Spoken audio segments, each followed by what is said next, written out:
presidency.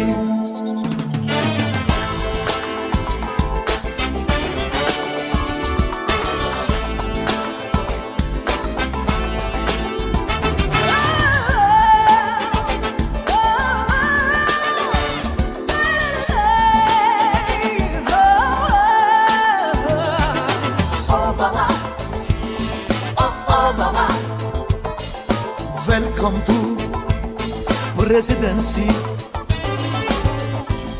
Hello, hello Obama, hoş geldin başkanlığa. Barış getir bu dünyaya. Obama, Obama, hoş geldin başkanlığa. Durdur bu savaşları, bitsin artık gözyaşları. Geri getir umutları. Durdur bu savaşları, bitsin artık gözyaşları.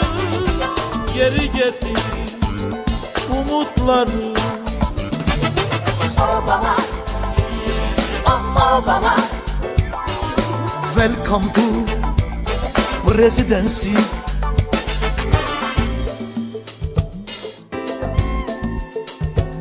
Hey people, we are sons of Adam and Eve. We are brothers. We are brothers.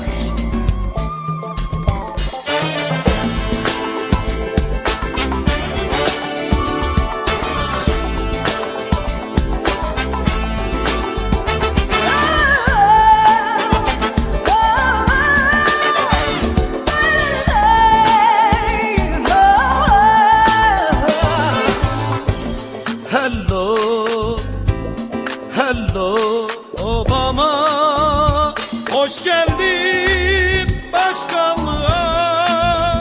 Barış getir bu dünyaya. Obama, Obama, hoş geldin başkanlığa. Dünya bizim hepimizin, barış olsun sevgilere. Ellerimiz hep birlikte. Dünya bizim hepimizin, barış olsun sevgilere.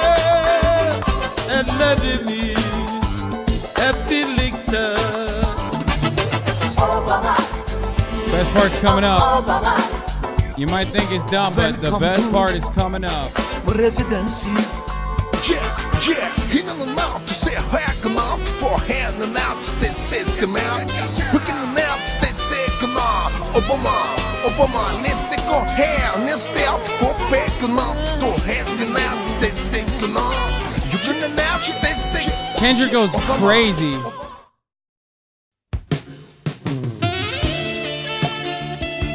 Anyway, what's going on, everybody? I'm live and alive. I'm Hasan Piker. This is the HasanAbi broadcast coming to you live from sunny California, Los Angeles, folks. We're live and alive, and I hope all the boys, girls, and MBs are having a fantastic one because today's a beautiful day. Today's a wonderful day. Today is a Monday, folks. That's right. It's Monday, August 14, 2023, 11:13 a.m., and I'm just on time. I'm right on time. Very, very on time. It's just... it's a great day. Good day to start. I hope all the boys, girls, and MBs are having a good one as well. 74 degrees and sunny here. Well, 77 degrees and sunny here in Los Angeles, California. It's very... conditions are great. Guys, absolutely dumping in Orlando. Lucky ass LA weather, HasanAbi. Hell yeah, baby. Hell to the yeah. Anyway, bro left his sex playlist in. Yeah, that's how I... That's my Sekusu playlist. Yeah, I listen to AI music of myself, like Careless Whisper. Anyway, folks, I hope everyone's having a great one. I know I am. That is because I weighed myself this morning, and you know, I I had my ups and downs. I was up to like 250, 251 for a little bit because, you know, parents are here, birthdays, so many different food opportunities. And it was definitely making me gain a little bit of weight. I'm back down to 248. So that's good. On my journey to 245 once again. Technically to 235. Anyway. So I'm in a decent place with that kind of situation. I'm losing the weight. You know who's gaining the weight? Kaya Piker. That's right. I just posted a photo, a little Kaya update.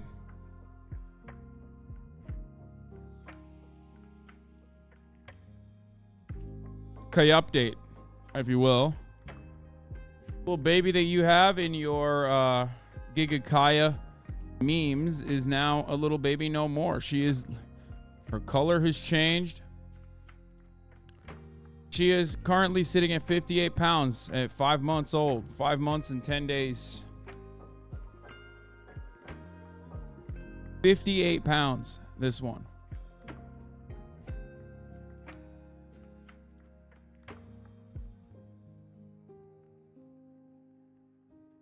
At 5 months old. Gonna be 100 pounds soon.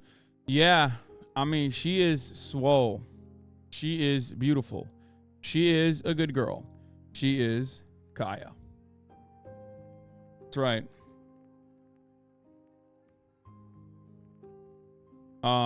She was pancaking it. She was rugging it all morning. Rug mode. Earlier,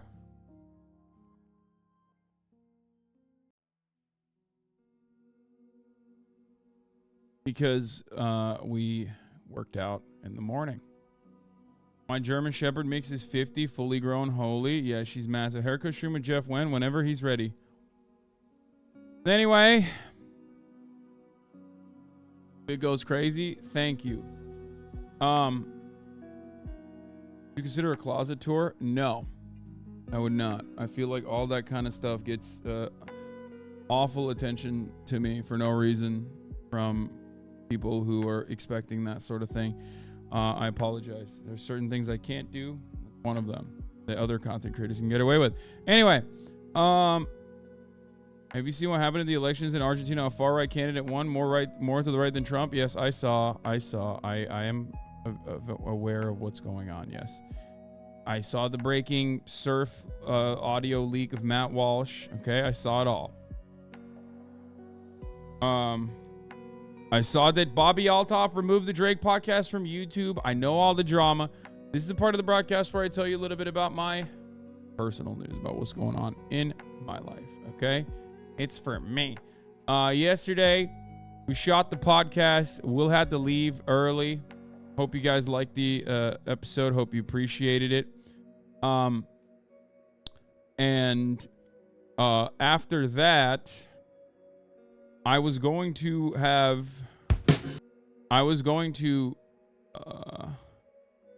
eat dinner, but I decided not to because I've been snacking. I gotta cut the snacking. It's just dangerous out here. The little snacking that I engage in here and there, because you know my mom and dad, like if my relationship with like eating is unhealthy, like a crack addict, you know, I got the crack dealer in the house. They're just like, they're in the house and they're sprinkling crack everywhere. You know what I mean? Snack on berries, you will never gain weight. Yeah, but if there's a fucking slab of cheese and like prosciutto on the kitchen counter, I'm not gonna fucking eat berries, dog. I'm not eating because I'm hungry. That's the point. I'm eating because it's in front of me and I love food. I just absolutely love food. I can't stop myself. Bro, you sound like a mouse? I mean, pretty much. Anyway.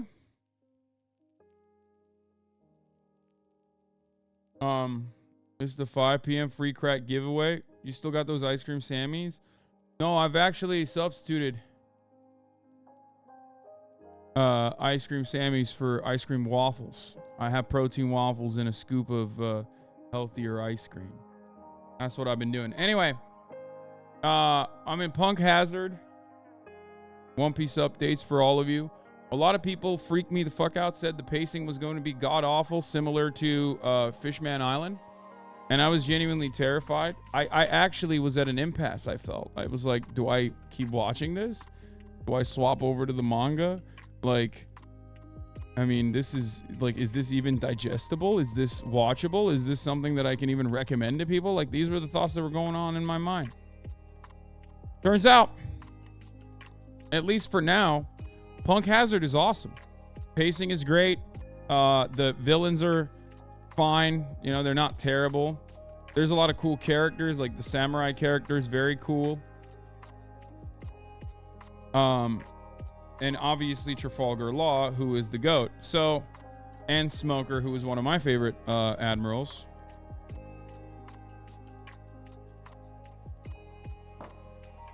So, Punk Hazard is pretty good. I guess maybe pacing shifts up again. Like, you know, pacing gets bad on me again later. I don't know, but so far it's good. I have been watching Jujutsu Kaisen. It's great. Jujutsu Kaisen is like... Jujutsu Kaisen is a perfect anime. It gets everything right. All thrills, no frills. It's really good. Like, it's pretty perfect.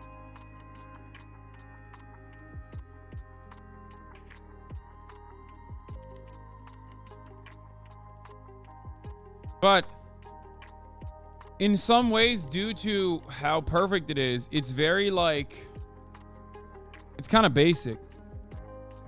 You know what I mean? Like, I love Baki because Baki is so strange. So absolutely insane. Like, unimaginably insane. Super gay, even gayer than JoJo, significantly gayer than JoJo. Right? Someone said Jujutsu Kaisen is what if Naruto was Bleach? I agree with that. It, like, doesn't really make a lot of sense, but it kind of does make sense. I was actually talking to Joey about this, the anime man, and his opinions really made me understand it. I like it. I enjoy it, for the record. I think it's great. Great anime. It's a very easy anime to just, like, sit down and watch and appreciate and enjoy.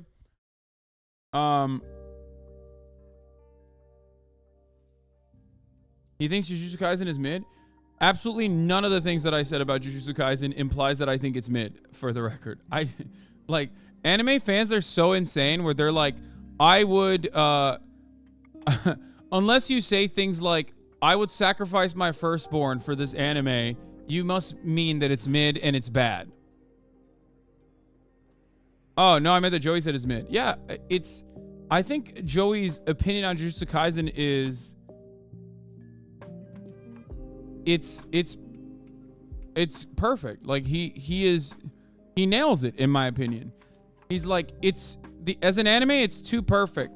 And it's too, as an anime, it's too perfect and it's too, like, clean. It's too sleek.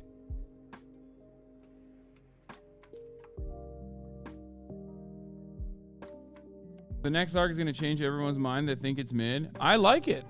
I like it, but it's a perfect shonen. But that's why I like it, because I like shonens. However, it is definitely like a very basic shonen. I get that, and that's why I like it. It's not like the greatest anime I've ever watched. You know what I mean? It's not up there. Like, but I'll tell it to you like this. Vinland Saga. I love Vinland Saga. But Vinland Saga forces me to sit down and really think, maybe even feel sometimes. Jujutsu Kaisen, on the other hand, is like, oh, this is sick. Sleek fighting sequences. I love that. Cool characters. You know, boom, boom, boom. Does that make sense? It's not the type of anime that you're like, it's like Bleach. It's like Bleach.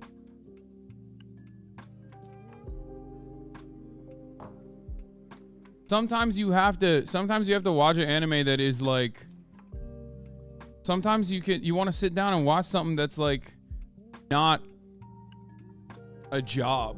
You know what I mean? I feel like Chainsaw Man, for example, is very similar to Jujutsu Kaisen in the sense that it's like, I mean, the structure, the build out is like pretty similar. Obviously, I'm talking anime wise so far. I've only watched the anime. So if I read the manga, which is like further ahead, I'm sure I would have different opinions on it. But Chainsaw Man, on the other hand, unlike Jujutsu Kaisen, has insane characters that definitely make it different. You know what I mean? Like Chainsaw Man is horny Jujutsu Kaisen, but it's also so crazy and a lot of points that it, in my opinion, is a cut above. Does that make sense? Whereas Jujutsu Kaisen is still great. Great anime. A lot of fun. But Chainsaw Man is like horny Jujutsu Kaisen plus like insanity happening at any given moment. Which makes it, in my opinion, a little bit better than Jujutsu Kaisen. Anyway.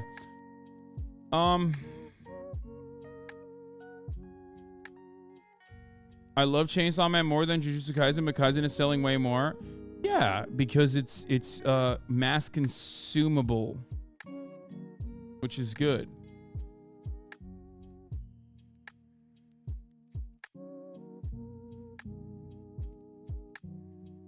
Regardless,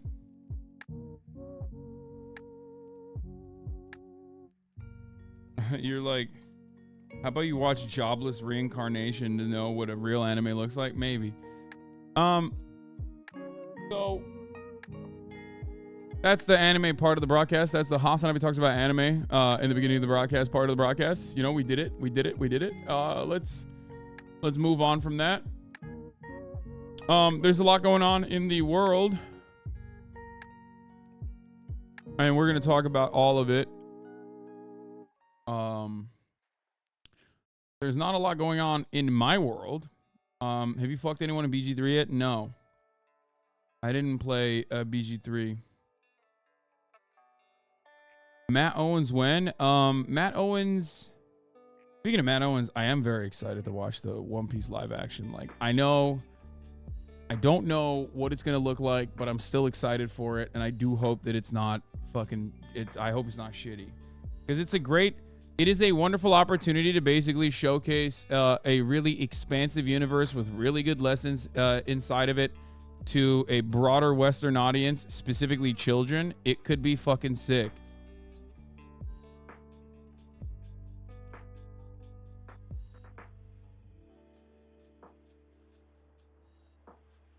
Thoughts on the Snow White movie? I have no thoughts on the Snow White movie. I don't think about things like that ever until conservatives get really mad about it, and then I have to learn about what's going on, and then I have to have a commentary on it.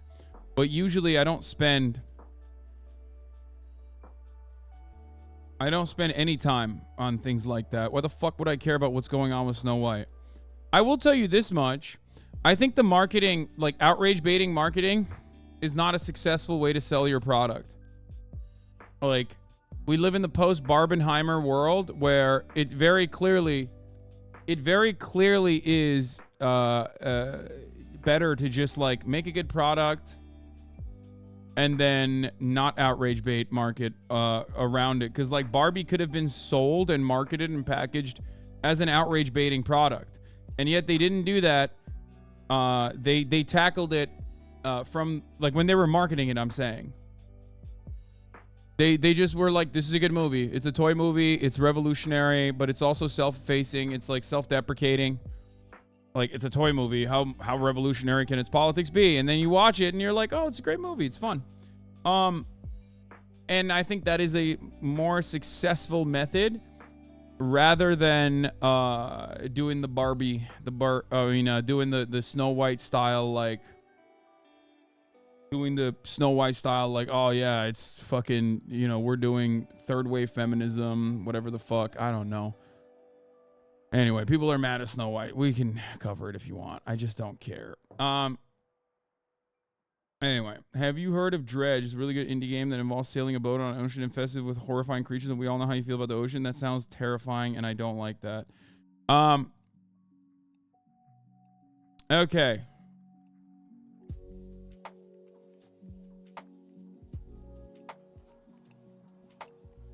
Georgia Trump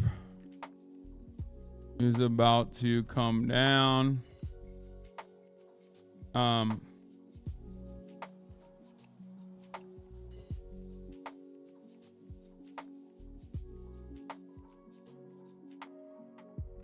Torture case, Mississippi police torture case.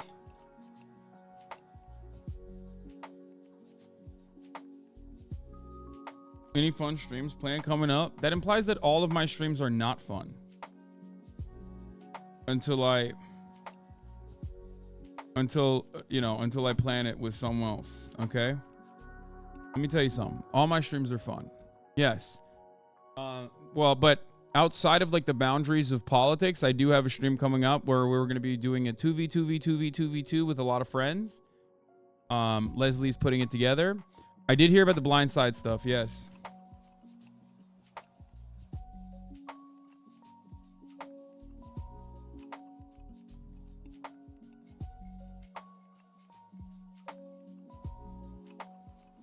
Here we go. I'm blasting off. League? No, there is no league in the 2v2v2, I don't think. How could we fucking play League? In a 2v... It's like gonna be fun, short, easy to understand, quick games. Wish Cutie wasn't afraid to come on stream. Yeah, I think that's kind of crazy, and we should definitely... I'm gonna try to fix that. That was from the podcast. Cutie revealed that she's afraid of like collaborating with anyone and everyone and anyone. Partially because she's worried that like then other people are gonna be like, well, why don't you collab with me? You collab with Hasan. Spoilers on the pod. Yes, I know. Who's your teammate for the 2v2v2v2? It's random. So I have no idea. But hopefully a good carry. Will you ever scale up your operation? I think you have such great potential. You get really important guests too. I feel like you should consider scaling up like H3 in the near future. No, absolutely not. As much as I love the H3 operations, the reality is I like working in the way that I'm working, where it's like a one-stop shop, one-man show. This is you guys want me to be the Young Turks. H3's operation with my commentary turns into the Young Turks. That's what it turns into. Is it because you hate love? Wait, what? Why would I hate love? I don't hate anyone on the H3 podcast. I love every single member of the family. I love them. They're awesome.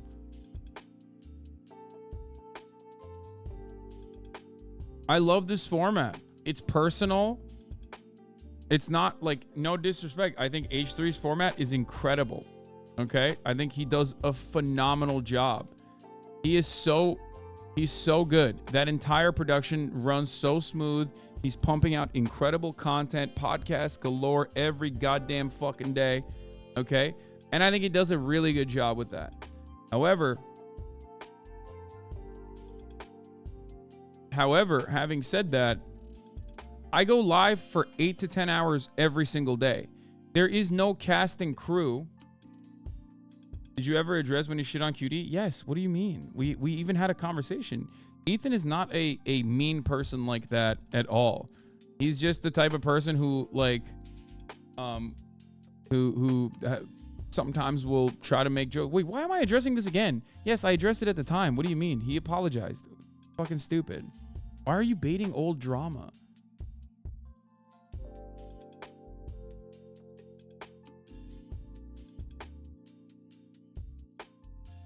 What would you do if Twitch disappeared tomorrow? Just move to YouTube or something? Yeah, that's what I would do. You could do special segments for guests like Marianne Williamson. I'm not saying it should be like TYT, but you could incorporate more produced segments. Okay, man, thanks. I'll take it into consideration. How about that?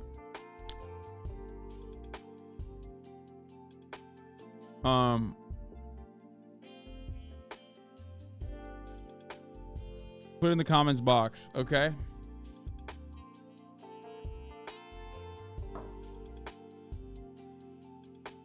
Bro, people look at, I mean, I don't disagree with that, chatter. It's just that given the way I operate, given the way my show works, there isn't anyone that I would be able to work with like that. And also, I don't even like working with like I am not a good manager, okay? I'm a very bad manager. So probably from the perspective of like someone who's working with me, I'm the best manager of all time because I never manage. I just literally leave anyone and everyone I work with to do whatever the fuck they want. But a lot of people mistake this. People don't understand. I love what I do because it doesn't feel like a job. I feel like if I had people that I'm responsible for, all of a sudden that becomes a job. You know what I mean? And I don't want that. I don't want that at all.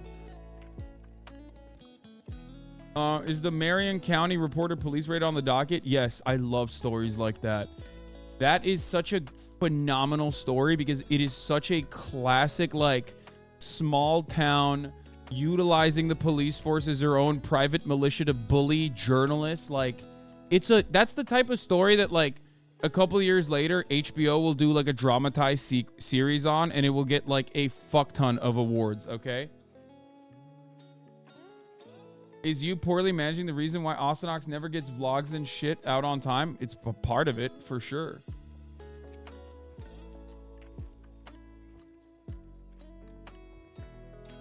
It's a job though, but yeah, I get the peace of mind you get all by running it by yourself. Anyway,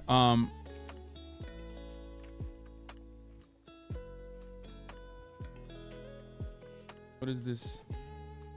So I wanted to get blood work done pretty much My strange addiction. I'm addicted to drinking urine. just to give my mom peace of mind. I've been drinking my urine for a couple years now, and she's just concerned for my health and just wants to make sure that Dude, I've been watching way too much gym talk videos. I feel like I'm permanently bricking my brain with body dysmorphia. I feel this guy Shizzy, I've been watching his videos. He's friends with a dude I know. He's friends with what's his face, Max Taylor Lifts, who I think is a cool guy. And I found out this dude is like all natural. People say he's not natty, but I'm pretty sure he is. I've seen his like progress pics and shit. He looks like fucking Jack Hanma, Baki's brother, which is kind of funny. I do believe he's natty, for the record. I don't like, people will look at him and go like he's a monster. He's probably not natty, but then you look at his progress videos and he definitely did. But he's just a genetic freak, which is ironic. It's ironic because Jack is quite literally the opposite of that. Jack in the Baki series is literally like the most unnatural. Like, he eats every steroid you can. No shot he's natty. No, I think he is. I think he is natty. Look, watch.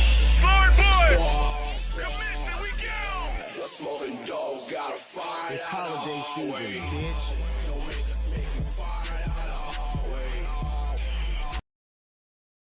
I think this is, I love you, bro, but your natty radar is awful. I feel like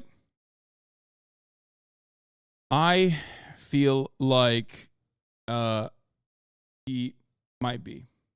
I feel like he has just insane genetics. It's one of those where like I do believe it. Some people have hormone disorders that can increase natural HGH. Delt's too big to be natty in 99% of people. I feel like he might be a genetic freak. That's all I'm saying. But anyway, yeah, Jack Hanma broke all of his limbs to be like 7'7", takes steroids every fucking day. It's kind of funny.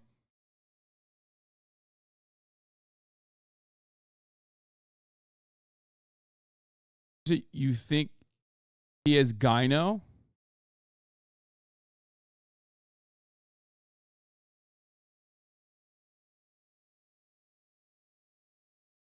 On.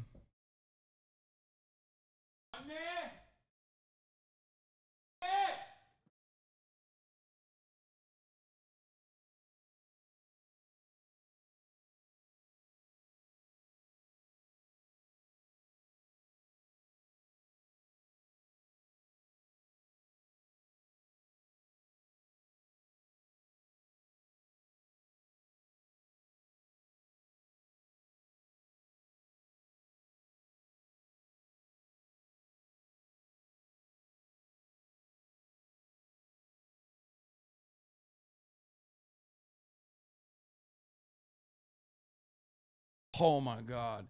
Every morning, I feel like there's just like, I'm cursed. No matter what happens, every morning, I like whenever I start streaming, there's always like so much commotion happening. No, it's nothing. It's just I have a the gas company. That's it. And they want to look at the meter.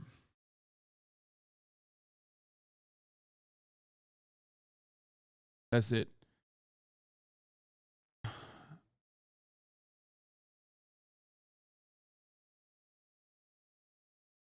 Anyway, there's always some crazy commotion happening. I don't know what the hell to do. Your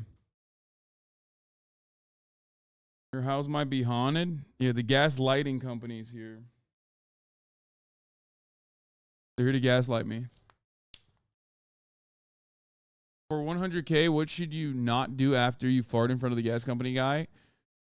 You're supposed to fart and go, I guess I have a gas leak too. I know.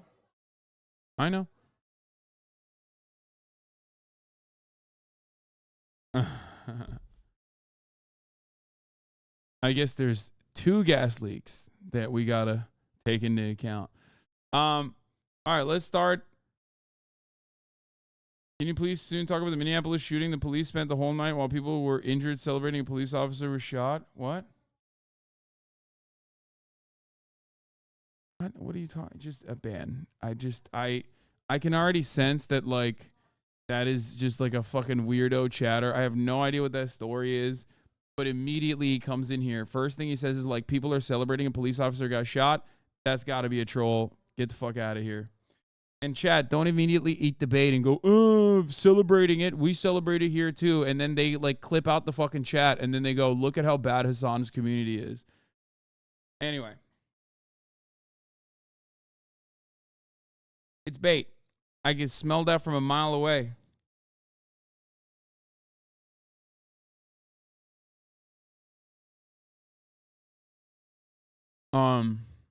Just look at this, okay? Look at this beautiful baby. Sitting at 58 pounds. 58 at 5 months. She big.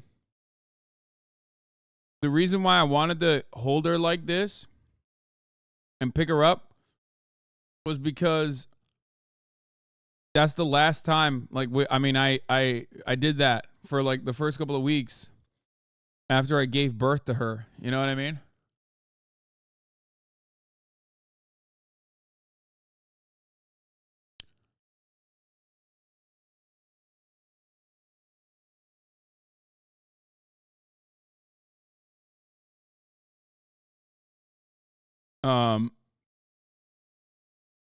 When your parents picked you up for the last time and they didn't even know it. Okay, that's why you have to be. That's why you have to be jacked. That way you can always pick up your children like they're little babies, okay? That's why I will never stop training.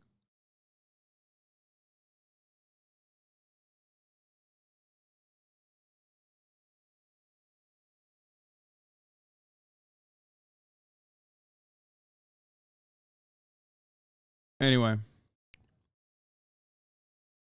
Did you see Nick Mullen's impression of you on Taft's? No.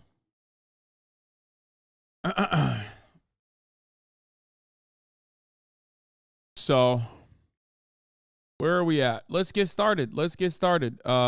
Here, we blasted off already. Little Rhonda is still cringe. Georgia Trump RICO is about to come down. Mississippi police torture case blindside story might be fake.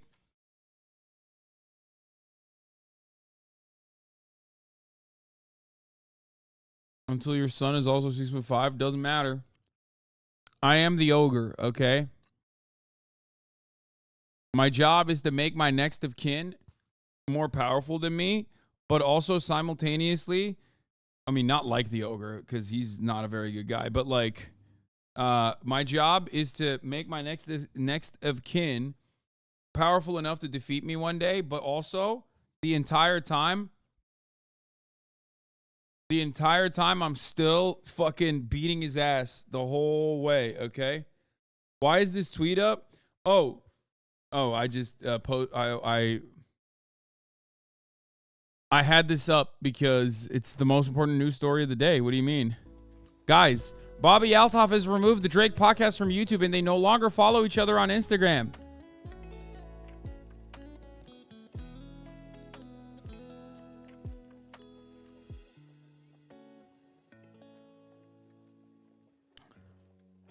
Yeah.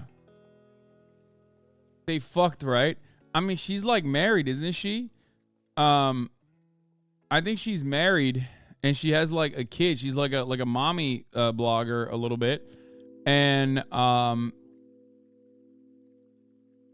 she has 2 kids. Yeah, she's married with children.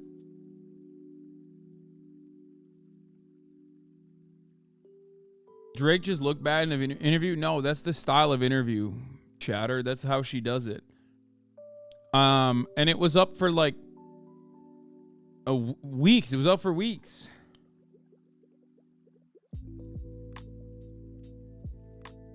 So, I don't know. Yeah, but she was doing deadpan comedy. That's fine. Not illegal.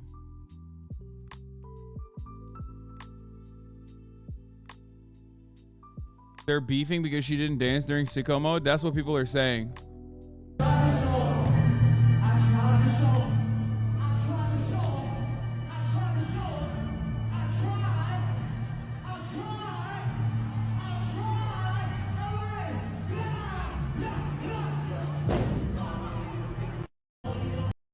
It seems like she's not going sicko mode objectively. And that is unacceptable. Hello? You're supposed to be going sicko mode? I did see this. I did see that this was the reason that people are speculating. I mean, that's a joke. But like maybe, I mean, that part is definitely a joke. She's just like continuing the bit.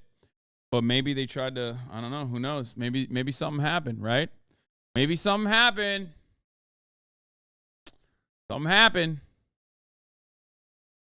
Or maybe it's just a PR stunt. Anyway, what is this? 3 days later, Lamau. Look, before POTUS on 810. We have just approved a major disaster declaration for Hawaii. I've directed that we surge support to these brave firefighters and first responders. I'm going to make sure that the state has everything it needs from the federal government to recover. Okay. I don't get it. What's the issue? This happened pretty instantaneously. And look, before I begin, I want to say a word about the devastating wildfires. Guys, this was days ago. The fuck are we talking about? This isn't like today. This was last week. Claimed at least 36 lives in Maui and Hawaii.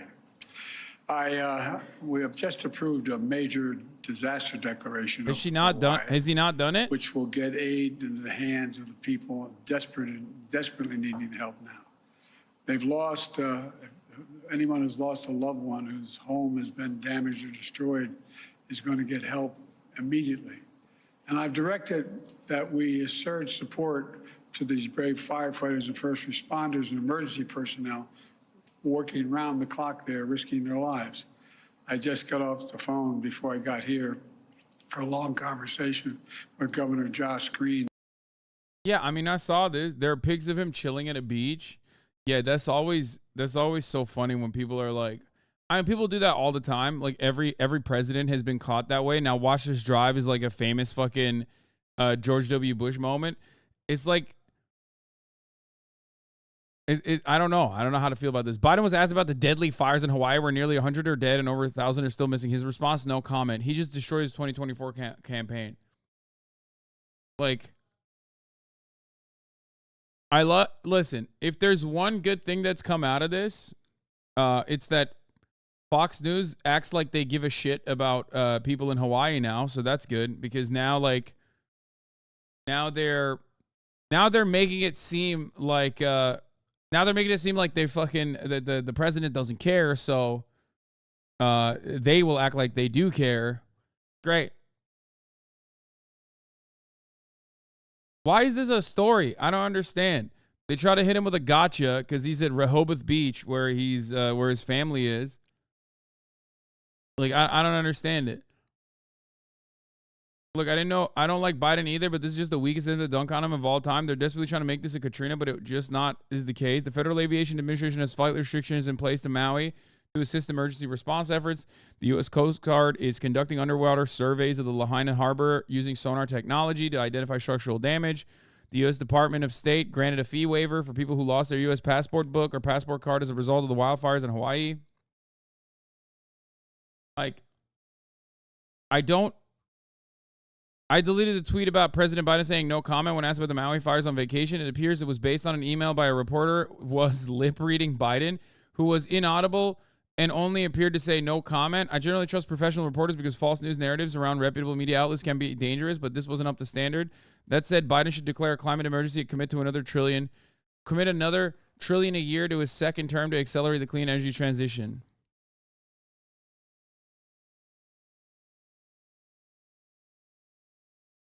I mean, it's just they fucking lip synced them.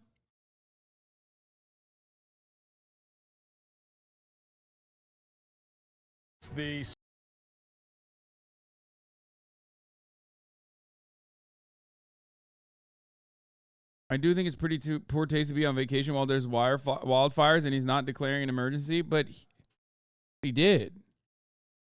Did he not? Am I crazy?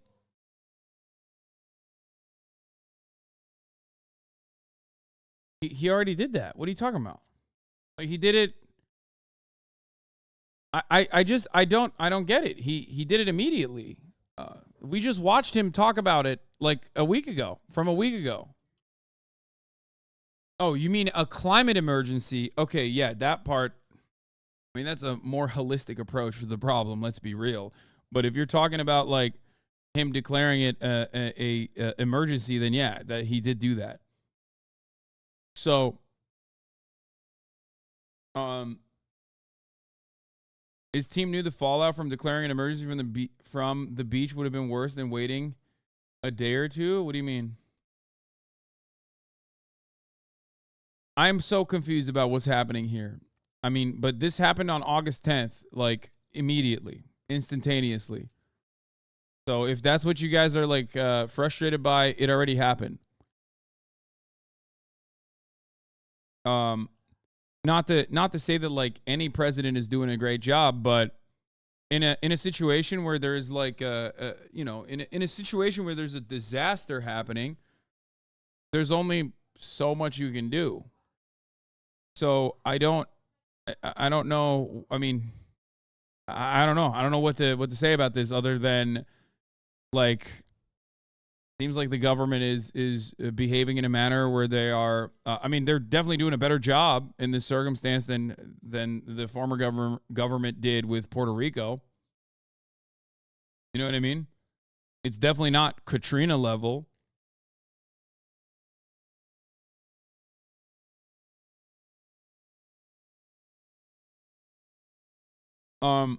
The response is lacking. David Weir from the ground from Hawaii has been pretty vocal about the tepid response so far. Very little available resource and plans to distribute right now. The response is 100% lacking. Yeah. I mean, I definitely that we have. Here's what I will say. We need to have a way more robust approach to national disaster recovery and relief. Because let's be real, we're not fixing any of the fucking problems that are accelerating climate change that create unique weather conditions, create drier vegetation, make wildfire season way more unmanageable, like in places like California or even in Hawaii, everywhere else. So, like, we might as well spend more money on the recovery and relief efforts because, you know, right now we're operating on, like, 2005 metrics. You know what I mean? But we're living in 2023, and let me tell you, shit's gotten way worse, and very quickly, as a matter of fact. So I think that is one of the major issues here. But as far as like as far as delivering recovery to a place like Hawaii, which is, of course, you know, technically colonized land, not a territory like Puerto Rico, but still. very far away from U.S. mainland, I mean, it's always going to be a difficult endeavor. You can always do better, though.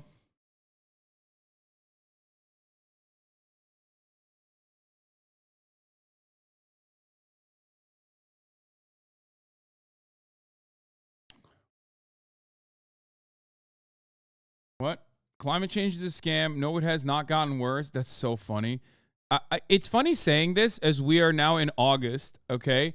And the prior month was the hottest July on record. Like, it's just like, it is a funny thing to say when you're like probably dying right now in some capacity, wherever the fuck you are on the planet, because you're on this planet. It's like one of the funnier aspects of like climate change denialism is that it's in a weird way, it's like the inverse of flat eartherism, because like at least the earth feels flat. You know what I mean? When you look outside, it looks flat, it feels flat. How the fuck are there like buildings standing up if it's not flat, right? Like I can understand the stupidity that motivates you into believing that the earth is flat. I cannot comprehend how you can look at a situation that is unfolding all around with respect to extreme weather conditions, with like where you're just like, yeah, I live in Arizona. It's 150 degrees today. If I stand outside and accidentally fall on the concrete, I have third-degree burns and I have to go to the hospital. But things are perfectly normal. That's what I don't understand. It's like, bro, you literally are experiencing it. Like, how have you gotten to a point where you are even dumber than the fucking flat earthers, who at the very least look at the planet and it looks flat. You know what I mean? It feels flat. Motherfucker walks outside, his shoes are melting. He's like, this is normal. Who amongst us hasn't had shoes melted? What is this? You were cleared? I can't even blame either of them, because YourRage didn't know. Hasan knew. And it's not Hasan saying it. So I kind of have to give, it's neither of them. That wasn't me. You want to know why that wasn't me? Because I wasn't even there. I was backstage. Oh. At that point, I was literally fucking backstage. So here you go. I'll take the free dub. I'll take the free W. Thank you. Oh. If you use a thermometer made before 1993, you'll see the real temperature, brother. It's George Orwell's 1994 thermometer gate. Dude, I love that. Oh my God, that's such a funny way to... Oh, dude. It's awesome. It's awesome. That's fucking awesome. Keep watching. What do you want me to do? You want me to keep watching the fucking clip? You know, chat, I can't even... Okay. You know, chat, I was going to apologize even more, okay? I'm going to double down and say, fuck it, okay? It's still somehow Hasan's fault. It always is. For any unknown reason, okay? Because we all live in Hasan's Biden. Okay, chat? I said it. I don't give a fuck. Guys, this is the hill that launches down, okay? Even, chat, when it's not Hasan's fault, it still is. I said it, dude. I like that he's joking about it, but his chat, like, unironically does feel that way. It's not even... Like, he's making a joke about it, clearly, but his chat's like, no, actually, that is the case. That is what's going on. Much love, Felix XQCL. That's literally what it is. Yeah. Bro. Alrighty, guys. I am out in a parking lot, and it is hot today. Yeah. Excuse me. The shoes melting is fake. It's because, again, 1987 George Orwell, Animal Factory, Animal Crossing, okay? Shoes now are being made in China. Guess what else is being made in China? Climate change. The lies surrounding that climate change is real, right? So hear me out. Shoes are being made in China, and they're making the shoes extra meltable on concrete, specifically so that you, as an American, will believe that climate change is happening. It's supposed to be 118 degrees today, and look at the asphalt. That stuff is just melting. Look what happens when you walk on pavement that's probably close to 150 degrees right now. Look at that. Melt. Yeah, that's not even the shoes melting. That's actually the asphalt melting, which, again, Chinese asphalt. Okay, that's tar, not asphalt. See, Chinese tar. That's, yeah. Melting asphalt out here. Stay hydrated, people. The ground.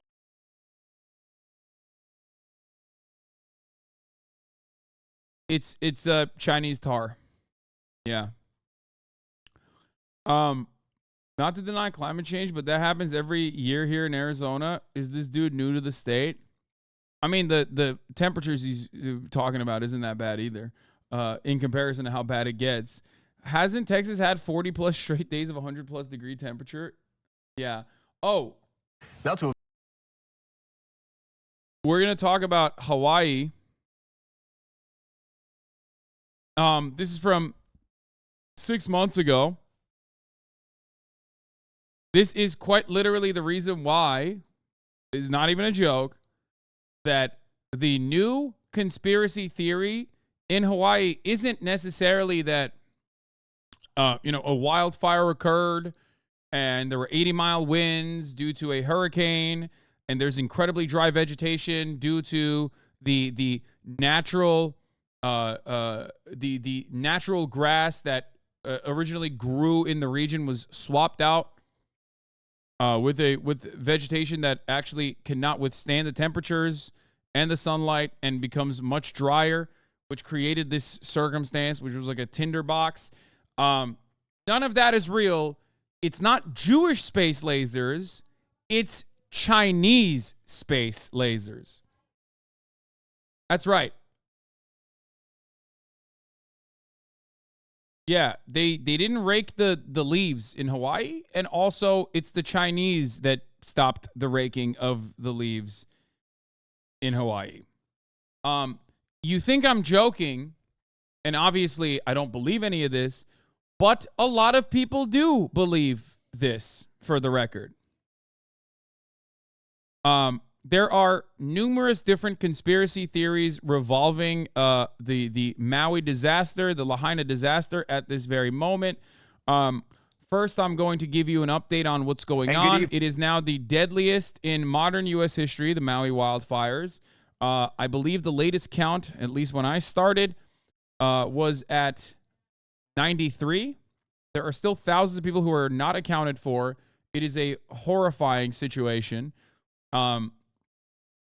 Let me see which one I have already donated personally, but we put donation links on my video, on my coverage of the Hawaii disaster. An uncomfortable number of native Hawaiians are now buying into the directed energy weapon conspiracy now. It's so fucking sad. I can see that. Why? Because the reality is banal, boring, and yet just as evil. Okay? But boring evil is hard to explain. Okay? 1, sometimes awful things happen for no particular reason. 2, sometimes awful things are slated to happen, and yet we accelerate the likelihood of it happening or the devastation it causes, anthropogenic climate change. Okay? Describing that takes a lot of time and effort. However, saying it's actually a fucking space laser that zapped Hawaii, it's a space laser that zapped Hawaii like Dim Tool is saying over here. Okay? That's easy. That's easy to say. Plus, there's also a leftist conspiracy that you can tie it to, because you can say what will likely happen in Hawaii in the aftermath of this, which is developers will come in and they will rebuild and they will displace more native Hawaiians living in the area, especially this historic location that, as far as I understand it, didn't have beaches that were just as viable as other spots in Hawaii, but they'll take that. So, like, that's already going to happen. And if you're Hawaiian, if you are a native, if you're a resident of Hawaii, you already know, you've seen it. You've seen that happen all the time. So that makes sense, right? That fucking makes sense. Now, the second part of that conspiracy is real. Yeah, Shouts out to Shock Doctrine. Shouts out to Naomi Klein. I mean, she's written about this extensively. She wrote about this specifically in regards to Puerto Rico. Okay. The notion that every natural disaster is a wonderful opportunity for people like venture capital or vulturous predatory capitalists to come in and turn profit is real.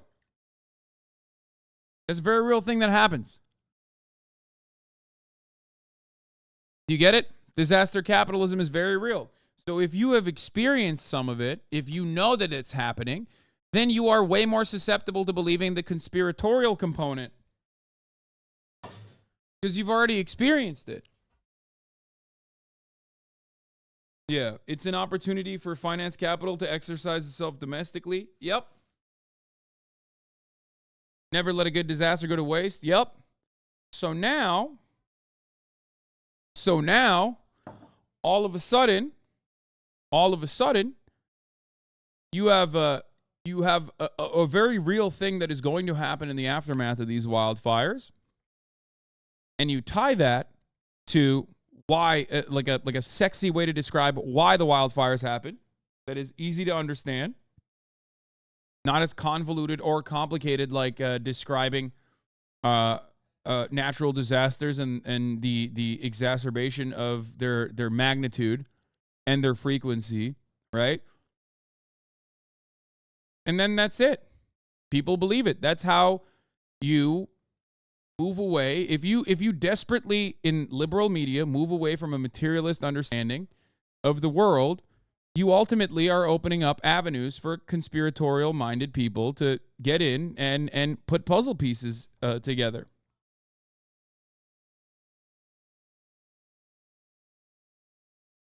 Do you get it? Do you understand?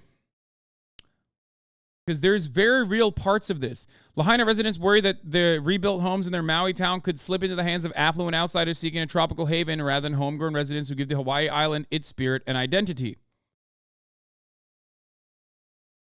Oh, this is the one I gave to, I'm pretty sure. Support immediate relief, long-term recovery, organizing, and power.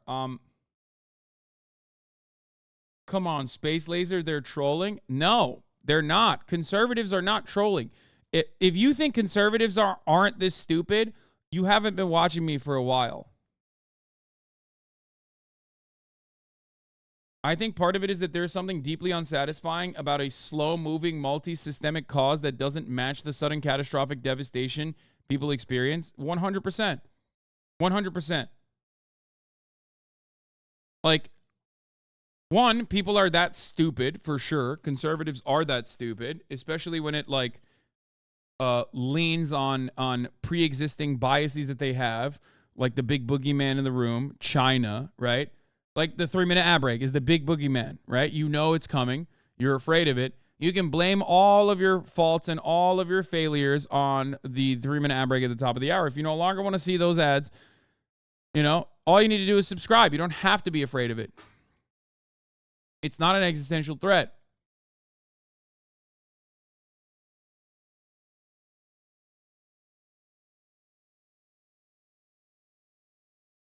They think the nectar of the gods is in on it. That's awesome. Stalker Gore, thank you for the 10 gifted subs, allowing 10 people to no longer see the ads at the top of the hour. Here's a 3-minute ad break now. Moving on from that. So,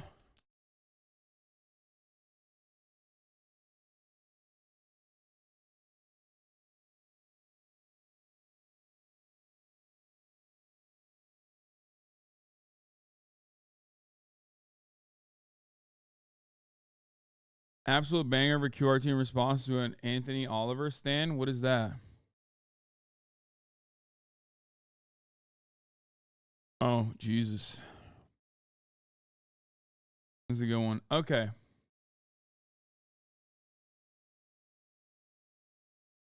Innuendo Studio covers this well. The Alt-Right Playbook, Control the Conversation. We'll get to that in a second. So first, let's cover what has happened thus far. Okay, let's talk about what has happened in Hawaii so far.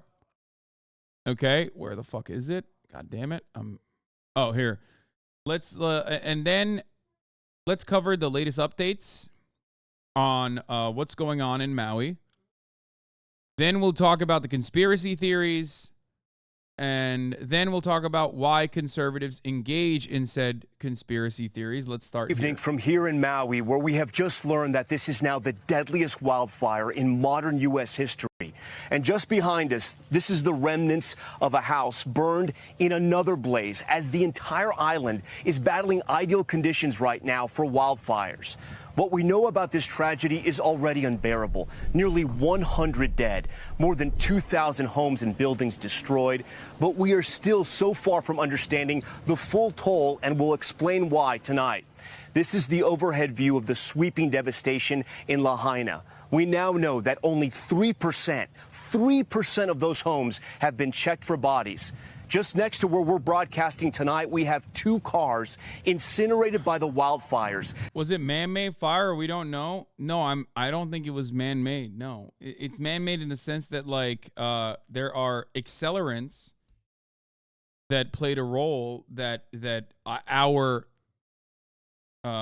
involvement has like made worse. But I don't think it's man-made in the sense that like someone literally lit a fire. That right there was a test. It's man-made in the sense that climate change, anthropogenic climate change is man-made. The contributions of anthropogenic climate change are man-made. You can see what's left of the front row seats in the distance. That was a lush green hill, now scorched to its core. It shows the power of these wildfires. The governor has been warning that the death toll will go up, and there are still so many residents who escaped the flames but are now searching for their loved ones, and tonight angry at officials and a warning system they say failed them. MG, wrong turn! Wrong turn! Oh. Tonight, this is what it looked and felt like escaping the Lahaina wildfire. Oh no, guys! No, we have to leave!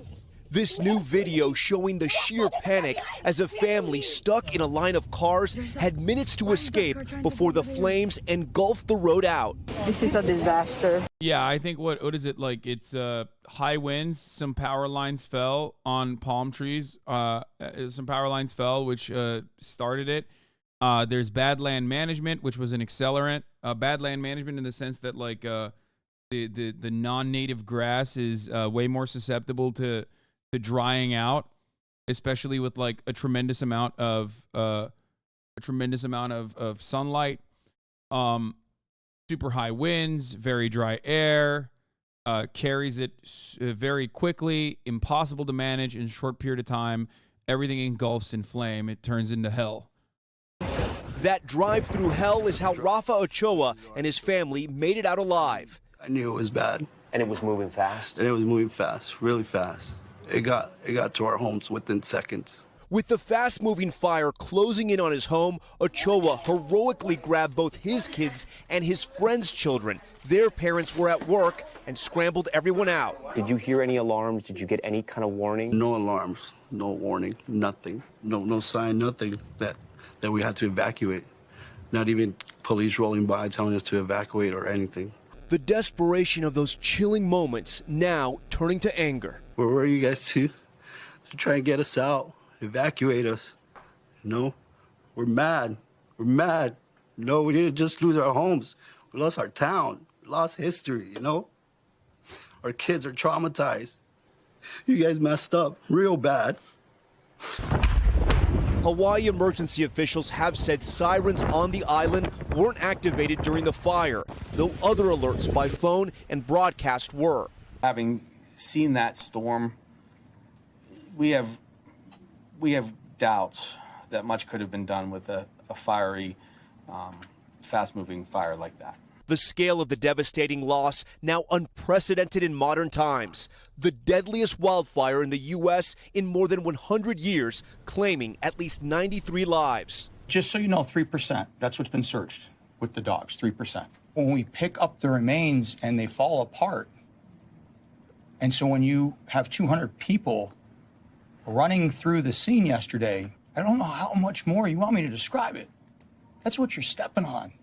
As FEMA and the governor survey the damage, Search teams with cadaver dogs that just arrived to Maui yesterday, now scouring the ruins of historic Lahaina again today. Are you saying we're just at the beginning of this disaster? So for the first few days, we had done searches in the streets and the cars that were in the area. But we couldn't enter any structures. My police officers, they're trained to go chase bad guys, respond to robberies, take reports. But they're not trained to go enter smoldering structures to go look for human remains. Questions are also mounting tonight over the cause of the blaze, which is still under investigation, with FBI evidence recovery teams now on scene. And a new class action lawsuit alleges the destruction could have been avoided if the utility company had de-energized its power lines ahead of the high wind weather. In a statement, Hawaiian Electric saying the utility doesn't comment on pending litigation, adding in part that high wind protocols. Brother, let me tell you a thing or two as a Californian about massive utility companies and how little they give a fuck and how much they contribute to massively fucked up wildfires, okay? Isn't this all in just in hindsight?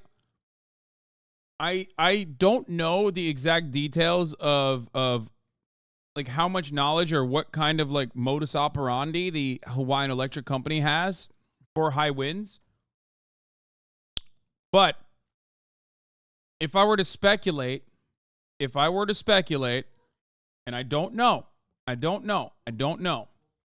But knowing what I do know about utility companies, and this is pure speculation, I'm willing to bet if I were to look it up right now, let's do it. Maybe there's probably a random local media bullet point about how Hawaiian Electric was told after getting like multiple $1 billion in fucking tax breaks to upgrade their infrastructure so they could potentially modernize their electrical grid. Helco is pretty hated in Hawaii. Interesting note. Kauai actually has an electricity cooperative. The other islands are on Helco. I'm just saying what I do know. What I do know about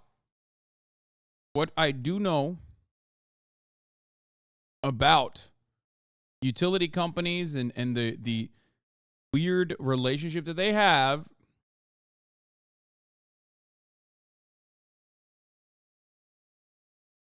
On May 15, 2025, Hawaiian Electric, this is from their website for the record, this is their PR line.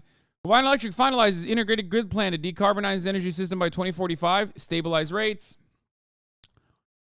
grid modernization technologies, remote intelligence switch, utility pole mounted automated switch enabling faster outage restoration, remote fault indicators, provides precise location of faults enabling faster outage restoration, advanced inverters, response to changes in rooftop solar output, advanced meters, wireless networking area network, line sensors. I mean, this is all just like renewable energy initiatives. I don't know if they have like I don't know if their modernization plan also had safety measures in place. But The Atlantic wrote about it. It seems in a sponsored post. What the fuck? Why is Hawaii upgrading its power grid? With an investment of more than $200 million, the state is laying the groundwork for smarter solar power and a path towards energy independence. Let's take a look if there's any kind of safety measures that they put in there. Well, not in this article.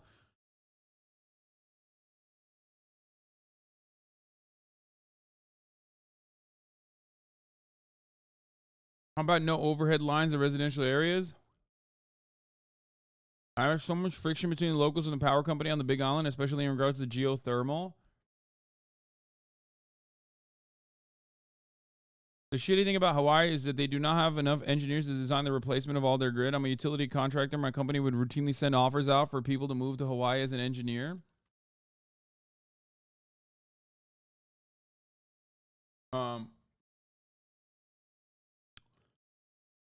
Isn't the right blaming this for the reason on the fire, turning Hawaii to a smart island? Wait, what?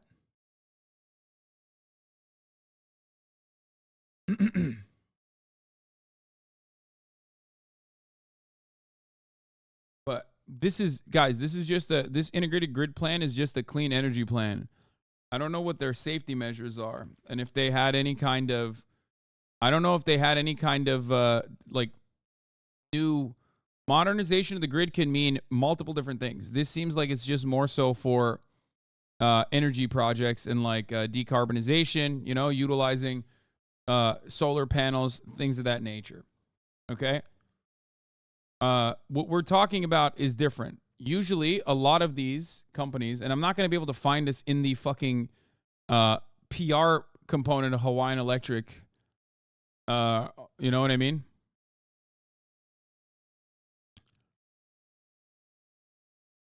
It usually is hidden in like the local news. You know what I mean? Hawaiian Electric seeks approval for leaner 205 million grid modernization plan. Helco's new phase and customer focused plan to integrate distributed and renewable energy into its grids.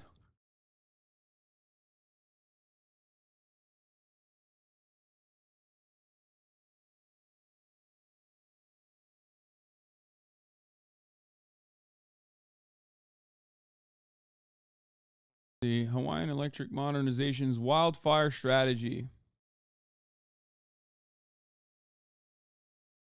Because right now they're getting scrutiny for not cutting power to reduce the fire risks. This is all the good PR stuff that they can get passed to the local government, not the real stuff that will solve the issues. Look at what the Texas Republicans did after Texas got taken out by a winter storm. Nothing. The reason I mentioned the Kauai is because they love the Kauai Cooperative and hate Hawaiian Electric. It's an example of how a cooperative can do better. I mean,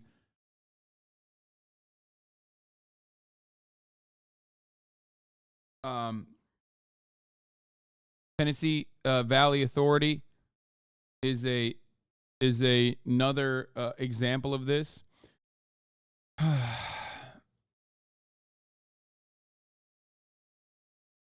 Okay, here's something I found.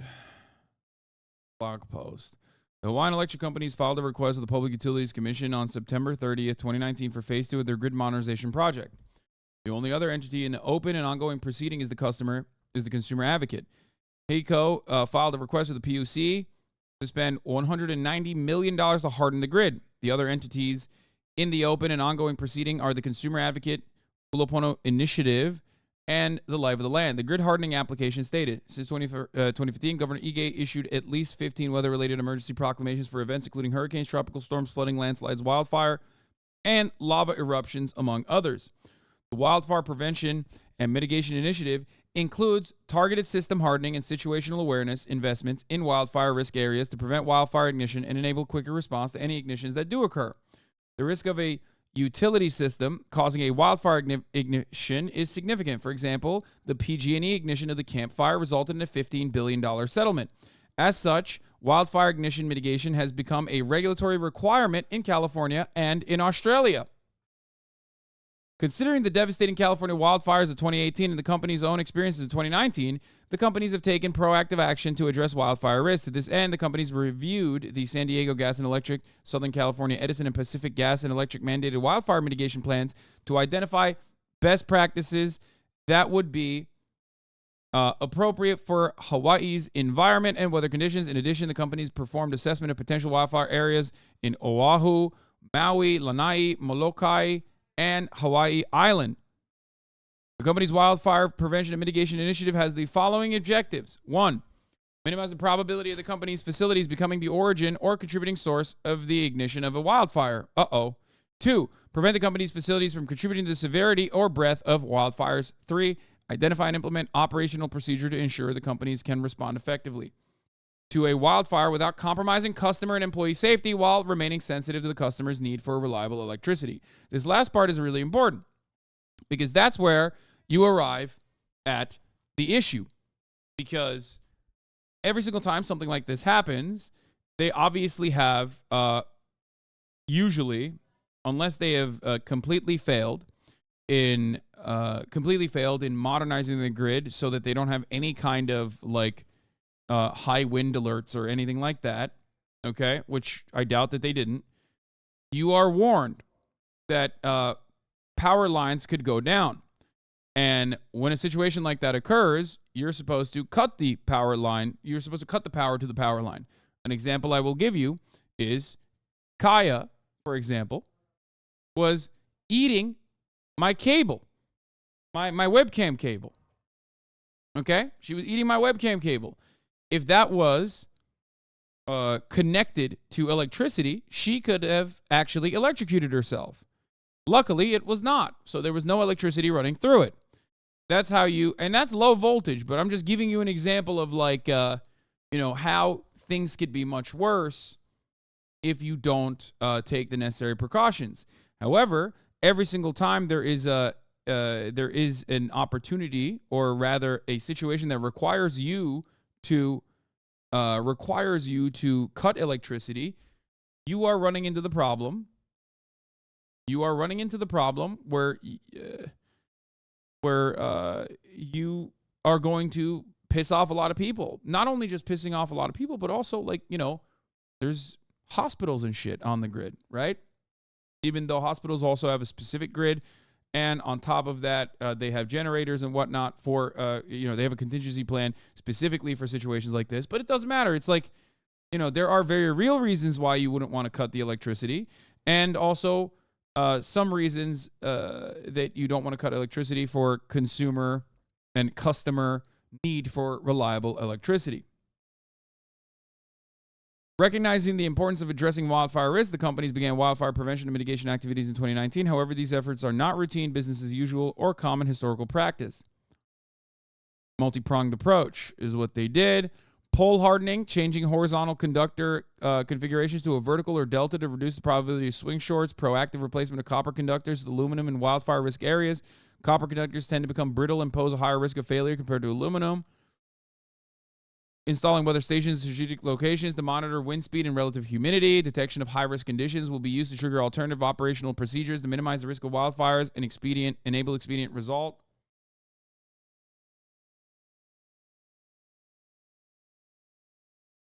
I'm a grid modernization program manager. This whole situation sucks. Billions are being put into wildfire mitigation in my company.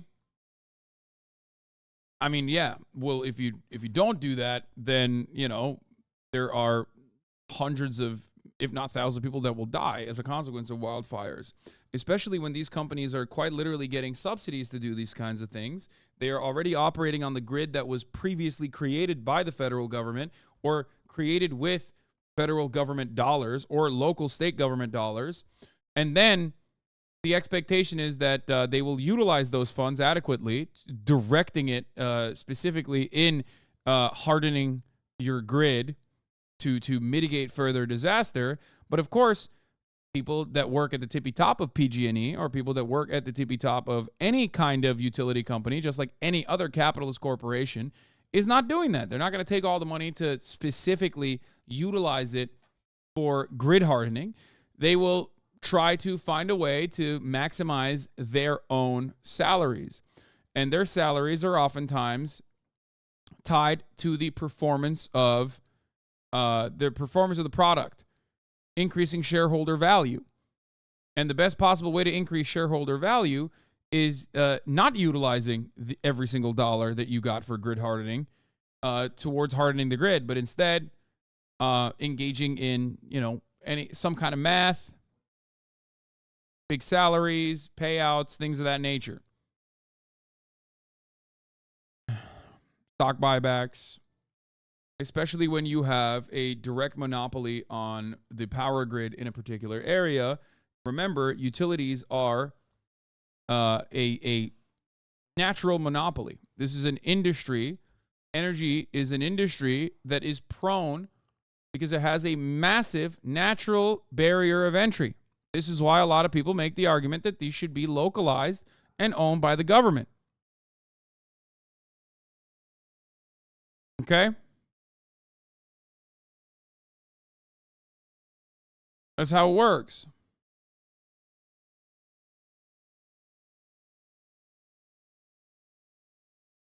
Anyway.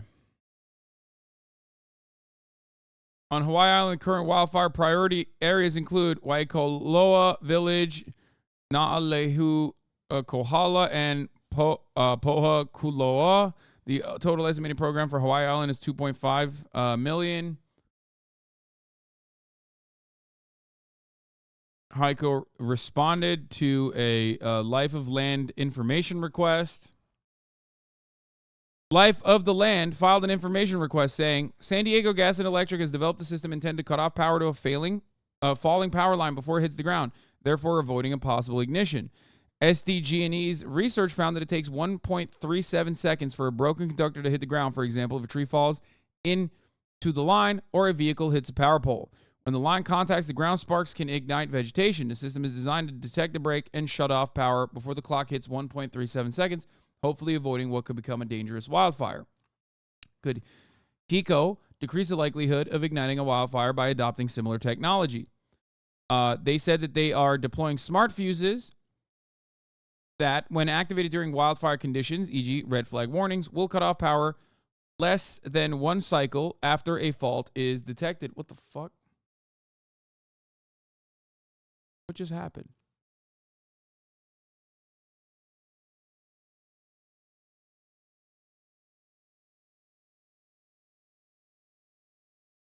Thus, the intensity of sparks created from the fault is significantly reduced. These devices are being installed on circuit in areas that are identified as high risk for wildfires. The SDG&E broken conductor detection system is a demonstration of an emerging technology application. These types of systems typically require extensive installation of high-resolution phaser measurement units, PMUs, and fast and secure, reliable communication to each PMU in the unit on the circuit. At this time, it is unclear how much more mitigation benefit a broken conductor detection system like the SDG&E system would provide beyond what is currently being done in our wildfire risk areas. However, Hawaiian Electric will continue to monitor new technologies that could potentially complement the current smart fuses and minimize the likelihood of igniting a wildfire.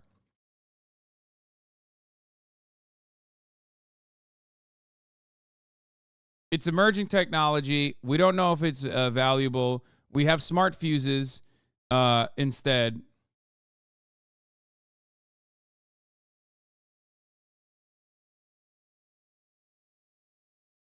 In Northern California, PG&E used to have blackouts almost every week during fire season, especially after the campfire.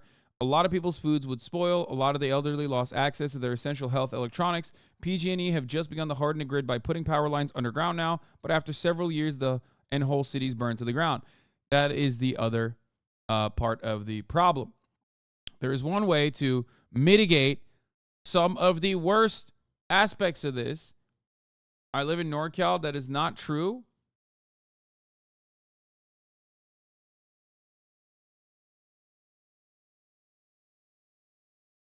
As far as I understand, and I am no big city lawyer, but moving some of the power lines underground, would, at the very least, actually be a cost-effective measure in the long term, but of course, an incredibly expensive one in the short term.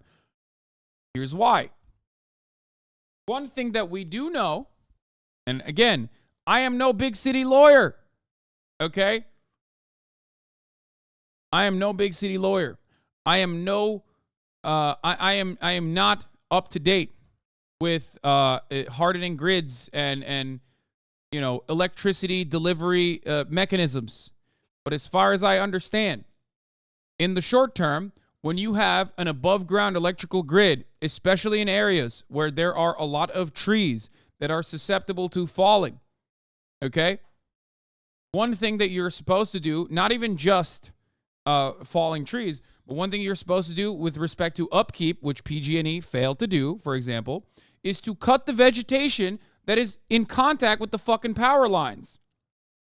Okay? This is a big part of it. Like upkeep and specifically making sure that like no natural wildlife, or not even wildlife, but like the natural vegetation is touching the power grid. That is a profoundly expensive endeavor. Okay? It is quite literally it's expensive. You want to know why I know it's expensive? Because they don't do it. As a cost-effective measure, they just choose to not do it. They don't keep the fucking floor in check. That leads to a lot of fucking problems. Okay? That leads to a lot of problems. One, they don't do it in the appropriate way, which is to mitigate harm being done to the floor in and of itself. Okay? Yeah, here it is. Where is it? Was it one of the wildfires that occurred? I'm pretty sure in California had something related to this. Anyway, I want to understand burying high voltage lines in many cases is very difficult because of the heat that they create underground, so you wind up having to do a lot of active cooling on it and running it in huge tunnels or using water cooling loops very few kilometers. Yeah. So the other part of it, I mean, there's a lot of issues with also running utilities underground as well. Obviously, there's the cooling element. There's also fault lines. Clearly, you know, I guess you could like earthquake proof it. But God knows if we have the willpower or the interest to do things like that. I don't know how well you could do that.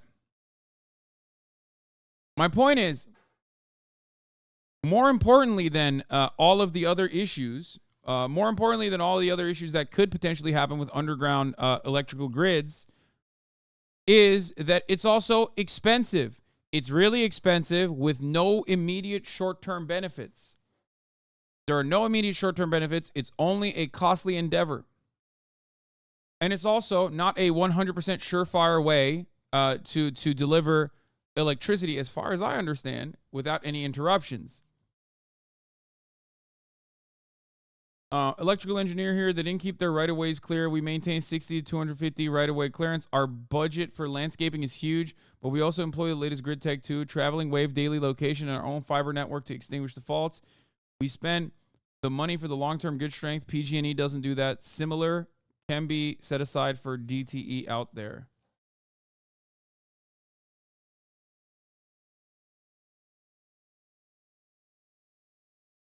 Now, think about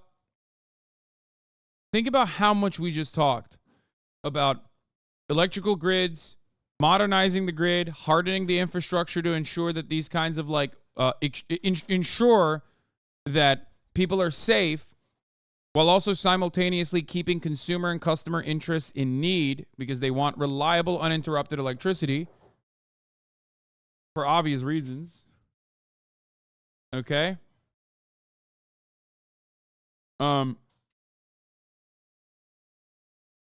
So all of this stuff is difficult to explain. You know what's not difficult to explain? Lasers. Okay? That's it. The truth is much more complicated. Okay? You have to talk about anthropogenic climate change. You have to talk about bad land management. You have to talk about non-native grass and why it is way drier. Okay? You have to talk about the electrical grid and multiple points of failure. You have to talk about a lack of adequate response immediately in a crisis, in a moment of crisis.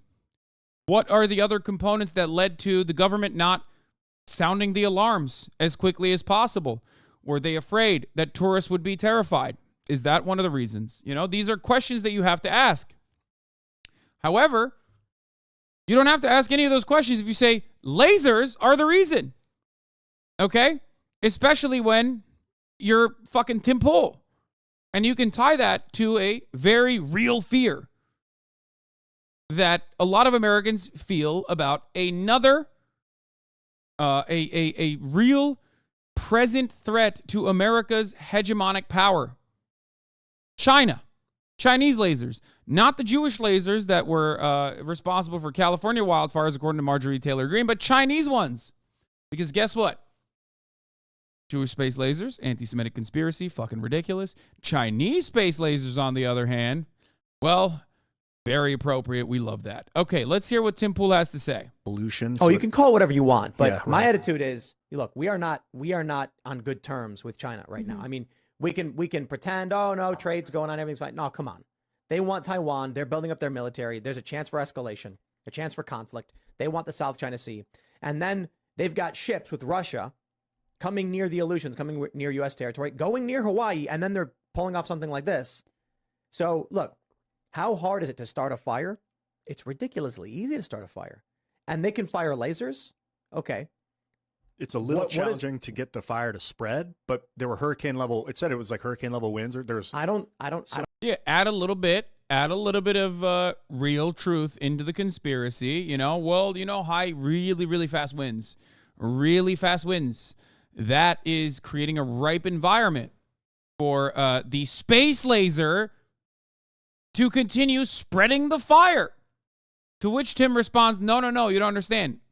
It's multiple points of ignition.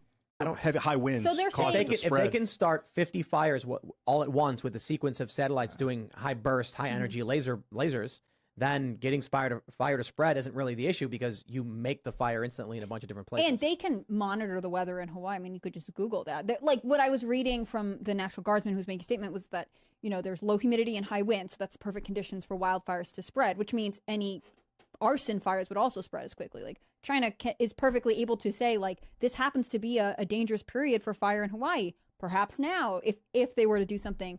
There was also a Chinese balloon observed above international waters near Hawaii in February 2022. Wow. Right. Yeah. So it does seem like obviously they have a targeted interest in Hawaii. And remember when Marjorie Taylor Greene argued? If Hurricane Harvey happened in 2023, they would have been calling it an HAARP operation. Oh yeah. Well, remember the Turkish earthquakes. There were conspiracy theories in Turkey that believed that it was the cause of HAARP, creating tectonic activity in Turkey, which is placed perfectly on top of fucking fault lines where massive earthquakes happen in great frequency and magnitude. Kaya, what are you eating? Kaya, what are you eating? Hello, baby. Sorry. Argued that there were like space lasers that could start fires. Maybe she was right. I think it's really funny because they claimed she said Jewish space lasers when she mentioned like a Rothschild's bank. I love that he is like openly belittling Marjorie Taylor Greene's conspiracy and just like changing one component of it. That's wonderful.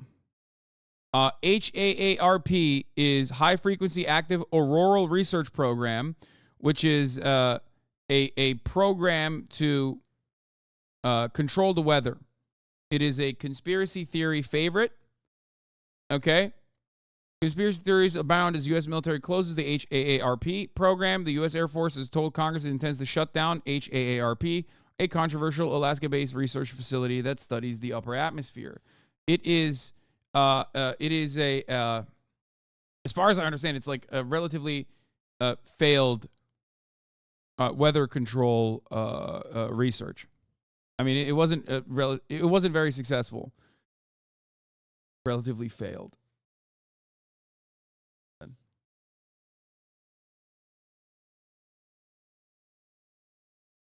So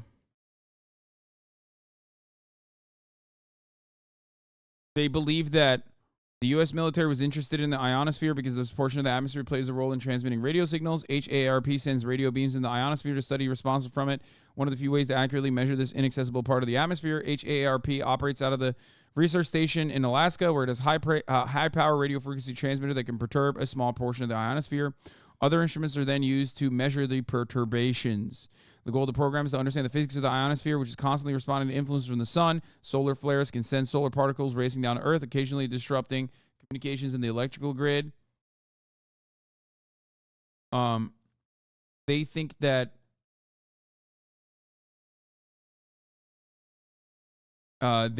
this was a way to conspiracy theories believe that this is a way to control the weather. Like this was actually a weather control weapon. And And that's it. That's what they were claiming. And it somehow also causes earthquakes and natural disasters. Because yet again,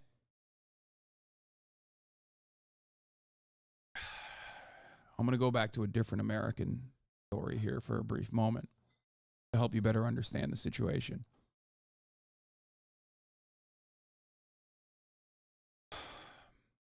In a country where mass shootings happen so fucking frequently, perhaps the only country where mass shootings happen with this level of frequency, once you run out of blaming the shooter, once you run out of the good guys with the gun narrative counters, once you run out of all of the arguments, you ultimately arrive at crazy conspiracy theories.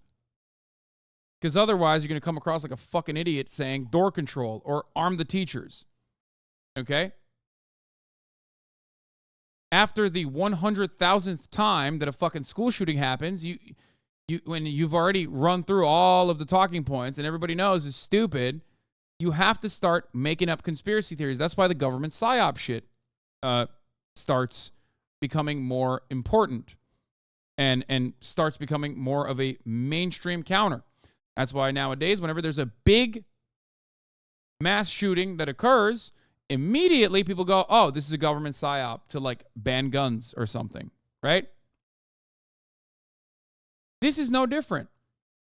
It is yet another way to try to deal with the realities that you're experiencing, and you don't want to fucking work your brain on why it's happening. Extreme weather conditions are happening due to Chinese lasers. Extreme weather conditions are happening not due to anthropogenic climate change. It must be happening due to the government conspiracy to control the weather. When you run out of options on what you can counter quickly with an ongoing issue that basically is something that's manageable when it comes to, at the very least, something like, gun control in the immediate aftermath of like gun violence, right? Or natural disaster that you could try to implement safety measures against. If you don't do any of that, you constantly blame other things, inevitably you are going to run out of things to blame, and you're going to start saying more and more unhinged shit. And that is precisely what's going on with conspiracy theories like this. That is precisely what's going on with conspiracy theories such as Chinese space lasers are responsible for wildfires. Bank was providing funding for certain technology or whatever. And I'm like, well, I don't know about any of that. But I can tell you that we have video of lasers being fired from satellites. Their argument came from a pollution monitoring satellite, but lasers did come from this satellite. Now, I don't know the capabilities of this, but I'm not going to believe them, right? I'm not going to believe China's like, we're looking for pollution in Hawaii. Well, and they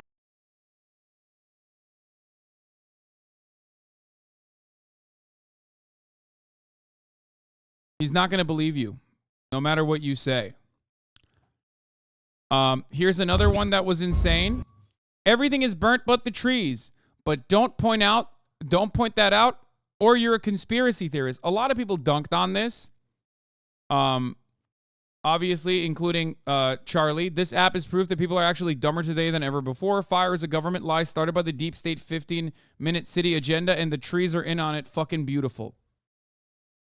At this point, it's like it doesn't even need to make sense.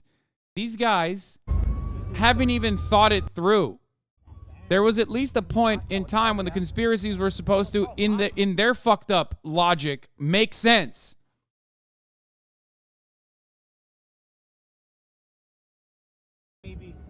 They're pointing to the fucking trees going, why are the trees still there? Why are they still alive? Thinking that trees automatically burn to a crisp and turn into fucking ashes in the instance of any kind of wildfire. Let's say that, like, where are you going with this conspiracy theory? Because those trees are most likely fucking dead, okay?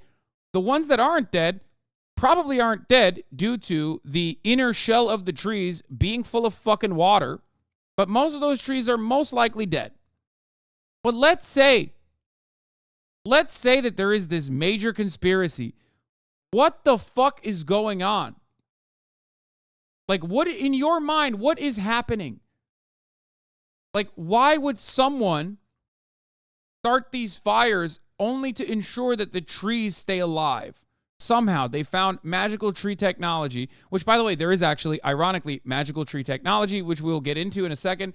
For example, in California during wildfire season, they will wrap some of the largest trees that we have with some kind of like fire prevention, like aluminum foil, I believe. Is that what they do? Where they will try to make sure that like some of our Mylar blankets, I think.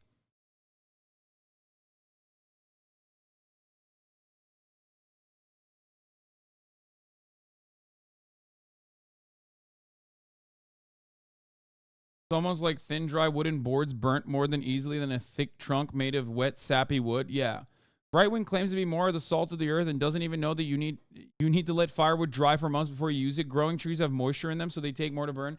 I was just about to say this as well. It's like if you've ever been out in the wild and you have tried to start a fucking fire, you already know you're not supposed to cut branches off of a fucking tree to try and start a fire because that shit will not burn.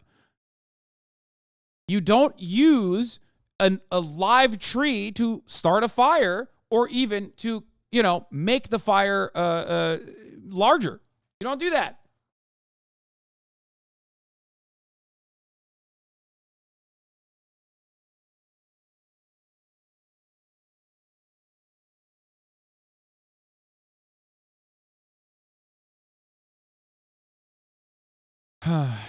It's because these dumbass chudds think that they can burn down cities to do stochastic terrorism. So when they see a fire, they naturally think, wow, someone must have done this before.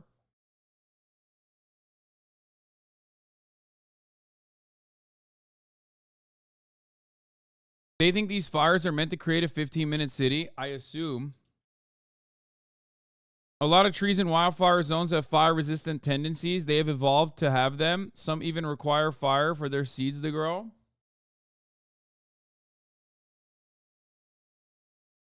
Yeah, I like to think that China is responsible for these wildfires, but they did it in a way where they want the trees to continue. Some plants are able to survive wildfires due to a layer of thermal insulation provided by their bark, dead leaves, or moist tissues. Maui fires were so bad that a boat in the water caught on fire. Wow, that's crazy.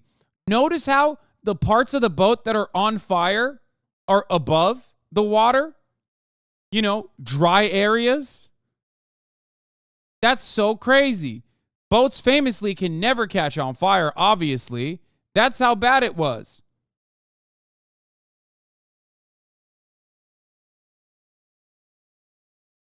So this fire incinerated buildings, but the power poles are still standing.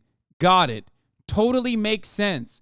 Listen, man, nothing makes sense to you. Because you're a fucking idiot, okay? It doesn't mean things don't make sense to you all the time. That doesn't mean there is a grand conspiracy. It just means you're a fucking dumbass. A dumbass who's not even a little curious about how things work. You didn't look at the situation and go, I clearly don't know enough about how this kind of stuff happens, so let me investigate it further to find out the things that I just mentioned to you guys with respect to, like, why some trees don't engulf in flame and turn into a fucking burnt crisp in the instance of a fire, or how even if a tree is dead, it might not look like it's fucking dead in the aftermath of a wildfire. It might be still standing, okay? I explained all of that to you because...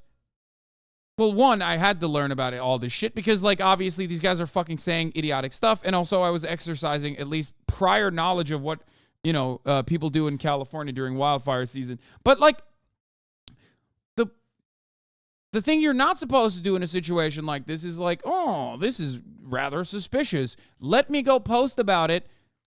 But, of course, because Elon Musk's Twitter rewards shit like this, and this guy will probably make money off of this idiotic conspiracy theory, why wouldn't you stop yourself? It's actually financially viable.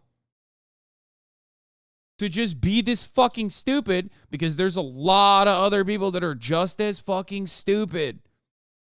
And they love this dumb shit. They love sipping on that dumb juice, dude. They love it. They're like, oh, please, no thanks. Books? Absolutely not, sir. Or not even fucking Google. I will not be utilizing Google, sir. No, thank you. I want the dum juice. Give me more of the dum juice. I want to douse myself in it, okay?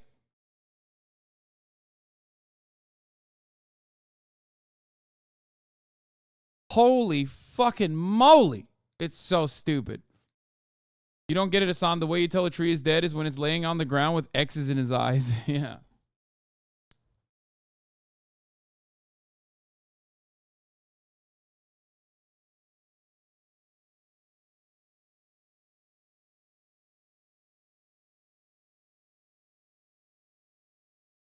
The Marketect.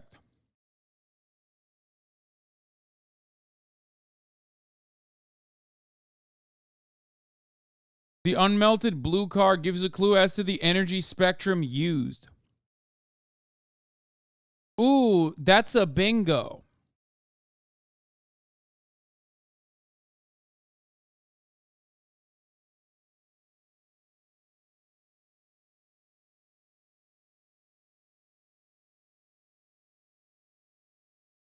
Who the fuck am I to question God's plan? Just admire in the mysterious ways in which he works. Very true.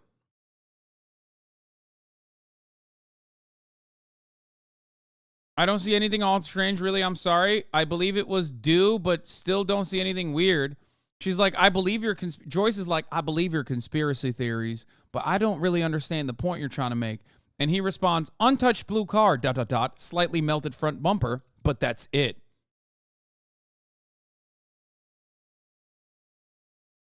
A stopped car catches fire, then becomes an obstacle. Eventually, a car in the other lane goes too slow or stops right next to it, then goes up. Repeats until all other cars can't get around or drivers think they can't, and then it's burning, exploding traffic jam. Once this formation happens, how would you drive around it? But it doesn't matter. This guy's trying to basically say that it is what the fuck?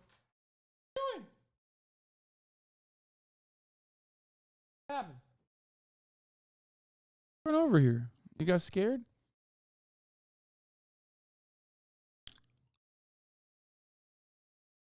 The blue car is what men drove in to look in the other cars. Not sure they would walk on the highway. No, bumper is melted. That car was there. They're still having this conversation. They're saying that, like, due to the high frequency energy beams that they were fucking lasering down into Hawaii, to start a wildfire, which I don't know why they were trying to do that. The blue car was able to survive because of the specific kind of lasers that they're using is not allowed to, it just can't penetrate through blue. Notice how the guy's shirt is blue and he's not dead. I'm a very big brain guy. Now, so here's a heartless Dupa Kapalus who thinks the military set fire to Maui because they hosted a green energy conference in January, believing that the hurricane that both caused the fires and wind that exacerbated the situation were created to weather modification. Let's get into the HAARP conspiracy theories, which some Turkish people believed was responsible for the earthquakes in Turkey and Syria. So today we're going to give a little update on the Hawaiian fires. Now I want you to look at this footage, and this sure doesn't look like a fire to me. It looks like something almost exploded or something went off. Now, what's interesting is certain things are still standing while other things are not. Now, the governor did say this is climate change doing this. Interesting. What they don't talk about is in January how they had in Maui a smart city conference to turn Maui into an entire smart island, changing everything to electric, renewables, solar panels, and pushing everybody into electric vehicles. 15-minute smart cities. So now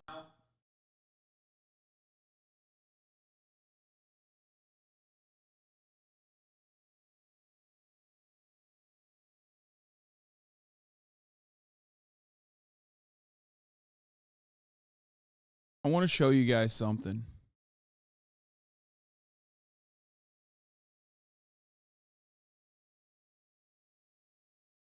Okay?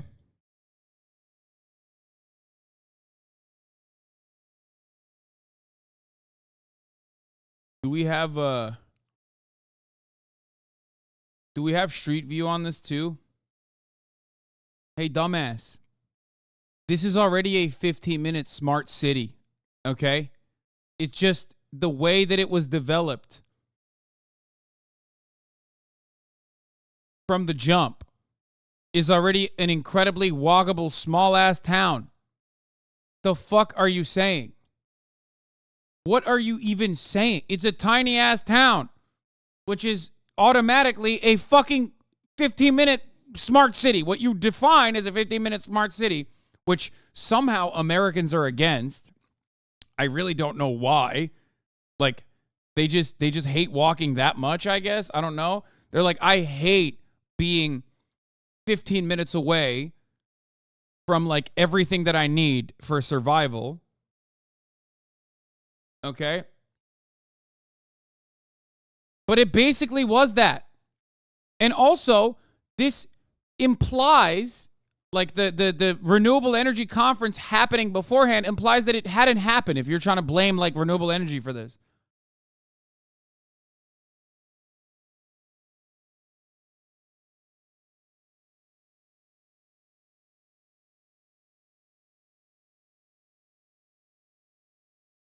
Anyway, 15-minute smart cities are 15 minutes of tyranny, brother. Now, what's also interesting is next month in September, Hawaii is hosting the Digital Government Summit, utilizing AI to govern the island. What? It's almost like they're resetting something to start rebuilding for this in which they're trying to push. Now, when we look at all the climate change narrative that they're going to try to push, but they're not going to talk about the Weather Modification Act of 1976. I highly recommend everybody look into this act, because who is involved in the weather modification activities? Department of Agriculture, Department of Defense, Department of Interior, EPA, and NASA. So if they're modifying the weather, then could they have caused this event? So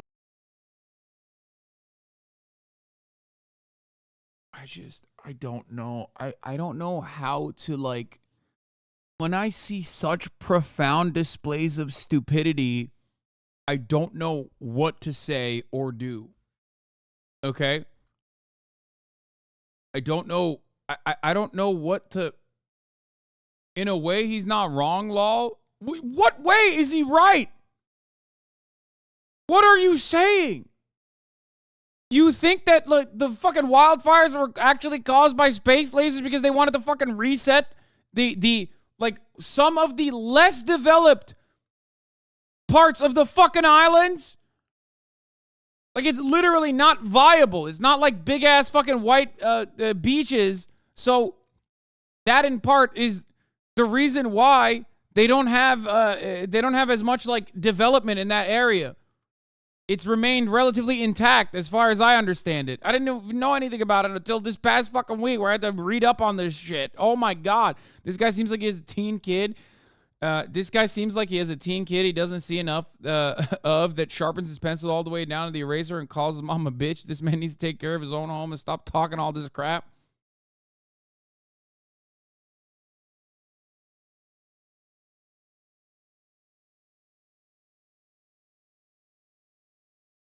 They think we can purposely impact the weather, but our actions pumping infinite smoke into the sky does nothing to the environment. They're so dumb.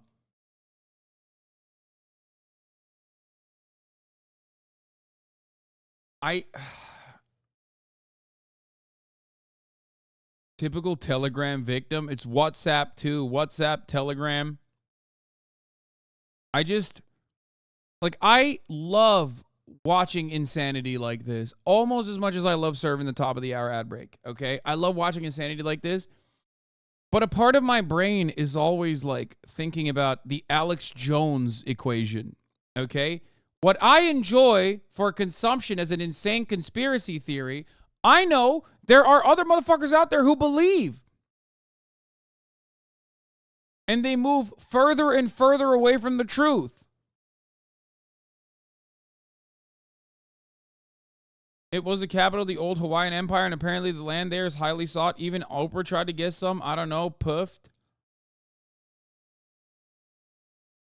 It is the capital of the old Hawaiian Empire, but due to, as far as I understand, a lot of irrigation and water management, specifically to pump redirect water into sugar plantations, the area's vegetation has been dried out. The area became less viable. I don't know about Oprah's interest specifically in that area. Okay. But as far as I understand, there are no like big beaches that you think of when you think of Hawaiian beaches, which is part of the reason why tourism, which is really important for the Hawaiian economy, did not explode in that area. And that's why it's not as developed.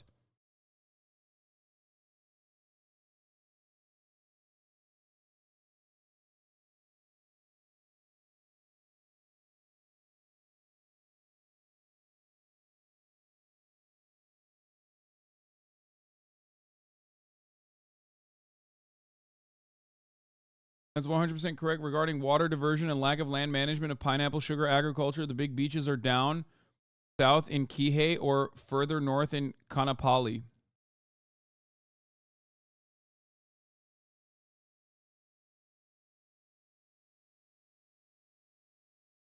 The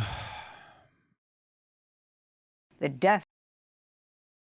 So let me finish this fucking insanity and obviously serve you the top of the hour ad break. I am defeated mentally when I can't laugh at this kind of stuff because it's just so much devastation happening. How do you debate people that believe this? My friend is pretty normal but believes in space lasers for some reason. Just ask why. Like, ask why enough times and you're going to arrive at, like, absolutely nothing. Okay?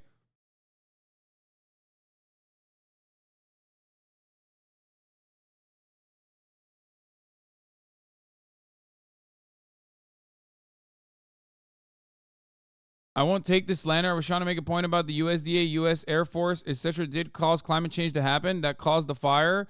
I get why people became haters now. It doesn't feel good to get yelled at when he misunderstood what I tried to say. What?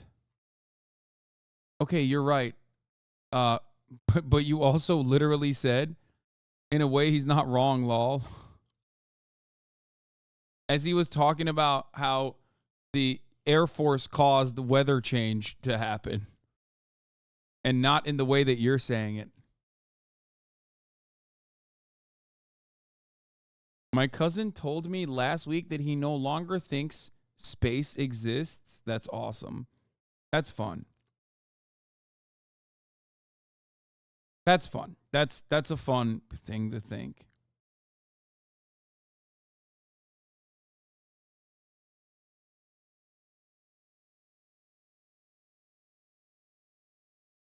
I get why people become haters now. You get why people become haters now?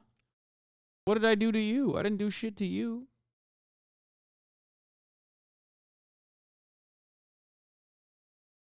I think a lot of people think that, like, I know immediately where they're coming from when there is a sea of, like, misinformation in the chat. Anyway, it don't matter.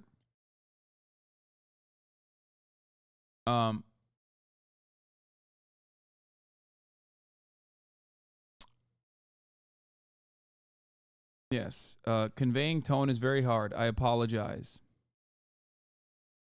to the chatter for misunderstanding what they were saying. Okay, it's my fault. I should have known exactly where they were coming from.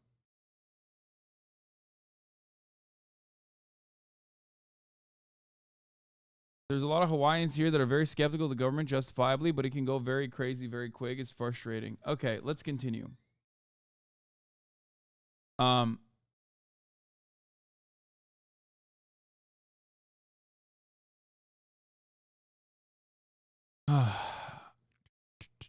Let's finish So if we see that the Department of Defense and other factions are responsible for modifying the weather, well then if we look at direct energy weapons, we can maybe see how this can all relate to this event. What? Modifying the weather, well then if we look at direct energy weapons, we can maybe see how this can all relate to this event. Yeah, we definitely can, man. Thank you. That's a really good one.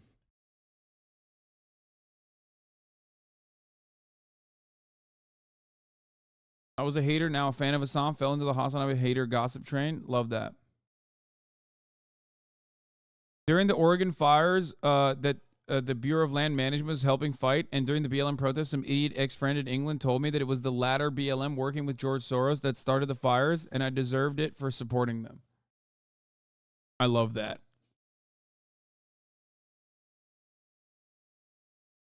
Here's our crowd favorite conspiracy theorist, Matt Walsh's take on Maui and Oprah. Oprah Winfrey has begun buying up land in Maui like crazy. 520-acre plot for $3.89 million. 330 acres for $2.47 million. Two 10-acre swaths of land for $100,000 each in 2022. In the last few years, she has gone from about 100 acres of land in Maui to over 1,000 acres. Then all of a sudden, out of nowhere, a fire comes and destroys many homes near her, but her land remains untouched. Sound familiar? In 2017, an extremely deadly fire destroyed many homes near Oprah's Montecito mansion, but her property remained untouched. After 2017, Oprah continued expanding her land in Montecito to over 70 acres, including buying a 4-acre complex in 2019 that was destroyed by mudslides only a few weeks after that 2017 fire. Wake up. Oprah's causing mudslides and wildfires. Wake up.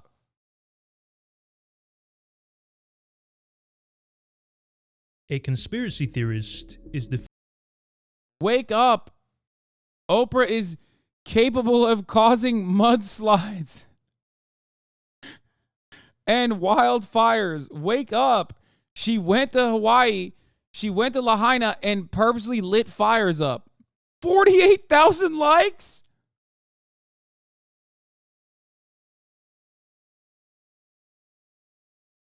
Wait, can I ask something here? This is a serious question for this guy, because there's always like one funny okay, there's a couple questions. I have so many questions. I take it back. I have like a ton of questions. Okay, number one. Okay, fire is quite literally not manageable and unpredictable, and that's precisely the reason why we need to have like fire departments be publicly owned, specifically because back in the day it would just spread to areas that weren't covered or insured, and then quickly that would expand into areas that were insured. So in order to mitigate disaster, fire companies were made publicly owned, right? That's number one. So unless there's some mechanism that I'm unfamiliar with, I'm pretty sure you just can't really control fires like that. Unless you're like a firebender, unless you believe that Oprah is a firebender. So that's number one. Number two, it seems to me like she bought all of these, if she actually did, by the way, because I don't believe anything that this fucking guy says. Okay? But it seems to me like she bought all that before the fires. Why didn't she wait until after the fires to purchase this? Duh. She is literally a firebender. How stupid of her. How dumb of her to buy so much property, if she did actually buy these properties, and then cause the wildfires to happen. Like, it doesn't make sense. Is she too stupid to... She is somehow capable of bending fire to her will. And also mudslides, mind you. He did add this part, the mudslide part, which is pretty cool. I think that's like a nice little extra touch to it. Like, it's not just the fires that she is capable of controlling, but mudslides as well. All matter of natural disasters.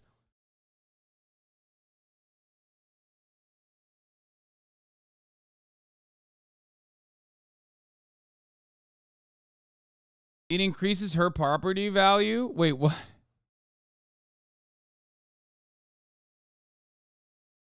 Chatter.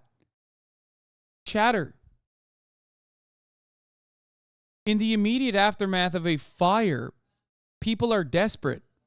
People need money.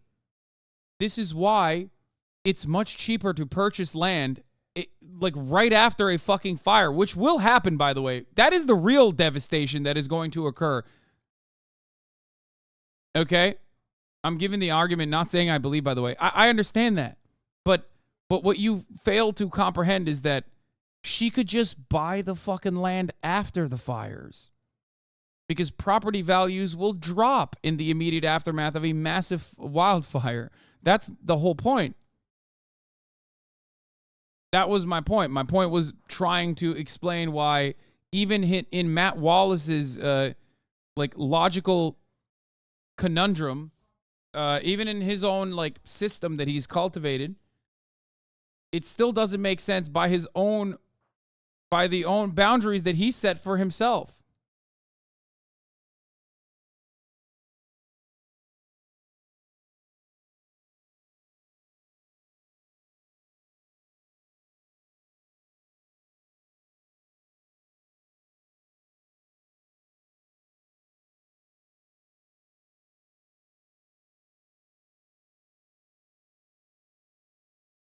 Why liberals can't counter conspiracy theories? Especially since insurance companies haven't been paying out with natural disasters. Anyway, all the documentation proving who owned the land was destroyed. What's to stop me from maliciously laying claim to all the land? That's what Oprah's doing. Please look at this absolute Giga Chat has to say about the fires. Now, you don't see what's going on. I feel something is bigger. I've been on Maui the last 9 years. Oh. And I know the geographical location and how everything works. There was no... I feel bad about like an actual fucking dude that lives. I actually feel bad about people that like legit live there who succumb to the conspiracy theories, for the record. I just want to point that out. I feel much worse about people like that because they're like both victims of the wildfire and also victims of circumstance. Like, as I described earlier, there is a very real shock doctrine effect where in the immediate aftermath of disasters like this, people will take advantage of it. I don't know if he's going to do that, by the way. I don't know, because you sent it right while we were looking at conspiracy theories, but... Fucking way that a hurricane missed Big Island, went to Maui, and didn't flood them, didn't give them, crazy, other things, but it caused fires.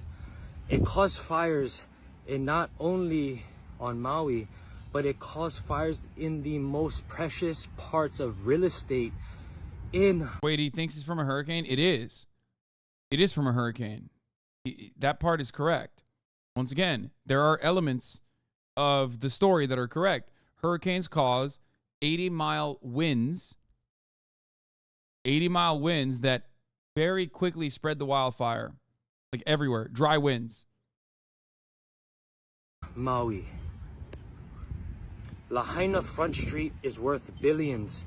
The Hawaiians that have been holding out and the Kanaka have been holding out for years, not wanting to sell their property in Lahaina due to these big million-dollar companies.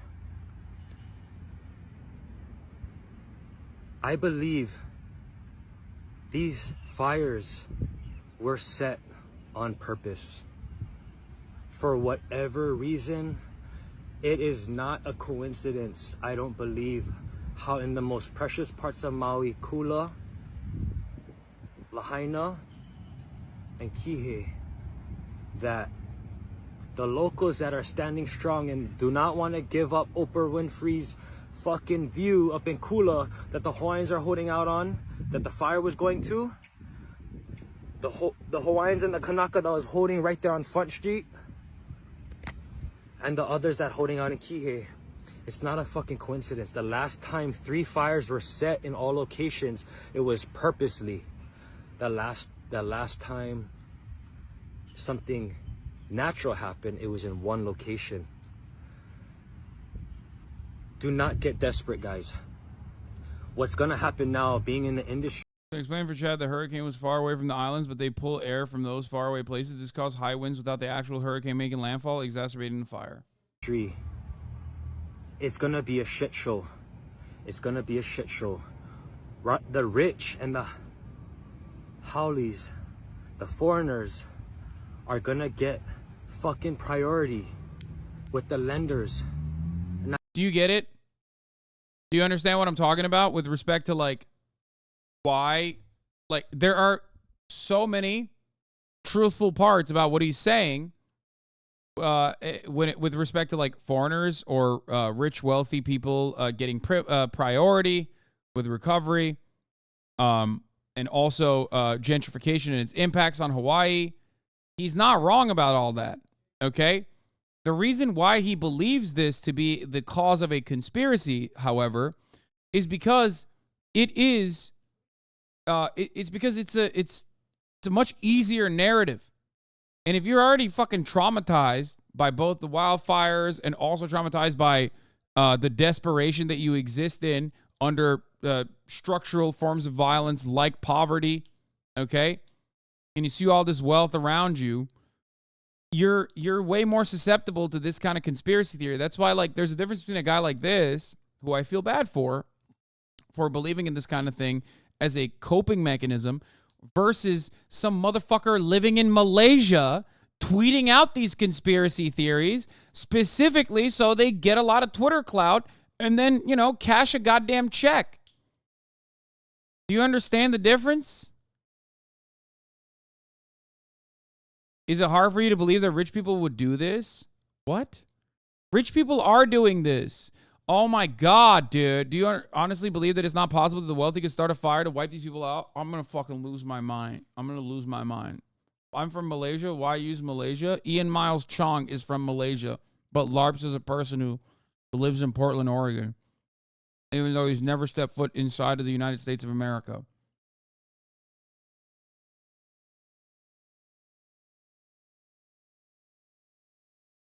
Listen, man.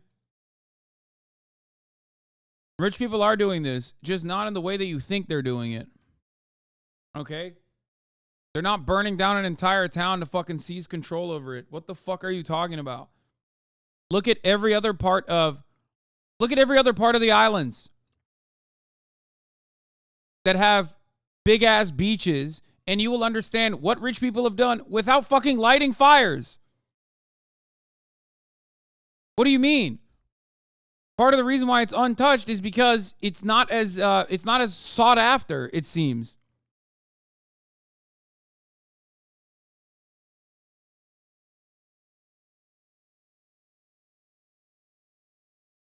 I don't know where the other guy is that I was responding to. Where the fuck did he go? 28-month subscriber.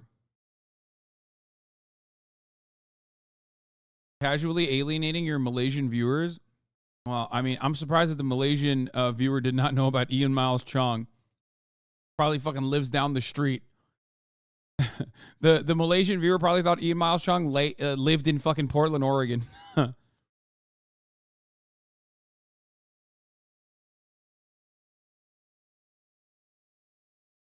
you guys understand?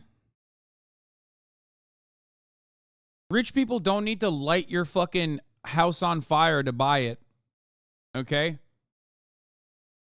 Do you honestly not believe that it's not possible that the wealthy could start a fire to wipe these people out? Yeah, because they don't have to do that. If they wanted to buy it, they would buy it, okay? They would go to local government. They would bribe fucking officials. They would start gentrifying slowly but surely. And it wouldn't even be done in like a malicious way, in a way where like they think they know what they're doing. They would just do it because they'd be like, duh, this is capitalism. Duh, this is viable land for tourism. I would like to make money here. And they would slowly but surely build fucking massive properties, okay? Changing the local ordinance provisions, local zoning laws, so they can build fucking big-ass resorts. And then they would benefit and claim that it's like benefiting the area tremendously and say, look, we're creating jobs here. 1,000 new jobs have been created. Tourism is a massive part of the Hawaiian economy. It's like, what, 70 to 80%? They did it in all of the other places in Hawaii. Do you think they had to burn, I don't know, Waikiki or other places to be able to do that? No, they did it in the way that I explained it to you. The entire system is designed for them to never have to light a fucking fire. Okay?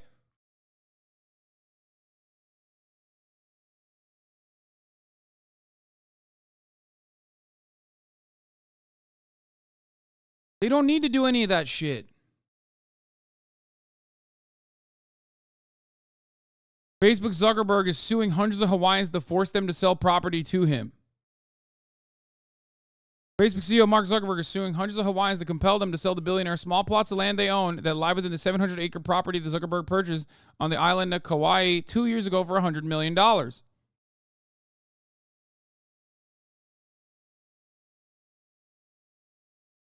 If there is an area that has not been developed,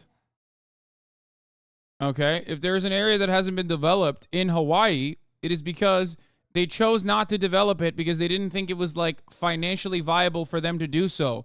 Not because, you know, they were able to brilliantly protect it from the onlookers. It's partially probably the reason why Oprah bought land near that area, because it's like relatively untouched.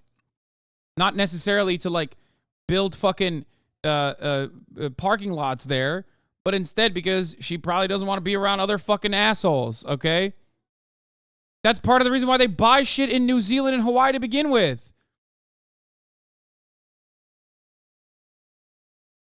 They don't want it to be developed. They want to be away from it all. That's why they do it. They don't want fucking parking lots. You're exactly correct. The Oprah thing would make sense if it's about the fact that she's wealthy and can afford to have a favorable real estate and can irrigate the hell out of her grounds, thus keeping them safer from fire and aggregating ground conditions from the water use. And that's maybe possible.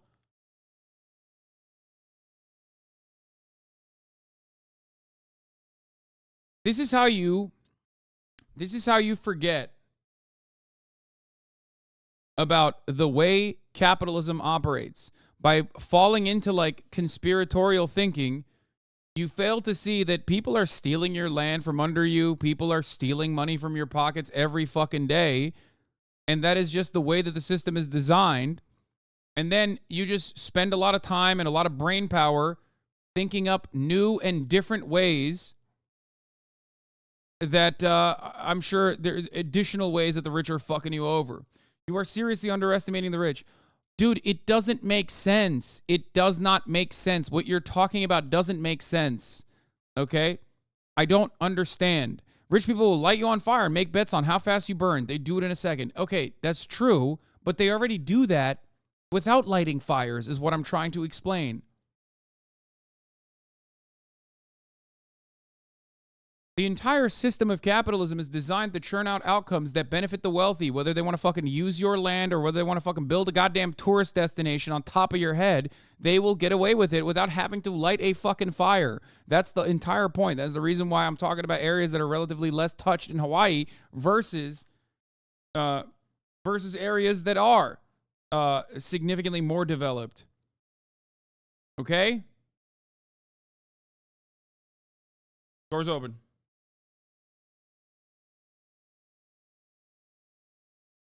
Why wouldn't they take advantage of emergency funds? What aren't you getting about this? Emergency funds, but okay. You think rich people need emergency funds for development? What the fuck are you talking about? They're already super wealthy. It's called government subsidies. Modernization initiatives are how rich people already get the funds necessary to rebuild certain areas. Tax breaks that they get for building hotels and generating a hospitality industry that's viable and robust. That's why I already covered that part by saying they already have the funds for it, and they get additional funds for it by getting additional tax breaks. That's how they do it. They don't have to fucking use emergency funds in the impact of a fire or something like that.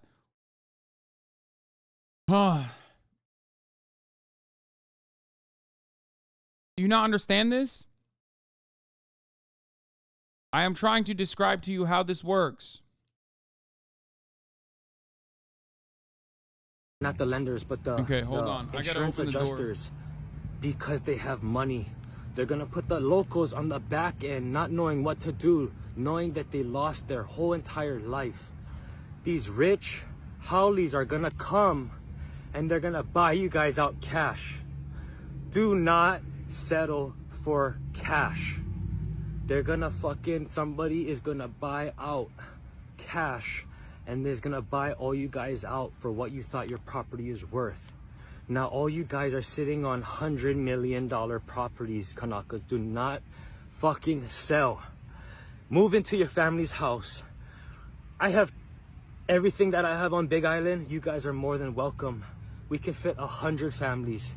Please, we will make it together. Hold out. Do not sell your grandfather's land. Do not sell your great-great-grandfather's land, your grandmother's land, your mama's land that she worked so hard for. No, there is no place else to buy.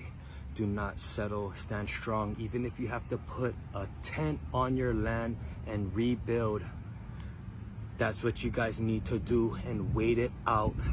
Wait it out. Do not sell. Do not give. Liberals are incapable of disproving conspiracy theories because they fail to understand that capitalism is behind most of the stuff they think is a conspiracy, and they just end up blaming it on some weird made-up story. I know. I just described this for the past like 2 hours. I would say you're perfectly summarizing exactly what I've been saying for the past 2 hours.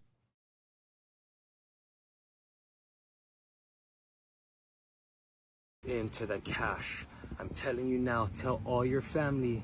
Do not get. Why is it okay for them to not want immigrants to come and live there? I love that, dude. This is excellent fucking five head takes. Yeah. Like, for example, when immigration happens to the United States of America, they're actually displacing American homes because every fucking Guatemalan abuela that fucking treks thousands of miles on foot to come into the United States of America to get a fucking poultry plant facility job so she can live in a goddamn trailer park where she's being like sexually harassed on the job with genuine fears of being fucking deported if she ever speaks out. Okay? That is the same. She's actually coming secretly with $7 million in her pocket to come in and fucking seize your property. Great take, Dimsdale Gimme Dome. Fucking awesome. Wow. You don't like South Africa being colonized? Guess what, Sweaty? That's called immigration. Okay? I didn't hear you talking about immigration this way when you were talking about people that are, escaping treacherous conditions at home. Yeah, Mark Zuckerberg is the same as like an undocumented immigrant or an economic migrant or a refugee. You're so good. So good. Can we just go to sub-only mode at this point? That motherfucker's a 28-month subscriber. What are you talking about? Sub-only point.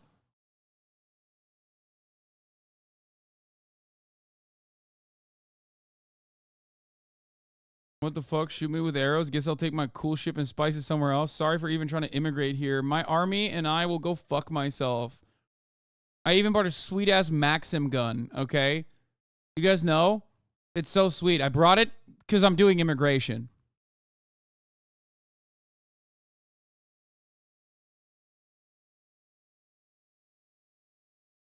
I thought we were pro-immigrant around these parts. Seeking asylum from my upper-class suburban lifestyle, so I go to a tropical island and displace the locals there. Incapable of seeing when Chad's joking? Oh, I don't know. That guy probably was joking. I'm sorry for jumping on you. There's a lot. I hope that guy was joking. The tone of it was, it was bait, chat. Yeah. The tone of it didn't make it seem like it was joke. The tone of it made it seem like it was sincere.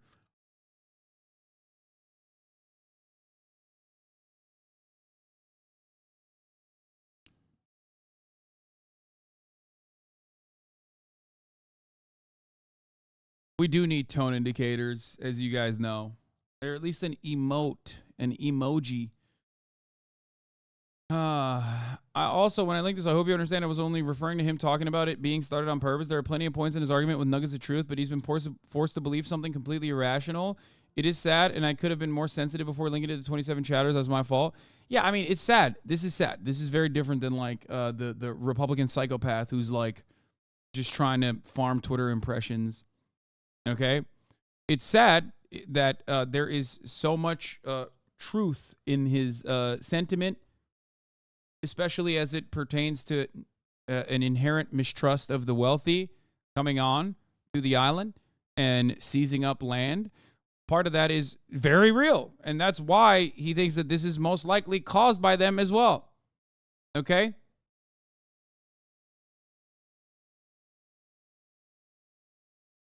give in to the cash that's gonna be offered to them coming. Please, I see it. I know all parts of real estate, the understanding of real estate and strategic parts.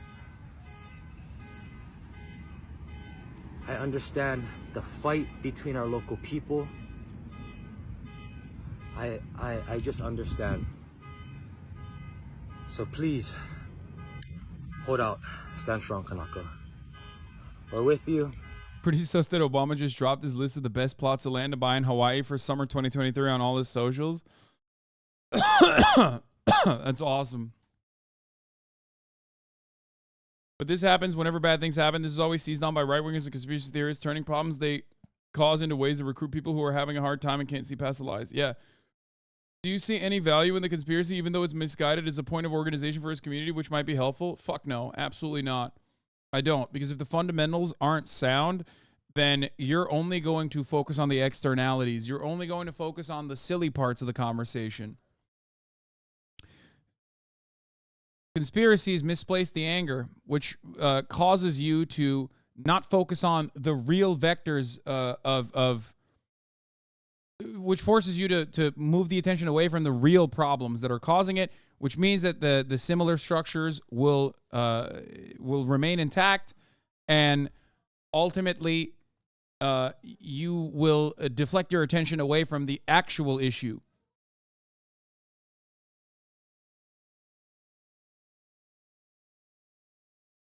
You get it?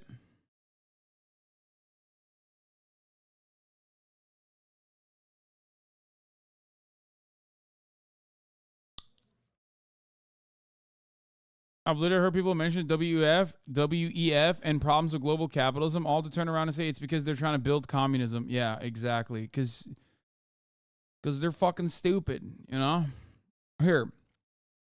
Not this one, but let's watch the Innuendo Studios video on why these conspiracy theories are so successful, why they're prescient, why they're important. The Alt-Right Playbook, Control the Conversation by Innuendo Studios. This is a 5-year-old video, and it's still important to this day. Say, for the sake of argument, there's this guy who's running for president. It's late in the campaign, and one of his chief liabilities as a candidate is that over a dozen women have reported that he sexually assaulted them, among them his ex-wife and a 13-year-old girl. His candidacy depends on convincing enough of the voting public that these accusations are false. But then, shortly before the election, audio leaks of this guy, backstage on TV and unaware his mic was on, not just admitting to, but bragging about kissing and groping women without their consent. So the first question is, how's he gonna spin that? And the answer comes in the form of an internet apology video where he begins with something like, I don't know, I never said I was a perfect person or claimed to be someone that I'm not. At which point, you pause the video like, your boy Linus is in hot water for a legitimate reason. I figured it's a relevant topic. Gamer Nexus made an in-depth video about it. I clicked on it to see what the fuck was going on. It's a 44-minute video about, like, I guess how in some of the data that they're using is inaccurate. And like their review is inaccurate. Do you think I care about whether or not Linus Tech Tips, which is like infotainment to begin with, is not giving me exactly the 100% accurate fucking metrics for what, I don't know, their GPU tests or something? If you think this is a serious drama that's unfolding that I have to cover in the midst of the deadliest modern wildfire and all of the other conspiracies that also are spreading like wildfire in the aftermath of it, I don't know what to tell you. Not to dunk on you too hard, chatter, but like this is probably yet another one of those circumstances where you have blinders on. It's not a great video in my opinion. Summary is Steve thinks his way of doing retractions is better.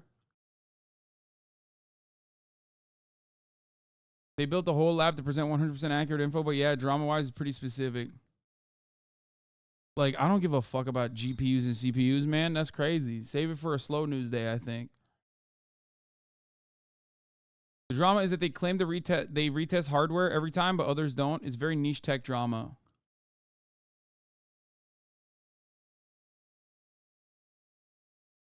YouTube tech community is going to have a field day with this. There's an annoying elitism section of it which hates Linus because it's more entertainment than just throwing data at you. Yeah, I have never in my entire life ever considered like the things that I'm seeing from Linus Tech Tips to be like 100%. Like, I don't go to Linus Tech Tips for like 100% accuracy for tech reviews. It's more so entertaining. Then again, I don't really look at I don't really look for like zero margin of error tech tips, I guess.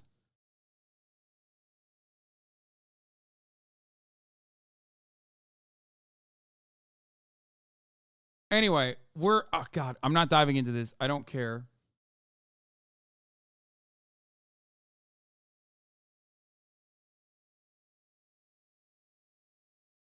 Let's watch this. Dude, yes you have. You have done literally both of those things. So you pop on over to Twitter and comment on how this guy's apology opens with two comically untrue statements. And like flies to manure, his supporters show up in your mentions. And they say, that audio is from years ago. What he means is he doesn't speak that way about women anymore. To which you point out, yes he does. He did, like, 2 months ago. And they say, well, his opponent's husband actually does those things. And you reply, those allegations are far less substantiated, and if they're true, the candidate's not responsible for her husband's misconduct, and if they're true, that doesn't make this guy innocent. And they start leaning in on the why do liberals make such a big deal about coarse language, strong women can handle themselves, in real life there are no content warnings, and all you can do is lean back in your seat laughing to yourself.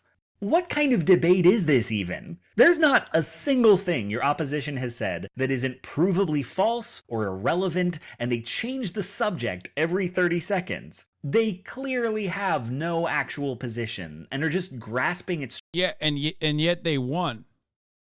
Because the entire point is to viciously, maliciously, and deliberately move the conversation away from actually taking place. You just don't, there's no goal there to just like have a sensible conversation. It's just trying to muddy the water. Straws because they can see they're losing. So you don't really have to pay them any mind. They won't endure. Thing is, they have. Not only does this manner of argument endure, it keeps winning elections. Why? Folks, let me introduce you to one of the most foundational strategies of reactionary rhetoric. Control the conversation. Much of what we discuss in this series will come back to this in one way or another. Now let's be clear, a lot of the alt-right is okay with or even in favor of sexual assault against women, but it's not politically viable to say so. It's true, but it's such a funny thing to just like say still. It's a sad yet kind of funny thing to say, even though it is 100% true. Shay? Okay, you can just like take her out on a leash.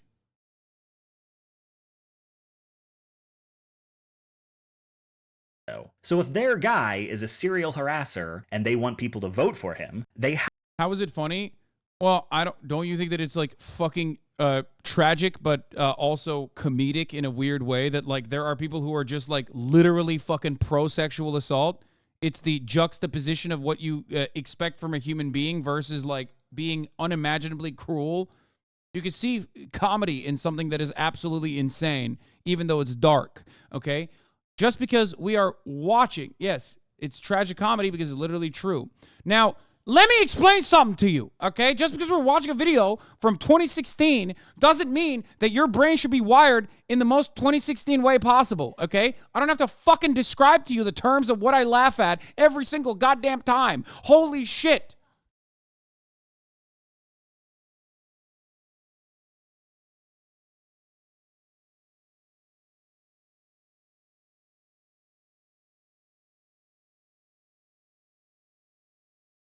I legitimately feel We laugh at dudes saying insane racist shit every day. Exactly. I feel like that, what that chatter is doing, is basically what this guy is doing, but on the fucking liberal spectrum. Okay? When you come in and you go, explain tragicomedy to me right now, or else my neurodivergence will imply that you yourself are in favor of sexual assault happening, you're doing the exact same thing that this fucking freak is doing, okay? He just had like he maxed out his autism stats for fucking niche esoteric Nazi bullshit. You maxed out your autism stats for the other side, for like radical liberalism, okay?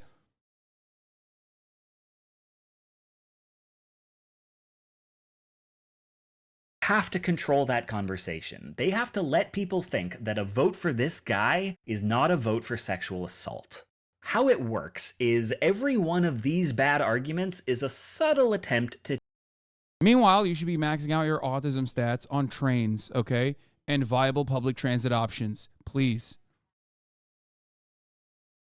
That's what you should be maxing it out on, not any of this dumb shit.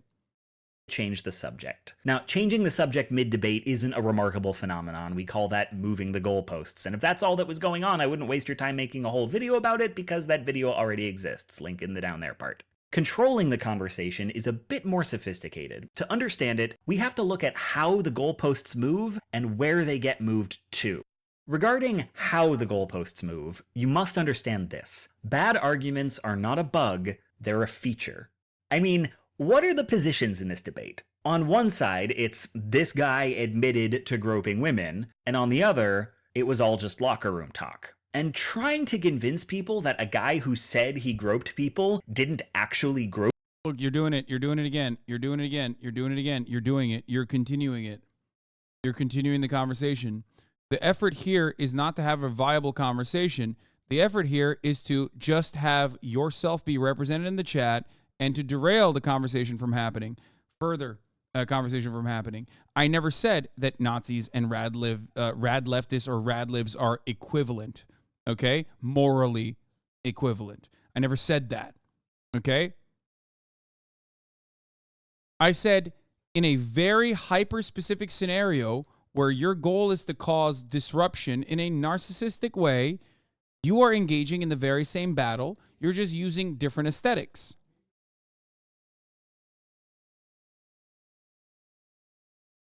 Ultimately, on the morality spectrum, these are not, I'm not like a believer in the horseshoe theory or anything like that. But why you chose to do this? Because it's a little narcissistic. I get it. You want attention. I understand. Okay, we all do. We want to feel loved. We want to feel noticed. Please move away from this interest, at least for the duration of this Alt-Right Playbook Control the Conversation video, because you are ironically trying to control the conversation.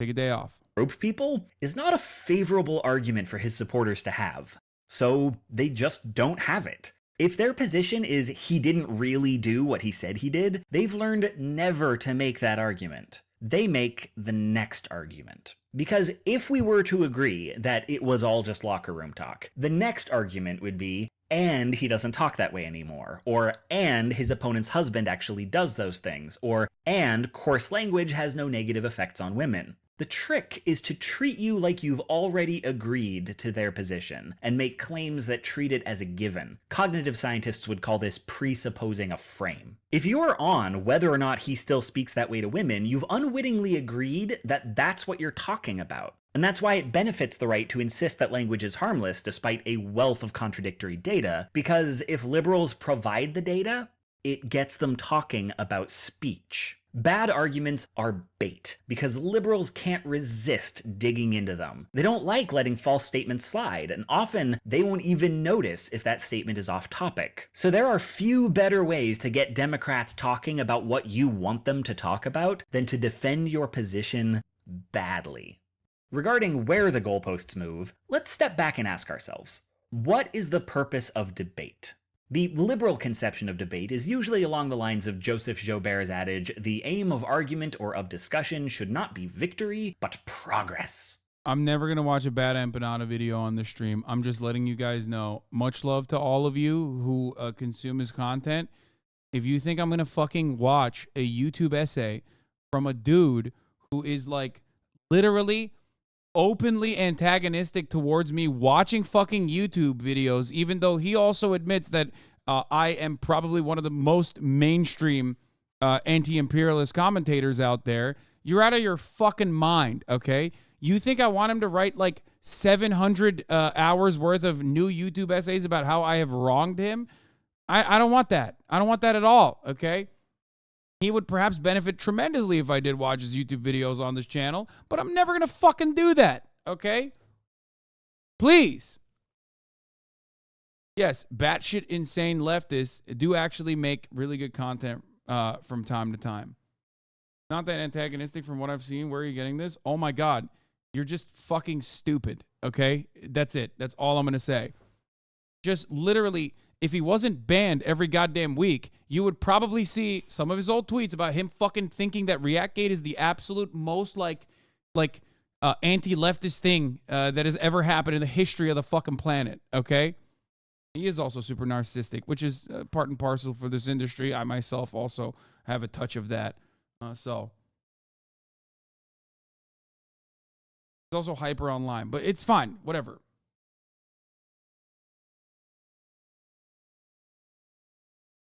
He's a bit of a drama pervert. You're thinking Plato and Glaucon, or maybe Debate Club. Two sides debate until one side wins, or until a third conclusion is reached together. Either way, the goal of debate is to arrive at the truth. That's not what debate means on the right. There, debate is a chance to perform strength, integrity, and certainty. So conservatism is inherently easier to defend because all they have to discuss is positive freedoms and the status quo. Ding, ding, ding. And also, you can take it one step further and literally do it while lying simultaneously. It is, in my opinion, much harder to lie about like a leftist future because you've never experienced it. You can lie about the current ongoing oppressive constructs that you exist under and always point to common sense. Oh, it's just common sense. What do you mean? That's just how it is. As I've described time and time again, it takes 1 second to lie and 1,000 hours to disprove said lie. Especially when you're lying in the right-wing direction. Okay? You don't debate until a victor is declared. You debate as long as you can keep eyeballs on you, forever if possible. There, the truth doesn't win because nobody wins, not in any formal way. You may scoff at that, but let's think about it. This is how political debates are structured in the US, where two candidates come in already knowing everything they're going to say, where it's political suicide to concede any point or find any compromise, and where who won is up to the voters. In such a framework, truth and falsity don't exist. All that matters is how much of the audience agrees with you. And if that's your framework, then what's in your best interest is to steer the conversation swiftly and efficiently to something you and your opponent will never agree on, because that gives you the most opportunities to look firm in front of an adversary. The value of turning a conversation about sexual assault into a conversation about sexist language is that the effect of sexist language is a place where the left and the right are fundamentally at odds. This is something Republicans can argue about till the end of time, because the left's understanding of systemic issues does not jive with the right's views on personal responsibility. Yes, of course, if the president spoke this way in the White House, it might be alienating to any woman who works there, but the right sees this as a personal failing on the part of the woman, not a systemic failing on the part of men. Sure, he shouldn't have said that, but really, she needs to lean in. And all the articles, all the data, all the reports that say that's not how this works in practice, they are useless in the framework of a performative Twitter argument or a 1-hour TV debate. A proper understanding of institutional sexism just takes longer than that. Yeah. One other part of this is also the oppressive constructs and everything that you experience is reinforced through our culture, which is dependent on the material conditions. So if the system itself is racist, let's say, right? I've seen all the bad empanadas videos. He's never seen bad things about you. Okay, dude, here, take a week off. Okay, please. Jesus Christ. Oh my God. Like, please, I'm off the topic. Just take a week off. Take some time. Take a breather. You're making me more conservative, Hasan.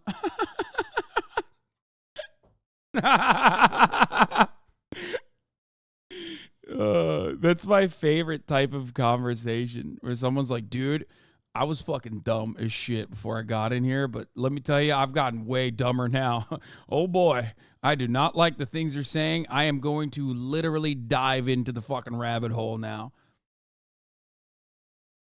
That's a good one. That's probably a meme. Okay.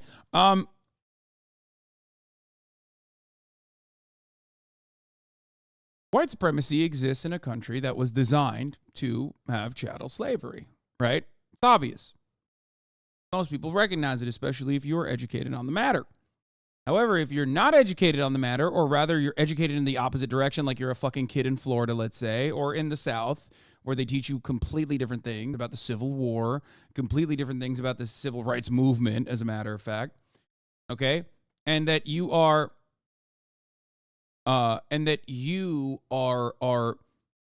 like learning all the wrong things. You also live in a segregated community. You are far removed from seeing a black person ever. And when you do experience a black person in your near vicinity, you have all of these hang-ups from all of the stereotyping that you've seen in local news and mainstream media. Black people are violent, angry, and you know, maybe slavery wasn't all that bad. Why are they so mad all the time, right?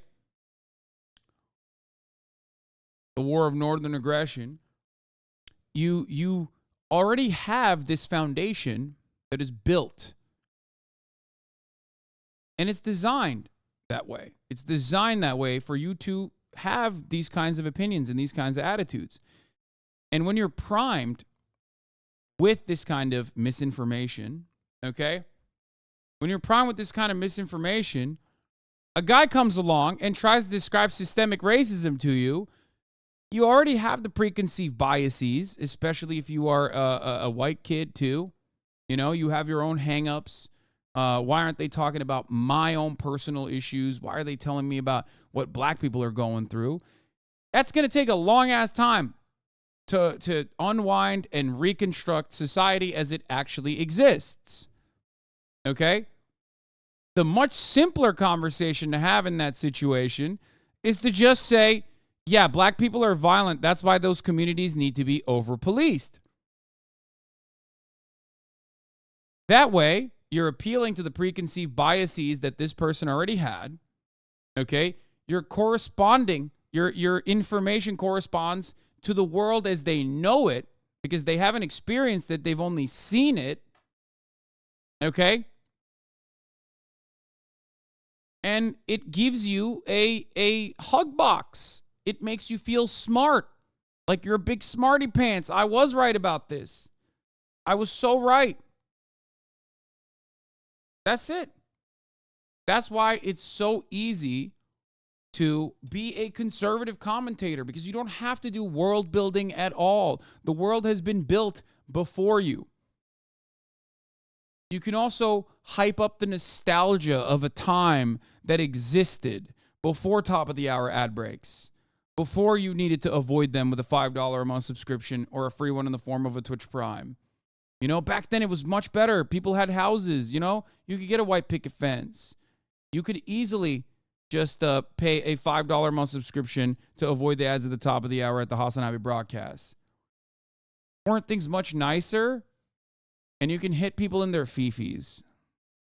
But of course, if you don't want to feel shitty about the top of the hour ad break, you can also get gifted a sub if you're lucky.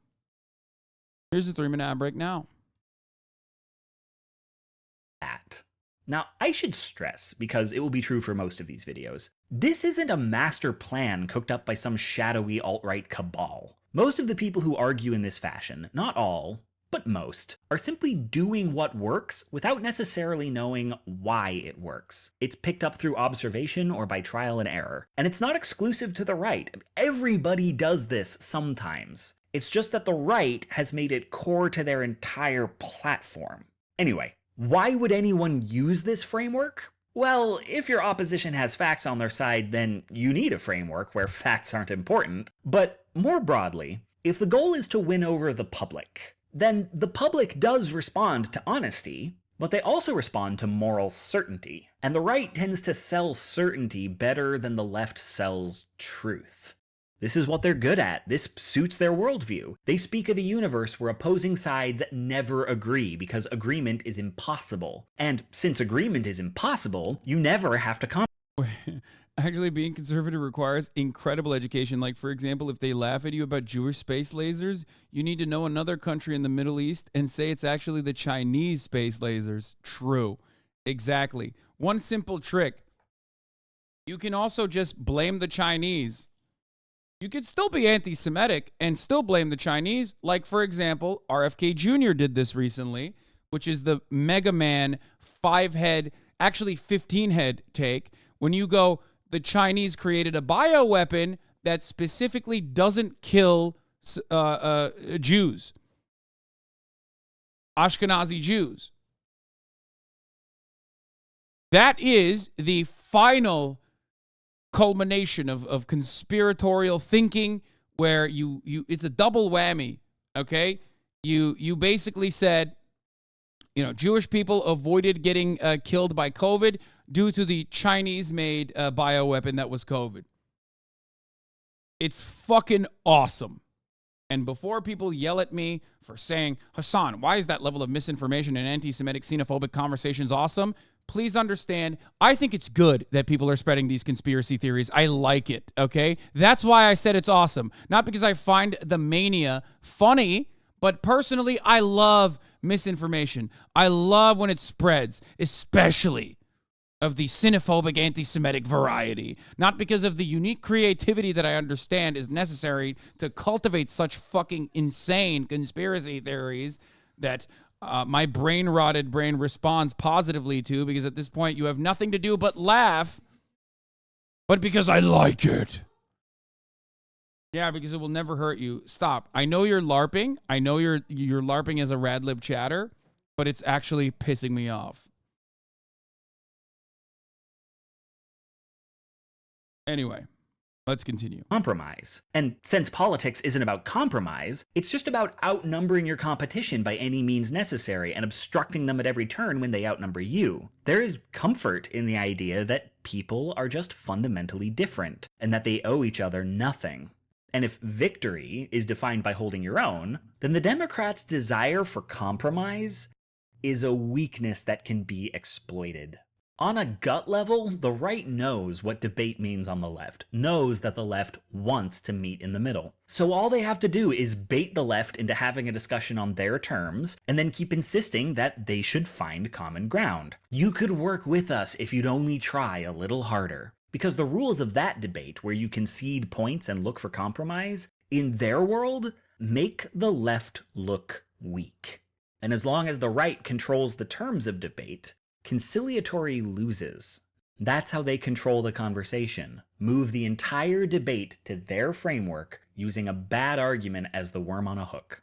Now, understanding this, you may find yourself tempted to engage in that debate because, knowing the rules, you think you can dig in your heels, put on a better show, win over more of the audience. But the one piece of advice I have for you is never take the bait. Don't let them turn you away from the real subject. This guy assaulted women, and that has nothing to do with speech.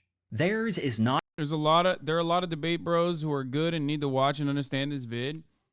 I mean, this is pretty much half the reason why I always say debates are not how you arrive at the truth through Socratic method or anything, and instead is just like pseudo-intellectual WWE wrestling. It's theatrical. There's a song and dance that you're playing, and the main purpose isn't necessarily to arrive at a truth, but actually to just ritualistically humiliate your interlocutor. And are there people who can be shifted in a debate? Certainly. There's a 20% that will maybe believe that you overpowered your opponent with your stronger rhetoric, but that doesn't necessarily mean you are correct on the facts. 40% will be firmly on your side. The other 40% will be firmly on the other side. Maybe 20% in the middle could move in either direction, depending on how powerful your rhetoric is. But it has absolutely nothing to do with real information and you being 100% correct. That's it. And that's the truth. It's I don't know why people don't. I don't know why people always make it seem like there is, some valid real truths coming out. It's like you have to test your ideas in the metal. You have to test the metal of your ideas. That's how you do it.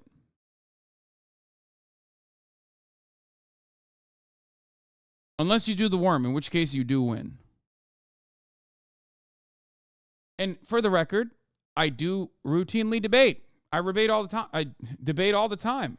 It's something that I do regularly. You know?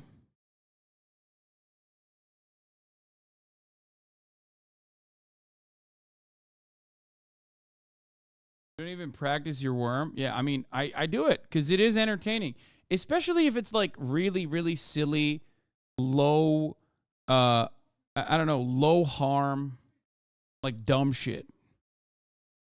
Or if your opponent is someone like XQC, then it's a lot of fun because like he will make it entertaining and chaotic because he's just, not capable of holding a debate. Even when he tries hard, he just like constantly unwinds. Even if he has like good points, even if he takes notes, he just like forgets about them and gets emotional and starts just saying like insane shit. But it's like good content overall. So it's great. It's great when it's like low impact debates on dumb shit. The only thing you debating is that ban button, lol. I know. It's all, there is also this other side where people have like very clearly, very, very deliberately created this like narrative, like Hasan is bad at debates. That's why he like escapes them. It's like I've debated more people than most publicly on television. I'm very clear about my boundaries. I will debate if I feel like there is genuine harm happening and you have a large enough audience that like maybe I could captivate 20% of, that is a decent chunk. I'll do it. I've done it. I will continue to do it. But it is not all I do. I'm not interested in making that my entire content. I've debated on live TV. I've debated in front of large crowds. I've debated on live television. The idea that I don't debate is silly. I have debated. You can find them. You can find many examples of this.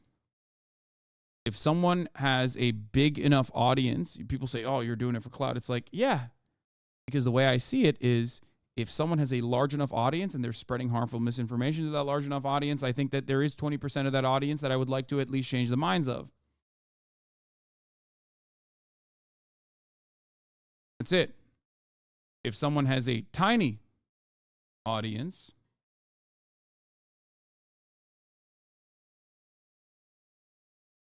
then why would I give them a larger platform? Was it you said that you were going to be debating Jordan Peterson soon? We were supposed to at Oxford Union Hall. Unfortunately, it is not happening. He backed out. Not a game that can be won by progressives. Even if you ruined them for some ignorant comment on the First Amendment, you'd only be legitimizing their rules, and those rules do not lead to a functional society. They are based on the idea that differing types of people can't work together. So one just has to beat out all the others. You can't expect to run on those principles and not get flooded with Nazis, homophobes, and handsy rapists. So get it out of your head that you can win in a debate with the far right, that you can beat them at their own game. If you find yourself playing their game, you've already lost. Yep. Great video from the from Innuendo Studios. The Alt-Right Playbook, Control the Conversation, is a 5-year-old video, maybe a 6-year-old video as a matter of fact, and yet still prescient, still important. Having said that, of course, Mountain Dew is officially witchcraft, according to the Facebookers. My brother in Christ pointed this out, and it's spot on. What happened in Maui is by no means an accident, and this Mountain Dew direct energy weapons Maui burst flavor is definitely not just a mere coincidence either. Remember, this is exactly how witchcraft and the occult works. They must show and tell you exactly what they are going to do before they do it.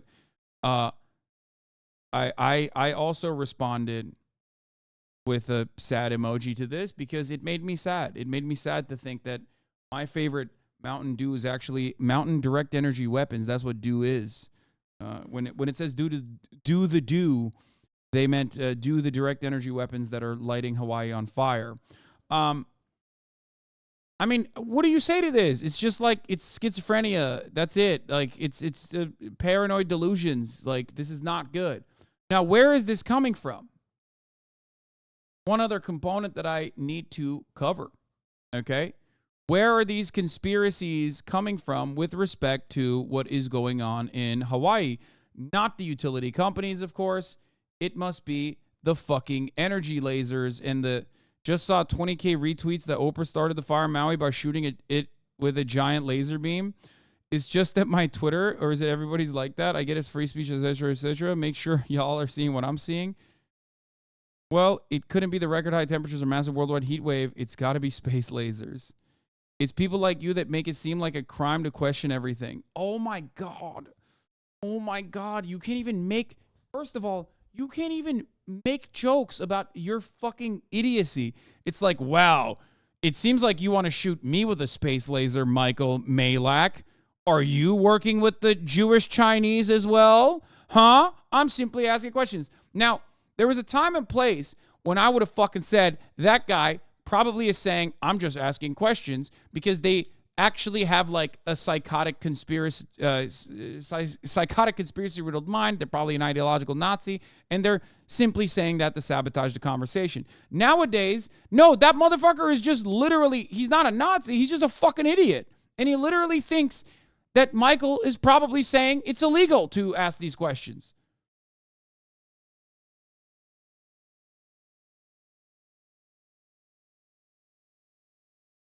Why should we even have crime? Why should we even identify as people? Questioning everything is cool, but where does it stop? Those are ridiculous questions that lead nowhere. Do you have any idea how rich Oprah Winfrey is? And all of those trees are still standing. There's something going on there. And it's not a pointless question like your examples. Do you know how rich Oprah is and all those trees are left standing? What? Yeah, maybe if you stop shaming people for asking questions, you might actually wake up to the fact that these things just don't add up.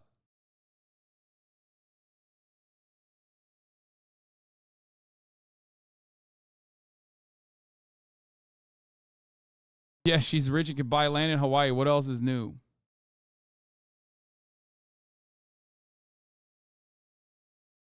Videos I've seen doesn't look like a wildfire. Definitely looks chemical. That's awesome. That's fucking fire. Anyway, here's where the original Chinese satellite lasers come from. A very unusual sight captured on camera. Japanese and local astronomers say a Chinese satellite was recently seen beaming down green lasers over the islands. I gotta pee, I'll be back. This video captured atop the Subaru telescope on Mauna Kea, operated by the National Astronomical Observatory of Japan. Bryce Moore has the story. The lasers flash for just a couple seconds. Initially thought to be from a NASA altimeter satellite, the Japanese put out a correction note on Monday saying NASA scientists found a most likely candidate as the ACDL instrument by the Chinese Daki-1 AEMS satellite. I went to a University of Hawaii astronomer who read up on AEMS instruments. It's a Chinese satellite that is measuring pollutants, among other things. It has many different instruments on it, some kind of topographical mapping, or they're also used for measuring stuff in the Earth's atmosphere, and I think that's what it is. It's an environmental measurement satellite. I also sat down with the former Chief of Staff of Marine Forces Pacific. He had some questions. I'm not sure, this is my opinion, why the Chinese, who are probably some of the most prolific polluters on the planet, would be collecting data on pollutants on this side of the Pacific. Both experts say this isn't explicitly a spy satellite. It is cataloged and known by governments around the world. Wow. It must be. Nah, I don't want to believe you. Nah. Don't believe you.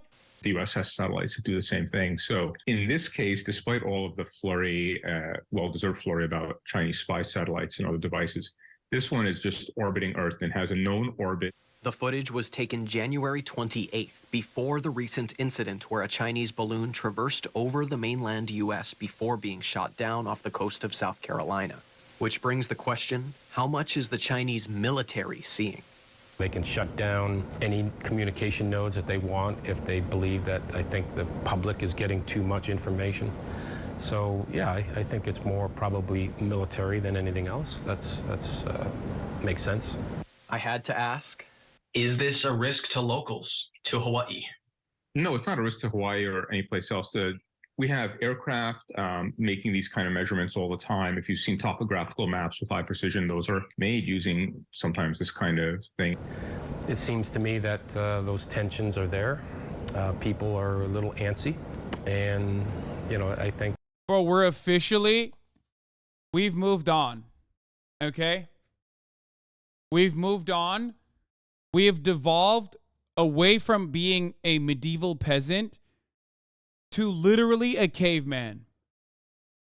This is Neanderthal shit, okay? This is like this is prehistoric levels of stupidity.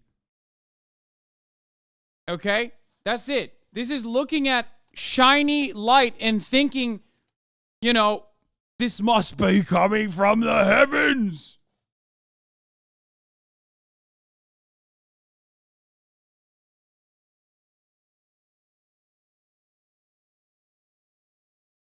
My lord, dangerous dragons have ravaged Hawaii.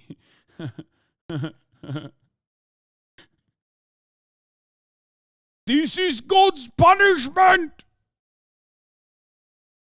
It's the other cavemen. I don't know why the fucking Neanderthal is speaking with that accent, but other cave. They come. They come for us with shiny light. I think we just need to be a little bit more aware, vigilant. I reached out to the United States Space Force to see how often Chinese satellites scan Hawaii airspace and if there's been an explanation from China. For the record, the worst part about it is that because the American media, for the most part, has a genuine interest in like stoking the fires of xenophobia and claiming that like China is doing some fucked up shit, like we saw in the weather balloon saga, as you recall, when the American government quietly released information that the weather balloon or the balloon that they shot down over U.S. Over the United States airspace was actually just, it had no fucking scanning technology or anything like that. But they did that quietly months after the fact, so no one heard about it. This, of course, plays a role into feeding conspiracy theories.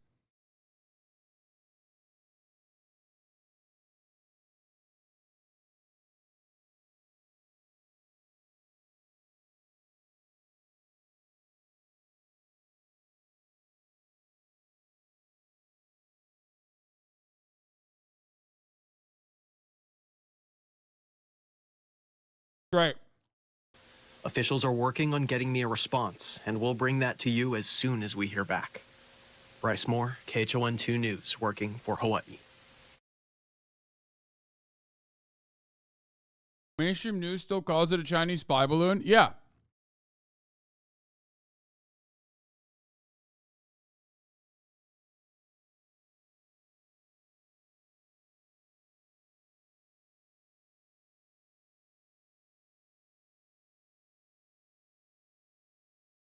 This is on the 30th of June. Chinese spy balloon did not collect information, says the Pentagon. Chinese balloon that crossed the U.S., the continental U.S. from Alaska to the East Coast in February did not collect any information.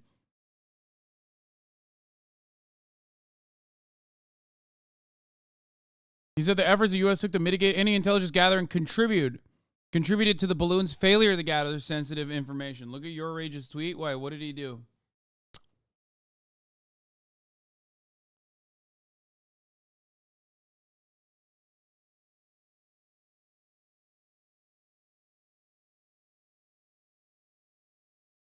No.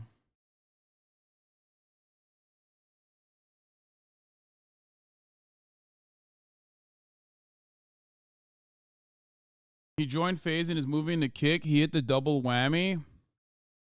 I mean, him joining Faze is not that terrible, to be fair. I mean, you know, that they've been courting him for a minute now.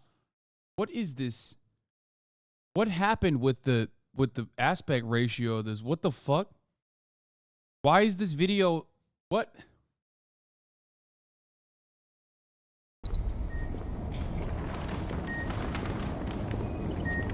My man shot this with a 70mm IMAX camera, dude. What the fuck?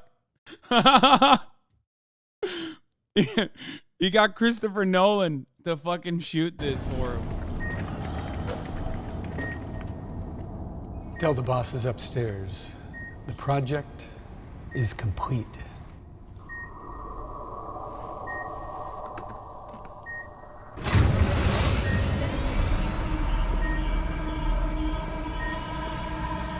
We've done it. Now nobody will stand in our way.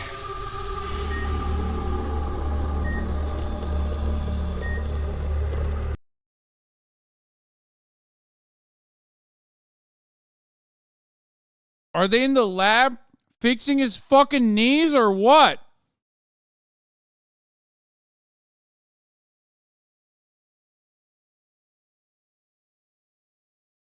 What's happening? Is that what they're doing?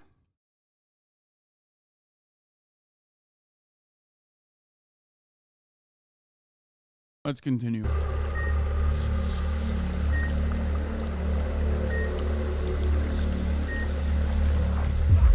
Crazy to announce his knee surgery this way. Yeah, it's wild, dude. He's like...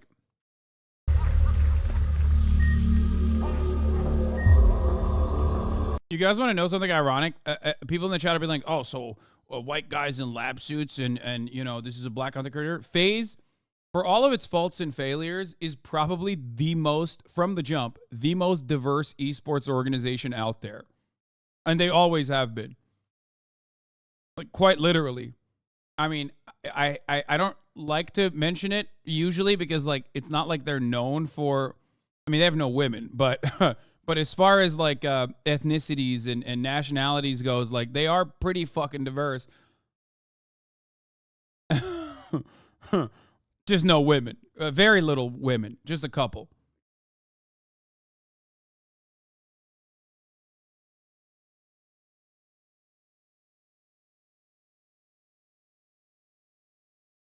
Now that he's on Kick, he's contractually obligated to beat you on the courts and dunk on you. I do worry. I hope YourRage doesn't also fucking start shitting on me like relentlessly. These men, do they think they can control me? I know it's like Kick contractual obligation, but like I hope that doesn't happen.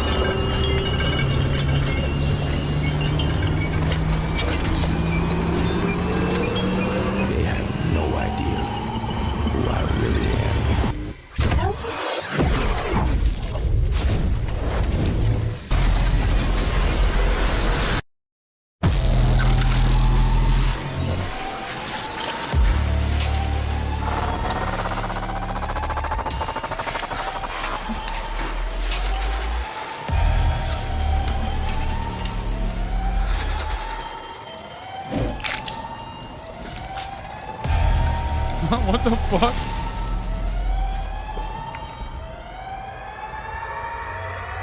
He's killing doctors!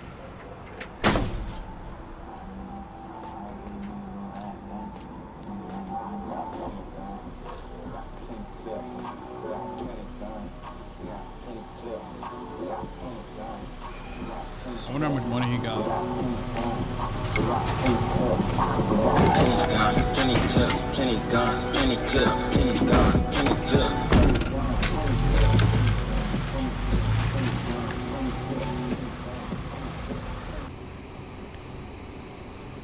The announcement feels like he's not joining Faze. And he's just going to Kick. Like he just killed the Faze guys, and he's like, "Fuck Faze, I'm joining Geek." Finally, shit's about to change for real. Does that dude's knees look all right to you?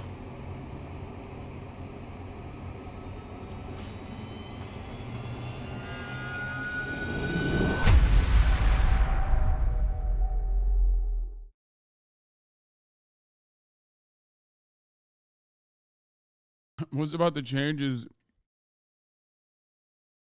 like I said, he's going to start shitting on me every day as a part of his contractual obligation. No, I heard the knee joke, man. I already made it myself.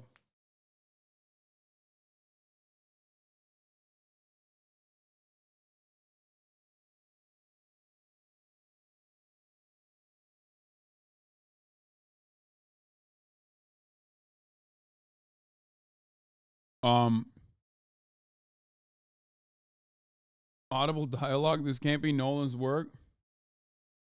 Breaking ex-Twitch streamer YourRage reportedly signed a deal worth over 75. Dude, these are all fake. You know that, right? Like a lot of the fucking farmers on Twitter just straight up lie about that. They're baiting.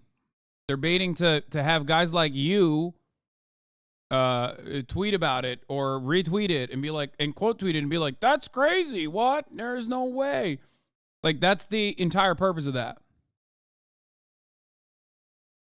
Who's going to stop them? Yeah, nobody.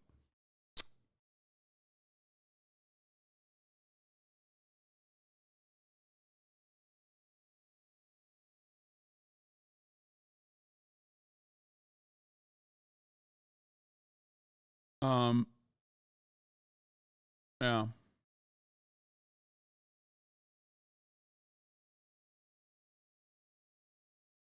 DeSantis being weird again. All right, let's get to the news. Got a couple mil at least. Oh, absolutely. He definitely got the bag. Listen, if there's one thing Kick has, it's the bag. For sure. All right. We talked about Hawaii a lot. Let's hear about Ron DeSantis now.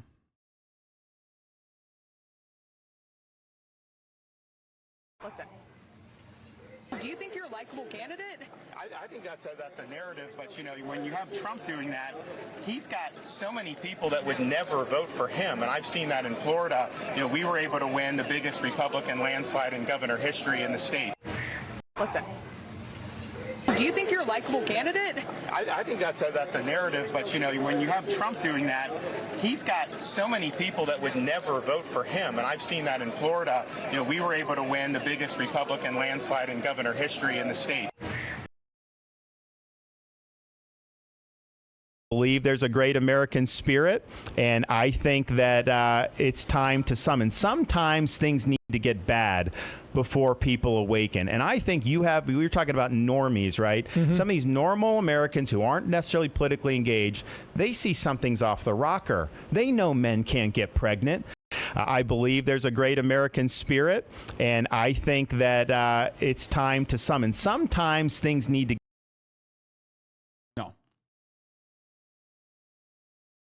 No. That's not. You're not allowed to do that. You can't do that. Not allowed.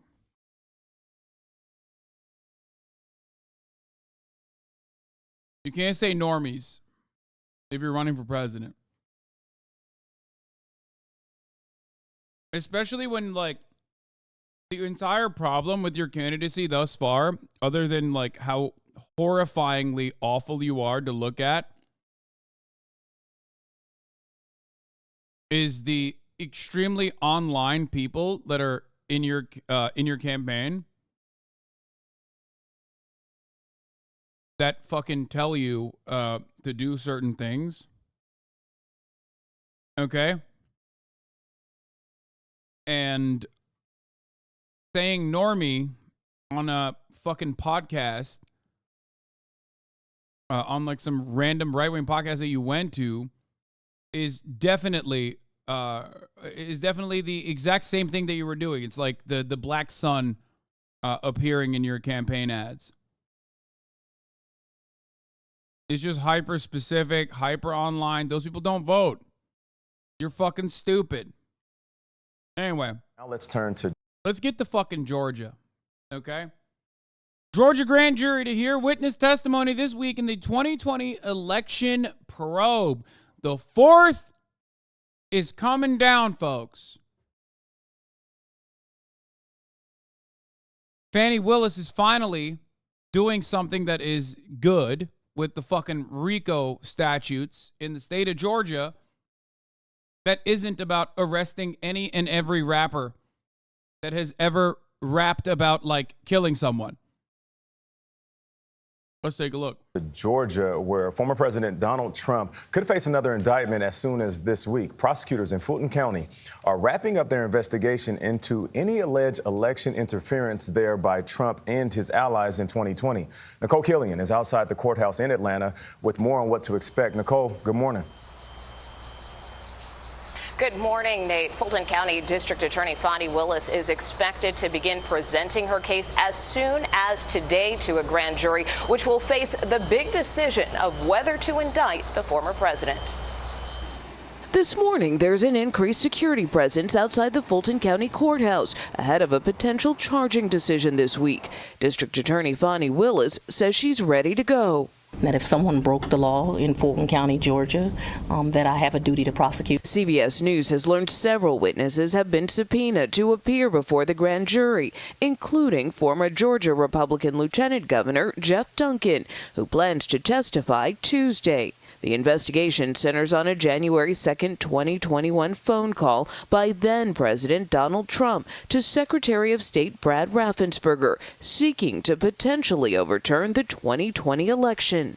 I just want to find 11,780 votes, which is one more than we have. On his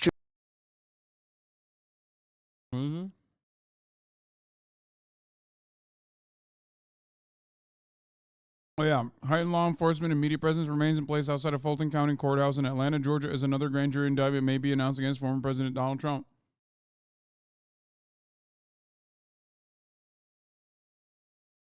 It's all media and cops right now. And I don't even think that there will be that many protesters, but who knows? Now, this one is my favorite, which is really awesome. This one is my favorite for a couple different reasons. Number one, we've known about it for a very long time.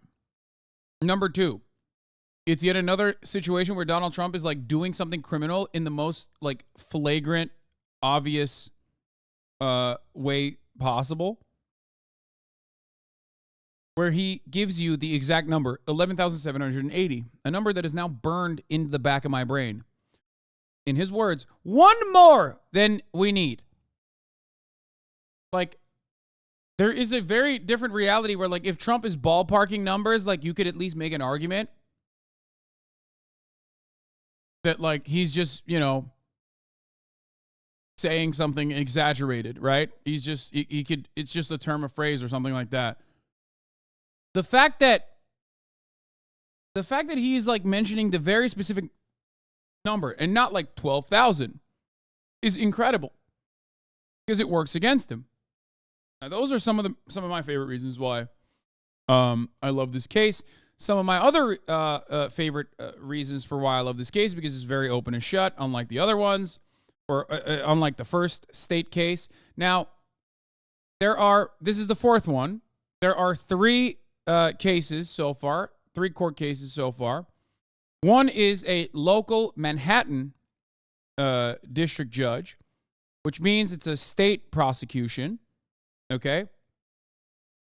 The second one is a federal prosecution. The third one is also a federal prosecution. So technically, Donald Trump could actually pardon himself. I mean, we're entering like speculative legal theory here because it's never happened. And will he be able to do that? I think he would, because he can still run from jail. He can still literally go to prison and become president. That part is definitely set in stone. Okay. But will he be able to literally pardon himself for federal crimes? Well, yes, he can.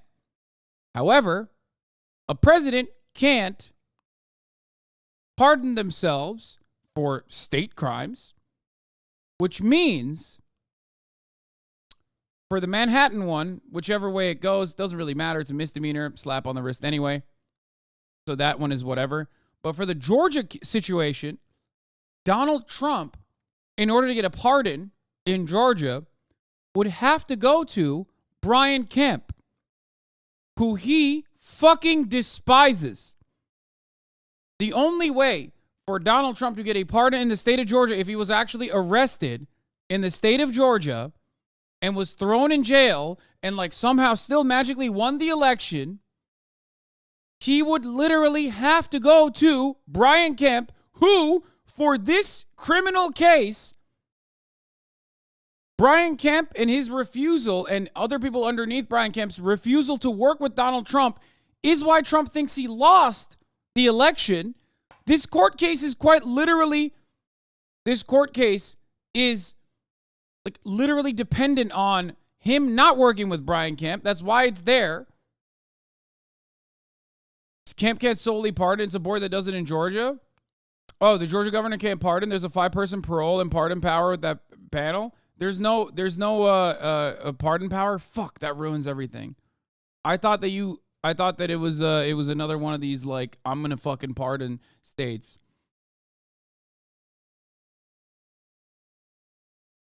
God damn it. I mean, it's still funny. Last but not least, because this will most likely be televised. Unless you guys want to hurt my feelings on that one too.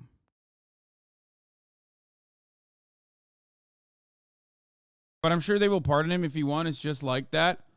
I think it would be really funny if there was a world where Brian Kemp was petitioning against Donald Trump being pardoned in the state of Georgia as the governor, with a tremendous amount of influence over his own state.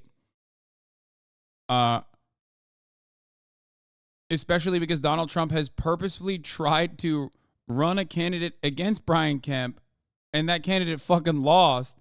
It's not like Donald Trump has been a fan of Brian Kemp at all for like the past couple of years now. Like, he has open contempt for him. He hates Brian Kemp.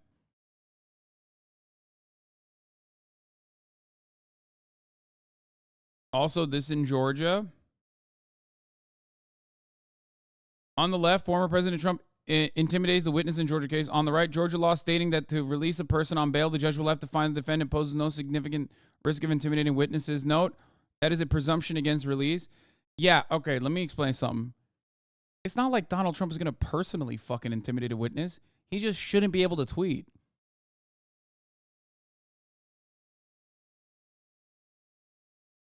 Dude, they are not going to keep him in prison. Oh my God, that'd be so sweet if they did, though. Fuck!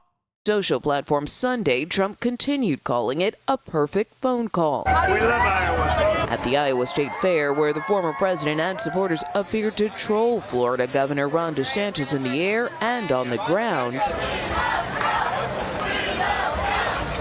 he was peppered with questions about a possible fourth indictment. Yes, we did nothing wrong. We don't ever take a plea. Yes, sir. We don't take plea deals. Earlier this year, a special purpose grand jury said it believed perjury was committed by several individuals and recommended the DA seek appropriate indictments. And you think there could be multiple indictments? I think there'll be multiple defendants indicted. Michael Moore is a former U.S. attorney and believes Willis could go further with racketeering charges against the former president and his allies. It really allows her to talk about, as a prosecutor, everybody's dirty laundry and everybody's dirty conduct, and not just the dirty laundry maybe that the former president may have in his hamper right now. If the former president... Okay, if you're a lawyer with that accent, you contractually are obligated to say, well, I'm no big city lawyer now. Like, I'm sorry, I don't make the rules except for that rule I just made up. You have to do it. Like, I know, first of all, Atlanta is a big city. I know. But when you have an accent like that, you know, you have to say that. Well, I ain't no big city lawyer. Ho, ho, ho. This seems like a miscarriage of justice. I do declare.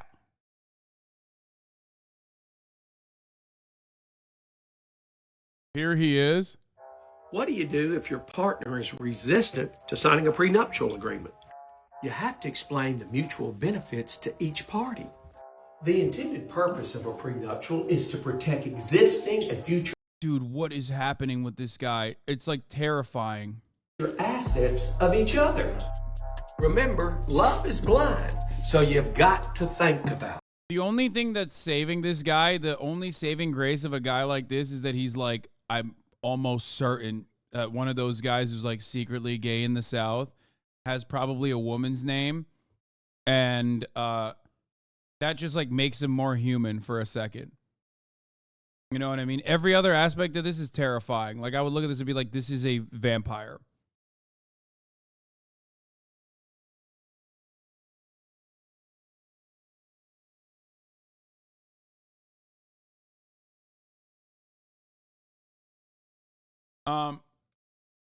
Yeah, cameras are allowed in the court. Yes, it's a state court. Yeah, Georgia judge says cameras will be allowed in court if Trump is indicted.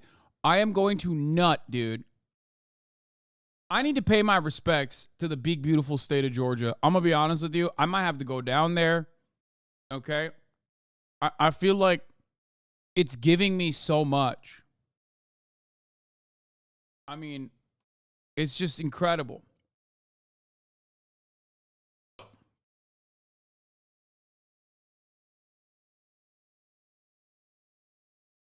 Georgia will give us a mugshot, and Georgia will give us a fully televised court proceeding. And I love that. Oh, also, this document outlining charges against Donald Trump was briefly published and then removed by the Fulton County GA District Attorney's Office, according to Reuters. I think they, like, accidentally leaked it or something. Is this real or is this fake, chat?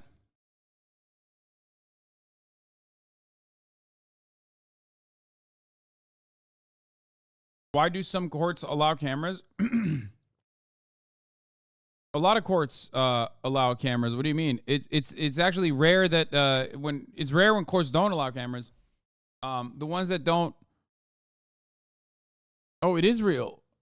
Georgia court website briefly publishes and removes documents about potential Trump charges. What the fuck? It's real. Yo!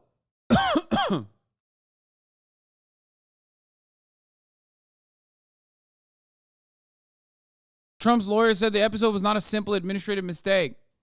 Let's take a look. Why is his date of birth crossed out? That's weird. Charges: Trump, Donald John. Description: violation of Georgia RICO, Racketeer Influence and Corrupt Organizations Act. Level: serious felony. 5 charges of solicitation of a violation of oath by public officer, also a felony. 9 charges of conspiracy to commit impersonating a public officer, also a felony. 11 charges of conspiracy to commit forgery in the first degree, also a felony. 13 charges of conspiracy to commit false statements and writings. 15 charges of conspiracy to commit filing false documents. 17 charges of conspiracy to commit forgery in the first degree. 19 charges of conspiracy to commit false statements and writings. 27 charges of filing false documents, which is also a felony. 28 charges of solicitation of violation of oath by public officer. 29 charges as charges for false statements and writings. Oh, okay. The numbers are page numbers. Okay, I was going to say, what the fuck? It seems like insane amounts of times that he's done it. Like, how do you do this 38 times? I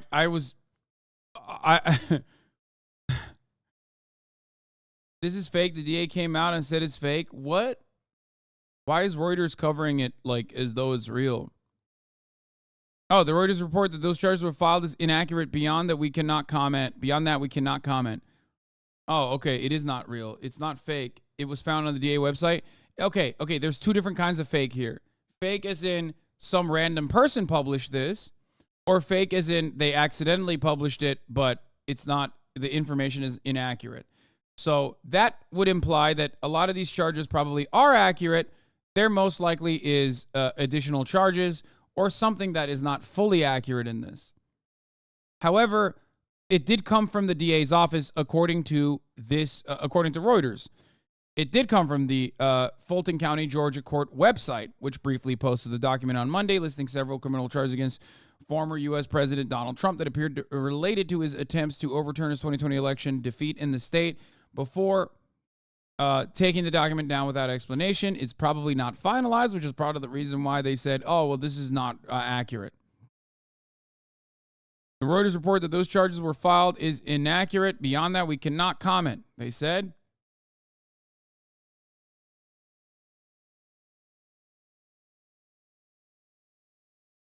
The grand jury is still taking witnesses, so Doc was released early. Update on MSNBC. The Fulton County grand jury is still hearing from witness number 5.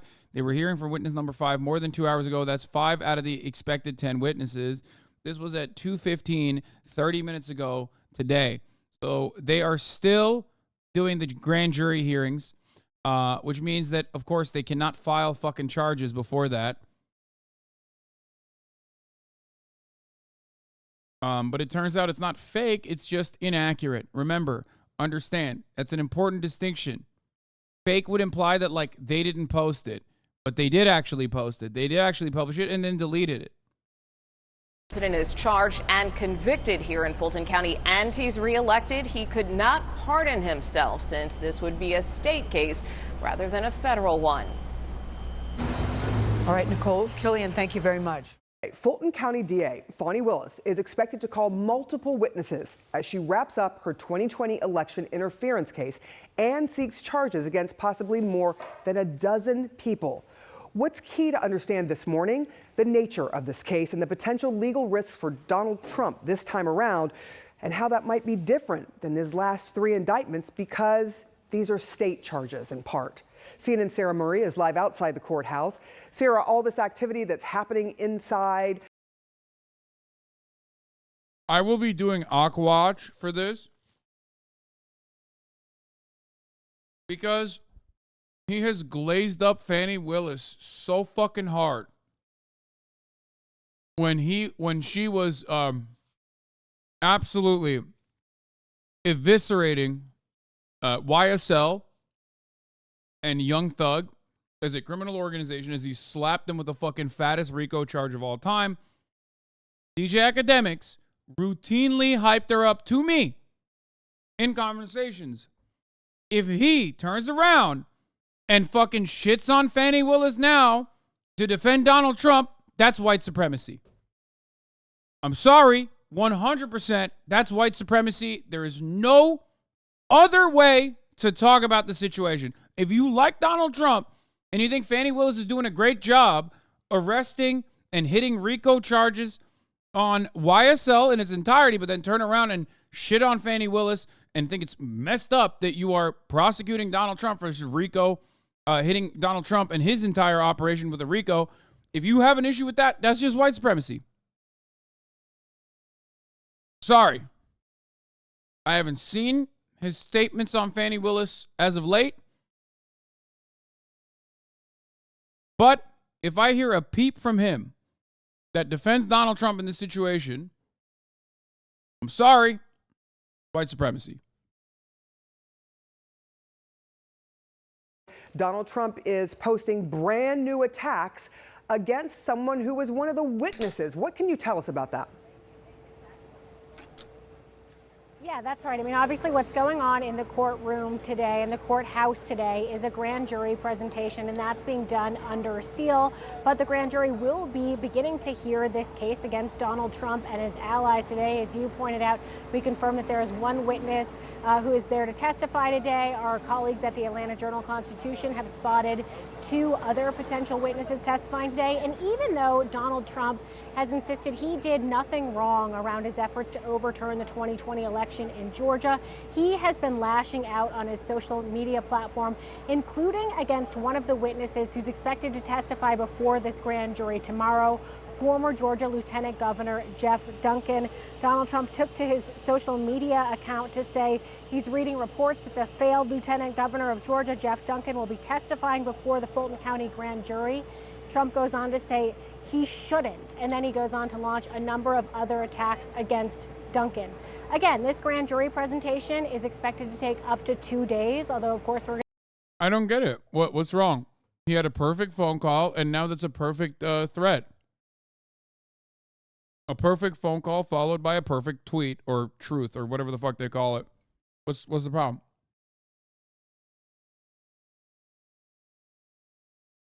It's so funny. Like, he can't stop further incriminating himself. There's literally another civil suit launched against him after he lost the former defamation suit. He continued to defame that lady in New York on a CNN town hall. Like, it was right after the fucking defamation suit awarded, what was her name? Shit, I'm forgetting now. E. Jean Carroll, thank you, chatter. E. Jean Carroll successfully sued Trump for defamation. And I think it was, what, a $5 million award? A day later, Trump is on a CNN town hall defaming her in the exact same capacity. It's awesome. He just can't stop himself. He's just like, I don't give a fuck. going to be on high alert for any potential indictment announcements today or tomorrow. And this is a sprawling case. This has been a 2.5-year investigation that was set off when Donald Trump made that phone call to Georgia's Secretary of State Brad Raffensperger and pressed him to find the votes for Trump to win the state of Georgia. But it's gone on to include the fake elector scheme. It's gone on to include a harassment campaign against election workers, as well as a voting systems breach in rural Coffee County, Georgia. Sarah. All right, Sarah Murray, thank you for all of that. Appreciate it. John? And just a reminder, Sarah, these were the election results in Georgia in 2020. This was the margin between the two candidates. Wait, was it 11,799? Stop. Don't tell me it was 11,799. Why do I know that number? Why does that number... Why does it... It's such a specific number. Why am I remembering that? Wait, what's one more from 11,779? What is a number that's one more than 11,779 votes? Oh, that's right, 11,780 votes. If only someone was stupid enough.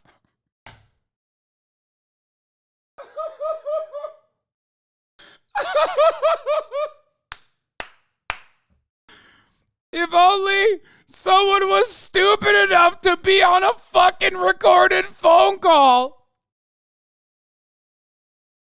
asking specifically the Secretary of State that he needs 11,780 votes in the state of Georgia, and then followed it up by just one more than we have right now, implying that you already understand how many votes that you do have.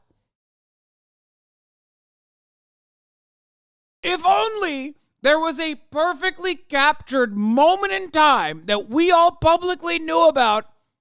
Like, someone, Little Bear, please find the first time I heard this being covered in the news.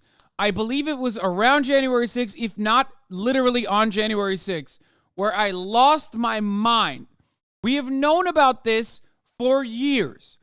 One of the most shocking parts about this was that it wasn't like immediately, in my opinion, criminally prosecuted. And I thought I was wrong, I guess. When I heard this for the very first time, I lost my mind. Lil Bear, the question was, when is the first time I heard the perfect phone call? I believe it was literally on January 6th, if not around that time, where I lost my mind. The first time I heard Donald Trump describe to Brad Roethlisberger that he needs 11,780 votes in his perfect phone call. Joe Biden won by 11,779 votes. That was the number that Donald Trump called Brad Raffensperger and said, find me more votes than that. This trial is taking place, or this grand jury, these hearings are taking place in Fulton County. That is where Atlanta is. And very briefly, Sarah. Is this it? Wait, why'd you link this, but not like the halfway there and like, oh, actual moment?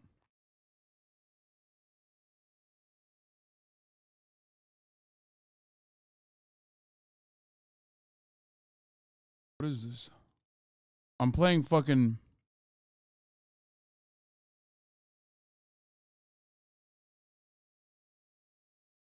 Timestamp in the description. Oh. Wait, what? Wait, what is the full Trump phone call leak? They leaked the full one? That's crazy. Okay, so I didn't even know the full one leaked, dude. Explain this, dude. What the fuck? Are you guys new here or something? Like, why are you trying to derail? Okay, let's invite the Normans. Let's invite the Normans into our home. Okay. I will be doing some politics. Obviously, the Georgia runoffs are happening and shit. So, daycare is open. I will be covering the GA runoffs that are heating up. Isn't that wonderful? Nothing has changed at all. Did he fart on? Okay, dude. I don't know. Why am I talking about the fart? Get back to the thing immediately. 11,780.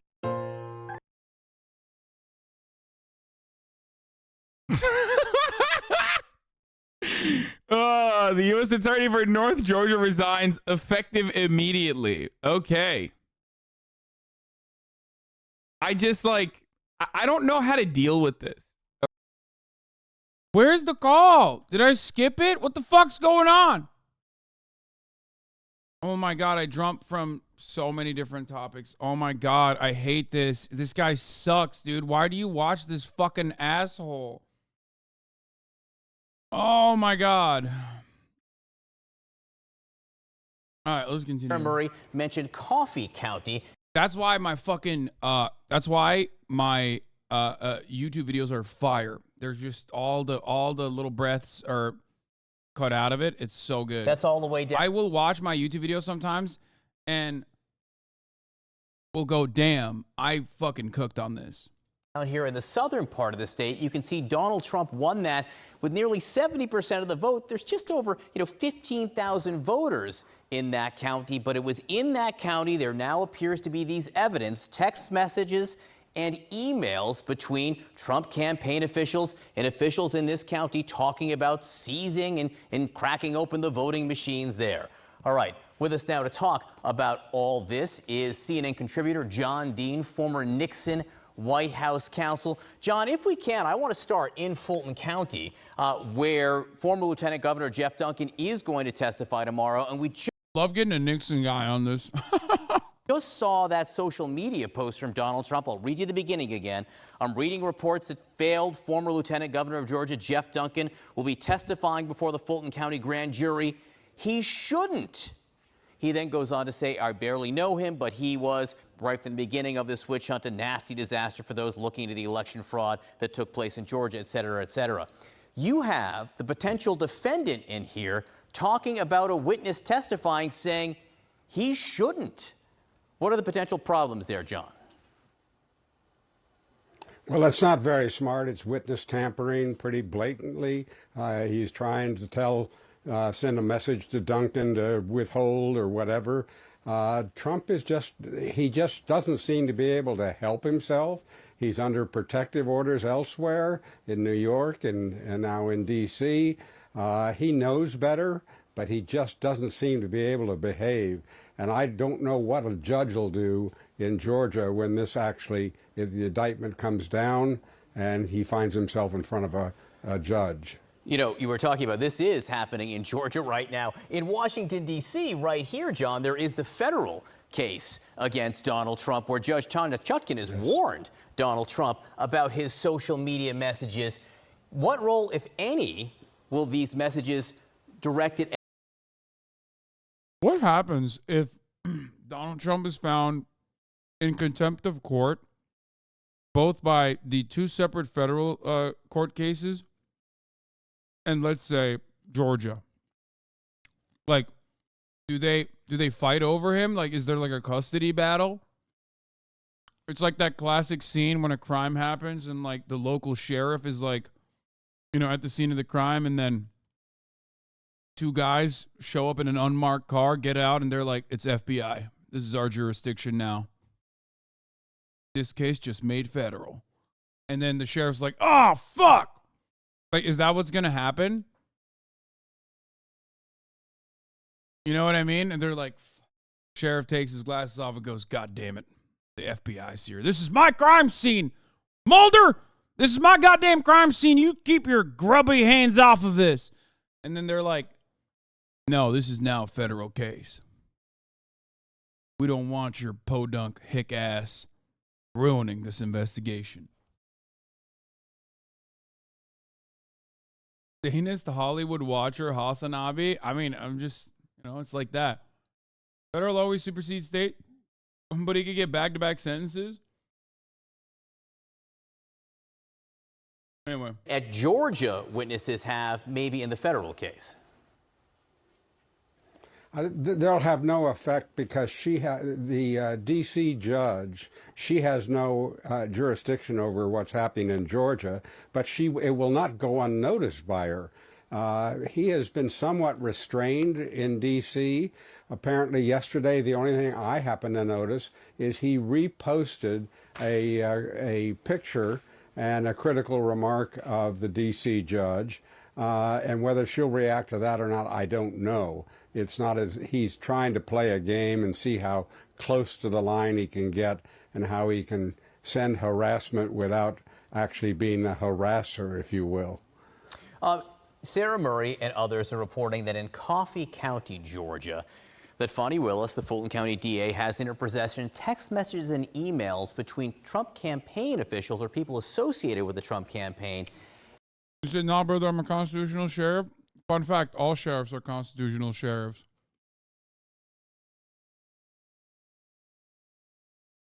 And officials in this county talking about getting access to the voting machine. These are receipts. What role could these texts and emails play in this trial, John? Documents always play a big role. They are not impeachable. They say what they say. They can't be cross-examined, and they have a big impact on juries. And when there's jury polling later or juries discuss what influenced them, it's often the documents that have the biggest impact on them because they can, really no credibility issue with a document. A document is a document. So that is a powerful piece of evidence. All right, John Dean, counselor, always great to see you. Thank you so much for your help today. Kate? So security is tight right now around that courthouse we're talking so much about. As new potential charges loom for weeks, concerns over safety have been paramount as the DA herself has been the target of threats and attacks including from Donald Trump, who's called Willis racist and also called her investigation corrupt. CNN's Nick Valencia tracking this for us. He's joining us now. Nick, what are you seeing there? There's a lot of activity at that courthouse today. There is. Actually, just in the last several minutes, there's been an uptick in activity, Kate, but we want to be very clear, this is unrelated to the former president. I will show you what's going on here. Just in the last several minutes, about 20 to 30 protesters showed up. There's a whole other separate issue going on in the city right now with a police fire and training facility. Those individuals who are protesting the building of that facility have used this scene and this atmosphere outside in front of the Fulton County Courthouse to bring their own issues. The main headline, though, today, as it relates to the Fulton County investigation and the efforts by Trump.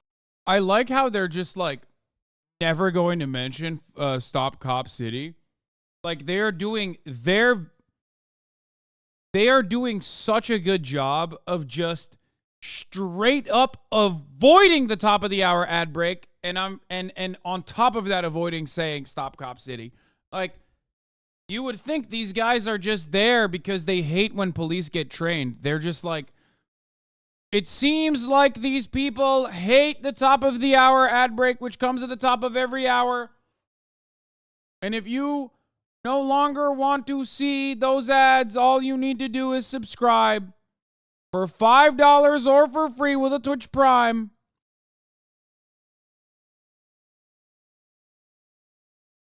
I found it, lol, and you were off camera. It's great. He's trying so fucking hard, dude. We won the state. He's trying so fucking hard, dude. It's great. This is great. Brad, what are we going to do? We won the election, and it's not fair to take it away from us like this. And it's going to be very costly in many ways. And I think you have to, but re-examine it with people. Folks, at this stage, they have done 3 recounts. One of them was literally a hand-counted recount. Georgia, unlike other states, literally has a paper printout of every single ballot that was cast. And they had humans count all of it, like not just machines. They did 2 recounts with machines, and then. Wait, is this from that same day? Oh, I guess I get back to it later.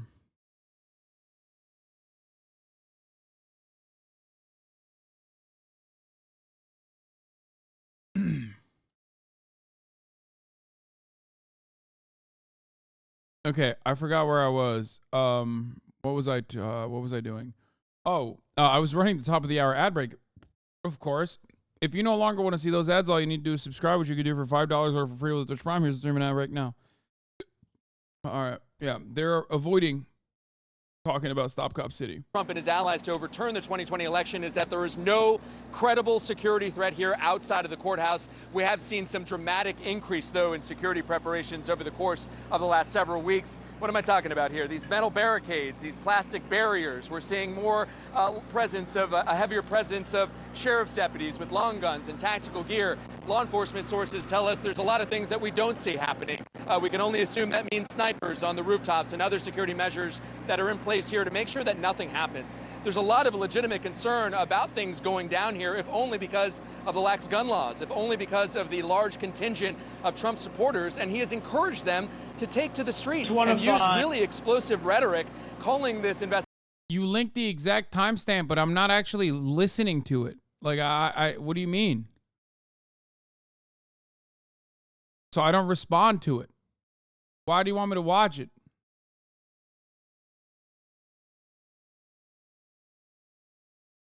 Investigation politically motivated, calling Fani Willis, the district attorney. No, I here, asked when I first heard it, little bear.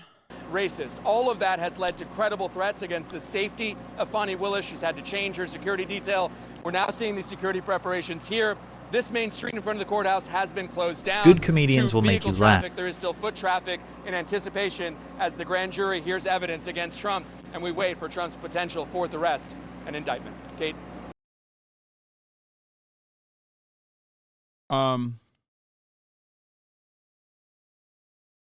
Just in, Sam Bankman-Fried indicted on charges for donating $100 million in stolen customer funds to U.S. politicians. Great. Eat shit. Podcast is at 1 out of 10. Can I sleep now, please? No. You get back to work to make it a minus 1 out of 10? I don't fucking know how you can make it better.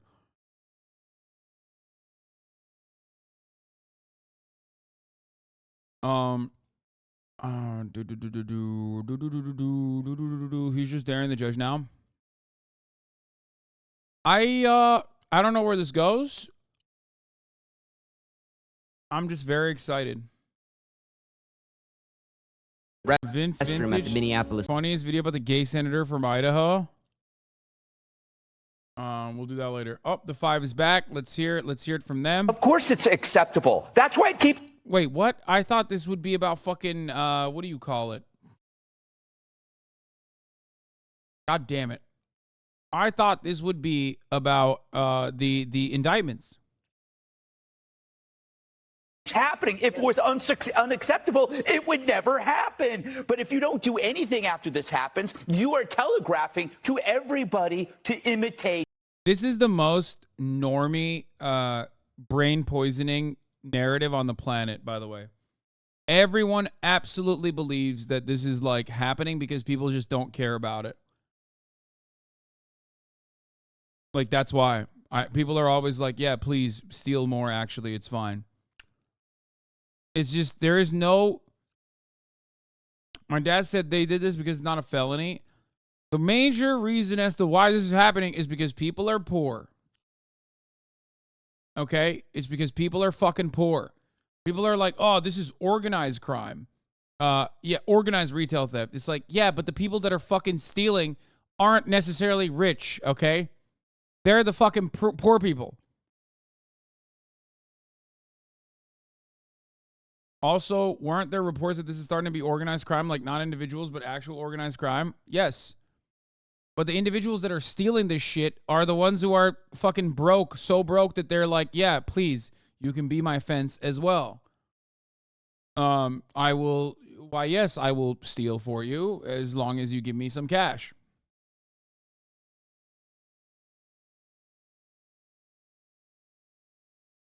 The major reason why this is quote unquote allowed is because they're fucking literally, there's nothing you can do. It's just like, it's the power of numbers. Like, what are you supposed to do? Fucking, what's the argument to this? Like, that's what I want to hear from like the Fox News people, that just like, you have to have auto turrets at the fucking Nordstroms. Just sit there on a fucking auto turret waiting. Just start mowing them down for like $900 worth of purses or some shit. Belt-fed machine guns. Exactly.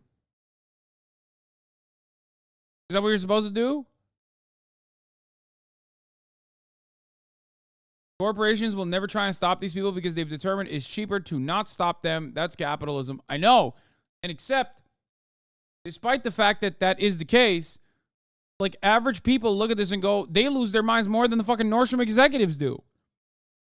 And then the Nordstrom executives will be like, this is why we have to shut down our store. Not because brick and mortar retail is absolutely getting fucking eviscerated by the likes of Amazon and e-commerce and Alibaba and Shine factories in China, but instead because of this.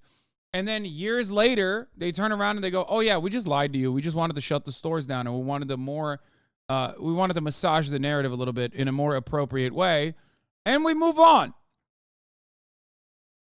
And before people jump down my fucking throat, I just, like, this is a chaotic situation, okay? This is not like an honorable theft, but it doesn't have to be. People are poor. That's it. That's why it's happening. If you want to stop it from happening, you can either go one way or the other. You can either try to set social safety nets to a certain degree where people don't feel the need to fucking organize themselves and like engage in mass theft. Okay? Or you can set up auto turrets at the Nordstrom so that like anyone that isn't a blonde white lady purchasing the gear gets immediately lasered. I don't know.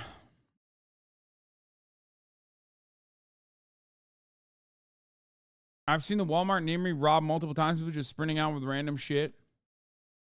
Like, what are people supposed to do? That's the point. Like, people are always like, dude, no, they're doing this because they're evil. It's like, no, they're not doing this because they're fucking evil, dude. Real evil people rob people blind, and they do it in completely legal ways, okay? You know what's evil? Dumping toxic pollutants in the natural water supply. Okay? You know what's evil? immediately trying to seize the opportunity in the aftermath of a wildfire to purchase as many properties as you possibly can to set up a massive real estate project. You know what's evil? Paywalling health insurance or paywalling healthcare. Those are evil. But you don't think that that's evil. This is just like fucking poor people trying to figure out a way to make a quick buck. Not that it's like a good thing, please, before everybody freaks out. My only problem with this is that I like sophisticated crime, buy the blueprints, crawl through the vents after hours, do cool heist shit. Exactly. I do appreciate well thought out, sophisticated crimes.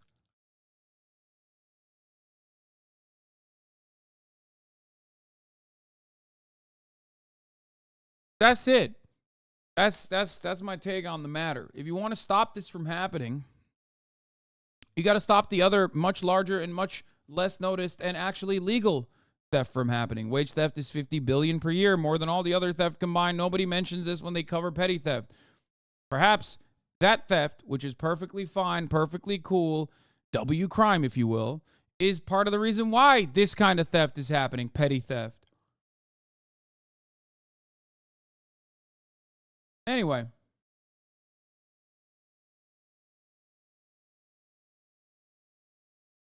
Real evil isn't stealing a $900 purse so you can sell it for like $400 to some dude who will then sell it on Facebook Marketplace or whatever. Real evil is the conditions that were created so that a dude thinks that's their only way of making money. That's what's evil. And I cannot, for the life of me, describe this to people because they see a bunch of fucking people stealing purses and they go, lunatics. These guys are lunatics. This is scary. I am scared. And the reality is, like, I've been in situations. I've been robbed before. I've been, I've been a victim of a robbery. It's like, it happens. Okay, it's not great. It's mostly not great because it feels, it just like rips away that barrier that you have living in civilized society that makes you feel like you should be comfortable at any given point, right? And all of a sudden, that air of security that you always feel like you have in public is violated, and it feels like it's not so secure. It's a violation, exactly. So when you see that, it's a violation. It's the same thing with poaching endangered animals. People need to feed their families. What do you mean? I mean, I guess some people are doing that. I don't know what? What a random way to, what a really weird random thing to talk about. What? Anyway, what a random comparison. Anyway, let's hear what Fox News has to say. The behavior. You're incentivizing this behavior, and if you try to fight back, thanks to the modern progressive liberal, you will become the villain. You will be investigated. It's a crime to fight back, but it's no longer a crime to commit crime. Hence, maybe you don't blame them. I wonder who they are. Are we ever told what gangs they are? Who do they belong to? Are they actual cartel people? I don't know. But I'm just trying to figure out, using my eyeballs, what are we allowed to say? I don't know. I love how the government tells you to stay home from work because it's so crimey out there. It's the new snow day. Crime day is the new snow day, right? You're going to have on the daily news, you can have news, sports, weather, crime, 67% chance of carjacking. So take the subway. However, there's an 80% chance in the subway that there will be indecent exposure and a 10%. Like, what do people think?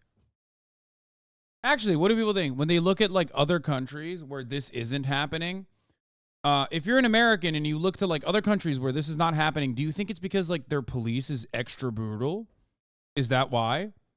Or is there some other reason magically that this doesn't happen? Now, if you're a racist, you look at other countries, you go, whoa, it's black people, okay? Because you're a fucking idiot. But there are plenty of black people in other countries. It's not happening in the same degree, and it's not happening at all, okay? So before racists come in and say, it's because black people are doing it, just suck my cock, you inbred fuck, okay?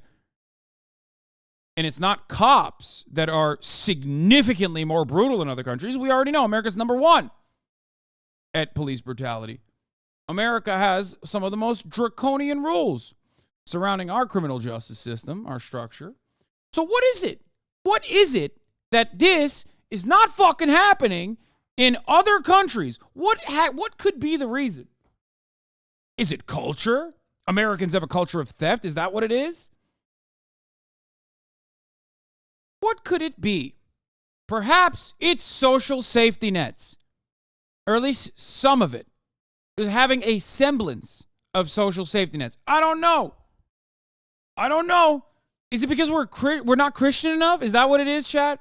Is that what it is? Is that why Europe, especially Nordic, Scandinavian countries that are significantly less Christian, don't have this happening there? Is that what it is? Is the media creating the illusion that it doesn't happen elsewhere delusional? No.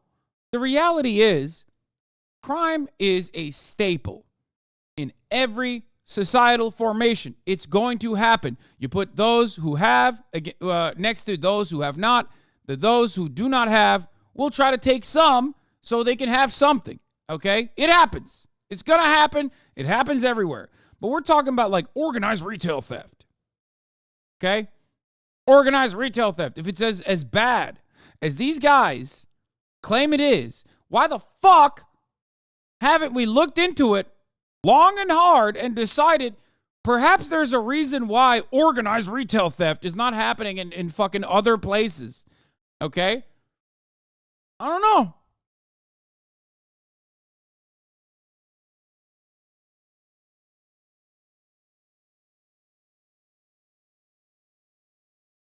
How do you respond when someone says it only happens in California? It doesn't only happen in California.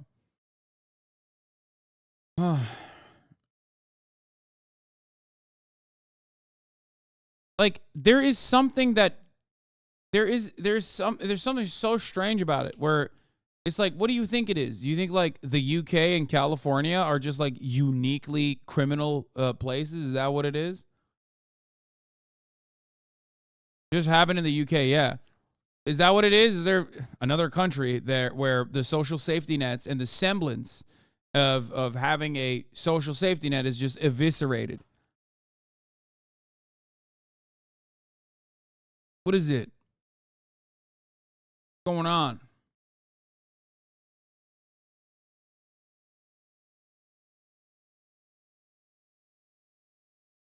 Total number of larceny thefts reported in the United States by 2021 per state. Texas has the largest number of larceny thefts. I mean, this is not per capita. Texas is a very big state.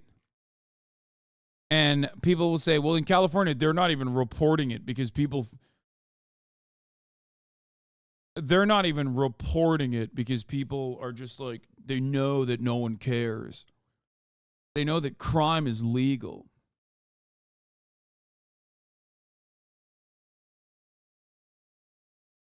Yeah, this data set is crazy. I don't know what the fuck's going on in Texas. There's something weird about it, though. That doesn't seem indicative that, like, there's more theft happening in Texas.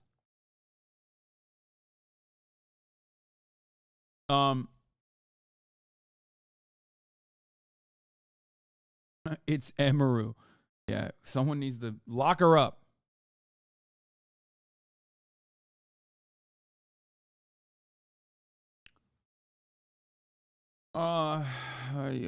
Per capita. DC larceny theft per capita highest. Louisiana, South Carolina, Oregon, Colorado, Utah, Washington, Arkansas, Tennessee, New Mexico, Missouri, Oklahoma, Hawaii, Arizona. Where the fuck is California? Where the fuck is Texas? We passed Texas? Tejas.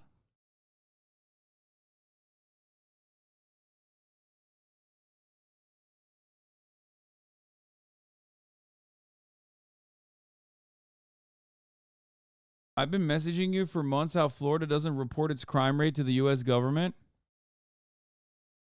That's fucking weird. Wait, is Florida not on here? No, wait, no, it is on here. What are you talking about?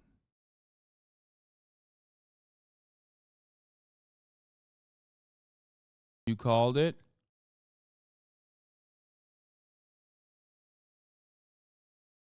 Some MAGA account just exposed a Ginger Peter guy whining about welfare queens and high taxes, a conservative industry plant astroturfed into existence by all the Daily Wire freaks and some right-wing social media promoter.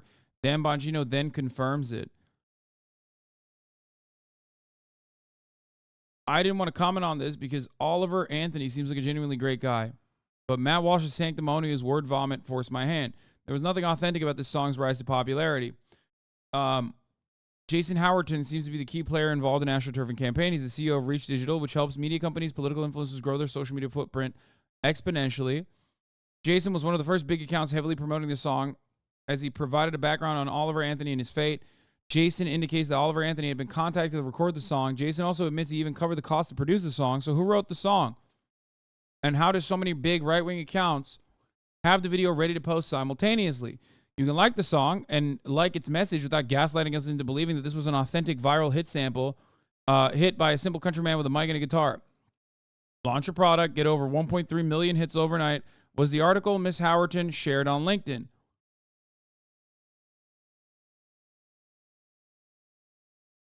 This was another conservative Inc. AstroTurf campaign. Jason works with me. Jason's a great guy who texted me last week, blown away by the emotion in Oliver's song. Jason wanted to help. He flew from California to North Carolina to help Oliver get the message out. Yes, that's what he does. He uses digital platforms to spread the word, mine included. This fucking moron below doesn't have a clue about what happened. Imbeciles like this fucker below are what decimate our movement. They open their big mouths about shit they have no idea about while sitting on their fat asses criticizing the doers. Fuck this guy.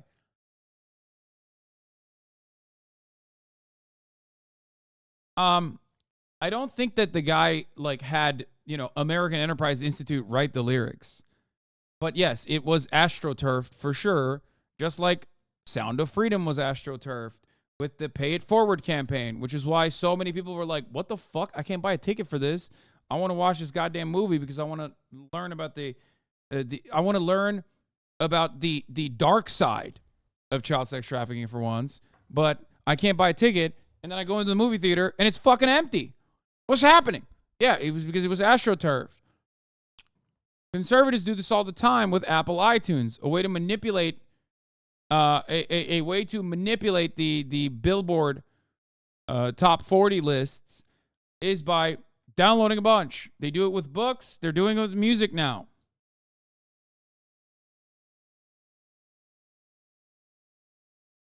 The lyrics, on the other hand, are not, in my opinion, cultivated by what do you call it? Like a think tank or something. The lyrics are just like regular hog shit.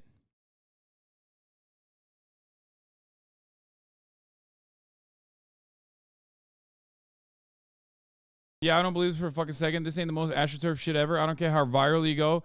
This ain't 2 days worth of organic traction.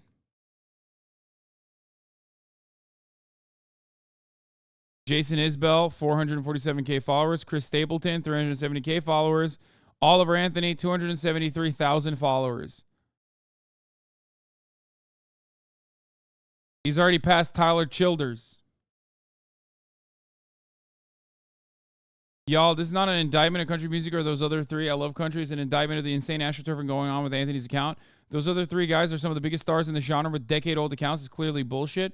One last thing. Dude probably wrote this song earnestly, believing his views are centrist because to be a centrist in this country means you're right-wing as a result of how conservative our nation's politics are.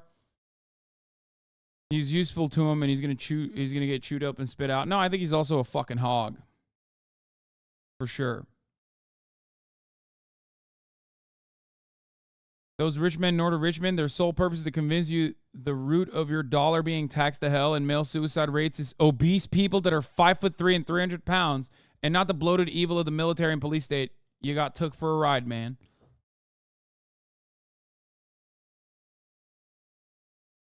Anyway.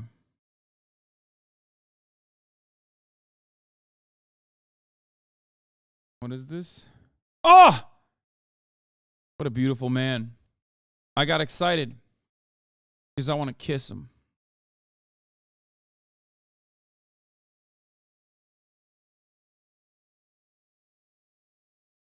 So fucking hot. So sexy. Minecraft Steve. But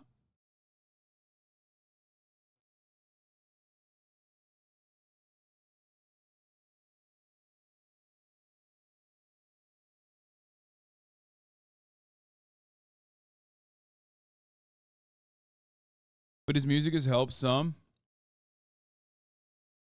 No words, thank you. POV, you finally get to hear the song that helped you come out as asexual and process a late autism diagnosis live for the first time. Fucking, that's such a good Felix meme, dude. Holy shit, that's so good. Men are putting themselves 6 feet in the ground, cause all this damn country does is keep on kicking them down.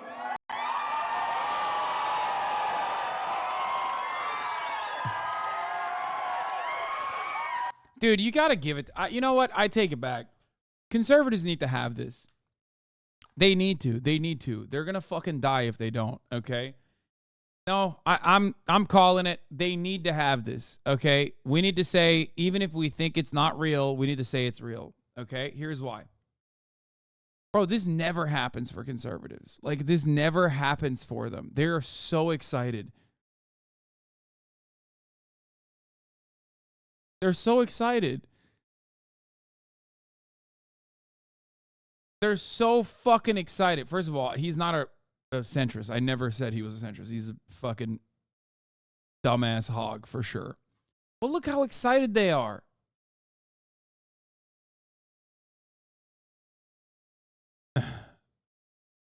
When a poor person has a candy bar. I mean, look, I've said this already. Felix also made a similar joke as well, but there's nothing more American than being fat and poor and then getting mad at other fat poor people. Okay? Like, just a different kind of fat and a different kind of poor. I hate them. They are the real reason why everything is fucked up. That is the most American thing you can do. Yeah, he ain't no chili dog, I'll tell you what. Thank you for showing me, reminding me of the goat.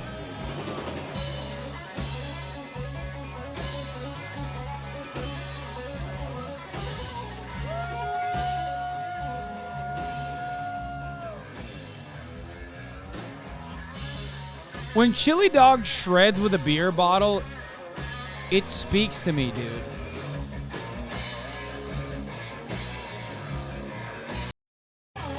I love him. God, I love him so much. I really do. I think he is a cherished national treasure that deserves to be protected.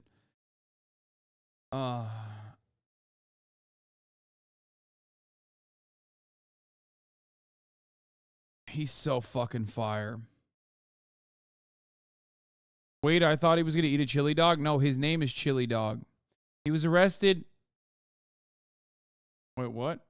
This artist speaks to me as a Jew who hates Nazis. What?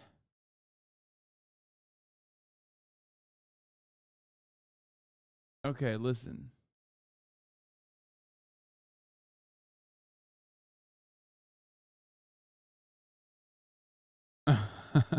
Boss gets $1 while I get a dime. Please cut his taxes and deregulate mines. Another good one. Another banger. I saw so many funny. Maui local here. Watch your VOD from today about the fires. We appreciate the accurate coverage. Thanks. I hope you're doing all right, chatter. Oliver was right about Americans on food stamps. I'm 5'3" and 300 pounds. Might buy some fudge rounds with my EBT later. Fuck!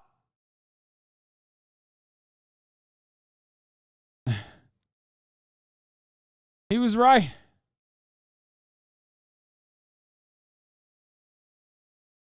the goat in his element. Massive guy. This big, powerful guy. A giant of a man. I have a friend. Big guy. One of the biggest in the world. He's your big guy in town, folks. Beautiful guys. They're West Virginia. Big, strong guy. A customs officer. He's a monster. Look at his size. How big and strong. That's what we like. He's not only one of the best governors in the United States, he's definitely the largest. It's a big mic. It's the biggest mic I've ever seen. He's a massive guy. This Yeah, he loves noticing big things. What's wrong with you? What is that, illegal?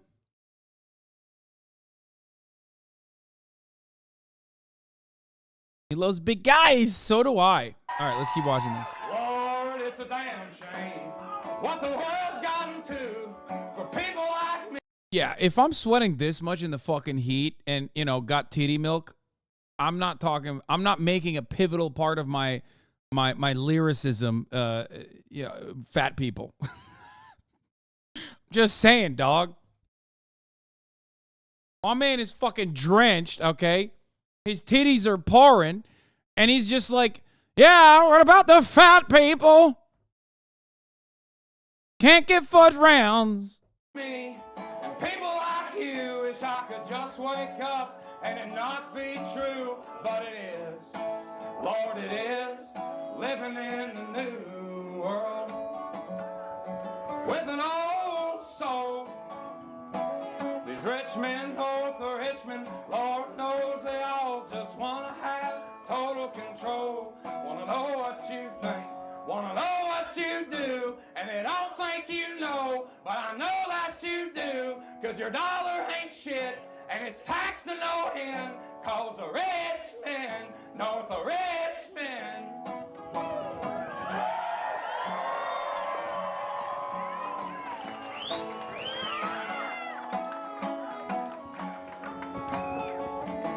He works hard for his fudge round money, man.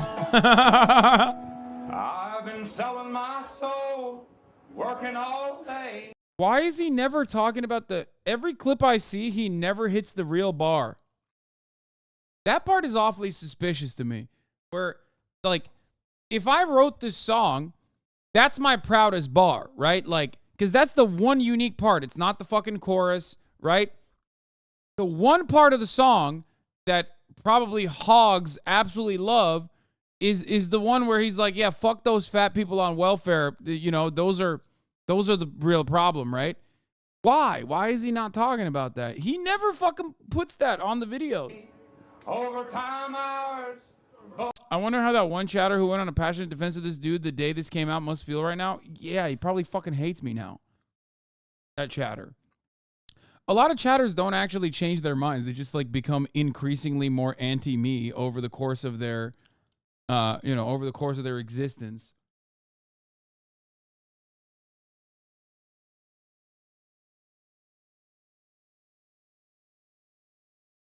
Bullshit pay.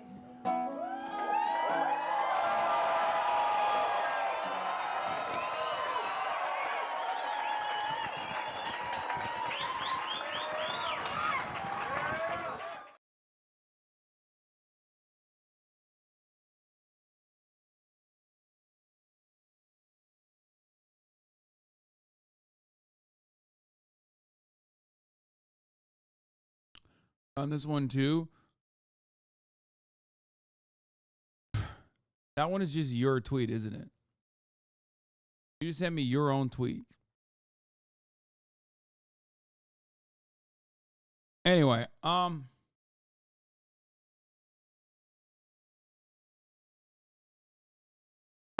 don't think it's like I don't personally think that like some think tank wrote the fucking lyrics. I think that stuff is genuine. Like I said, a lot of dumb hogs think like he does.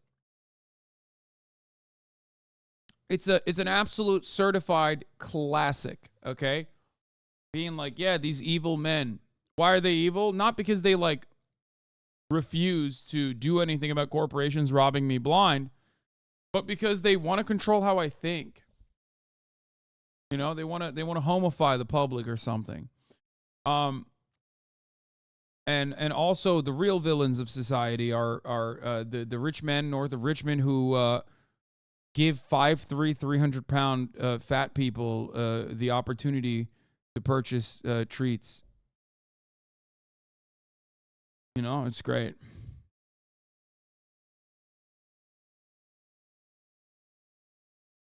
After hitting topping the iTunes list and tweeting like this, the FBI will be making a space for him on another kind of list too. Think I'm kidding? The FBI to file on John Dever for attending one anti-war protest. They're gonna keep making lists until they're made to stop.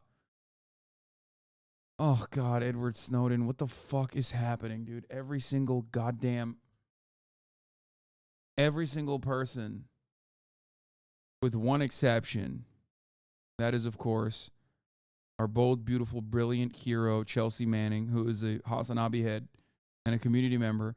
Every single person that has been involved in like unwinding the American surveillance state has fucking ruined their legacies. What the fuck? I mean, this is not as bad, but like, Jesus Christ, man, what are you doing? Like, what the fuck? You're not Glenn Greenwald. Please don't go Glenn. Don't go full Glenn. Don't do it.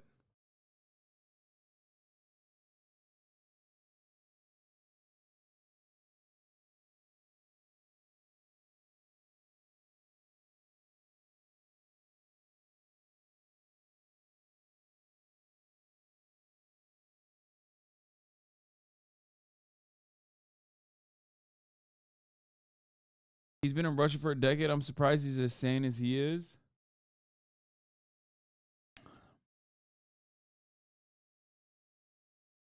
All right, let's continue chance with of being thrown in front of the train. Therefore, the mayor is calling a crime day. Permission to pretend that I'm Jesse Waters. Absolutely. All right. You're going to have to shake my hand during this one because then he gets the blame. Okay. What would happen if all the women took a ladies' week off and they went to Venus? 4 billion women just went to Venus for a ladies' week, right? Okay. All right. And they came back after a week. How many of these problems would still exist? There'd be new problems, lots of new bad problems. But I sense when I hear like Harold go, you know, I'm changing my mind about this. You would. If there was Ladies' Day, who could I sexually harass at the workplace?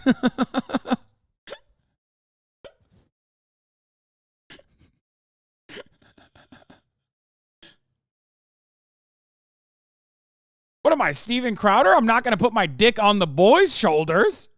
Would change your mind in an instant if you were at a bar alone and there were no women around. You'd be going, you got to go in there. It'll be over in an hour. It's like what Trump said, you know, it'll be done in it. The war will be over in an hour. Just let me handle it. The smash and grabs, the no cash bail, the rampant. Crime Madison Democrat run California. What the fuck is going on in San Francisco? God, I hate San Francisco so much. Like, obviously not the city and not the people living in San Francisco. Well, some of the people in San Francisco, let's be real. But it's just like, I fucking hate the way San Francisco's run. Okay? I hate it so much. I don't understand it. It's just like what is happening? I feel like they just burn the candle from both ends, but always on the wrong ends.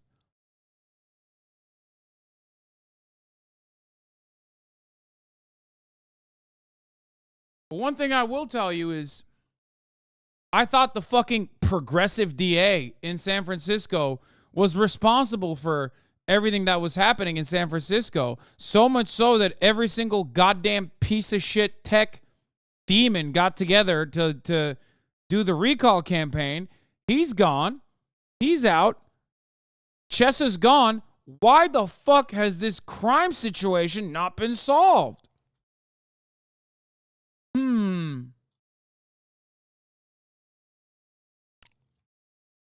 This is my Super Bowl, like after Outside Lands, watching this driverless car that's been stuck in the road for God knows how long. Yeah, this is all of the driverless cars recently failed, right? Mayhem outside of the festival. Like all this company, Cruise's driverless cars all fucking failed recently. So bad. Thank God that thing doesn't have emotions because it would be shenanigans.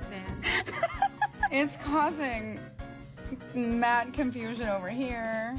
Oh no. Meanwhile, there's a car over here blocking the train. Is that a person? Yeah, but like it was a person, but they were on the train tracks, like blocking them from.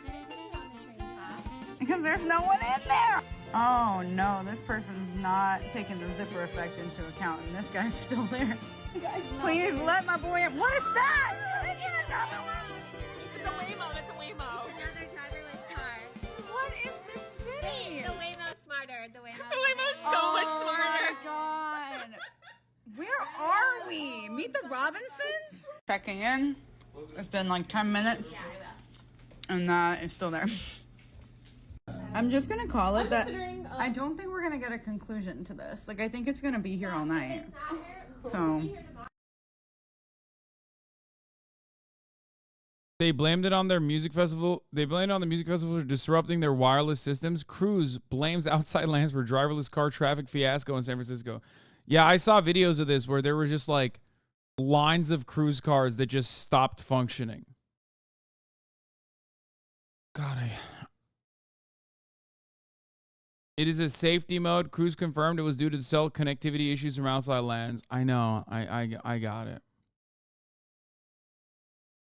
I got it, man. That's really good.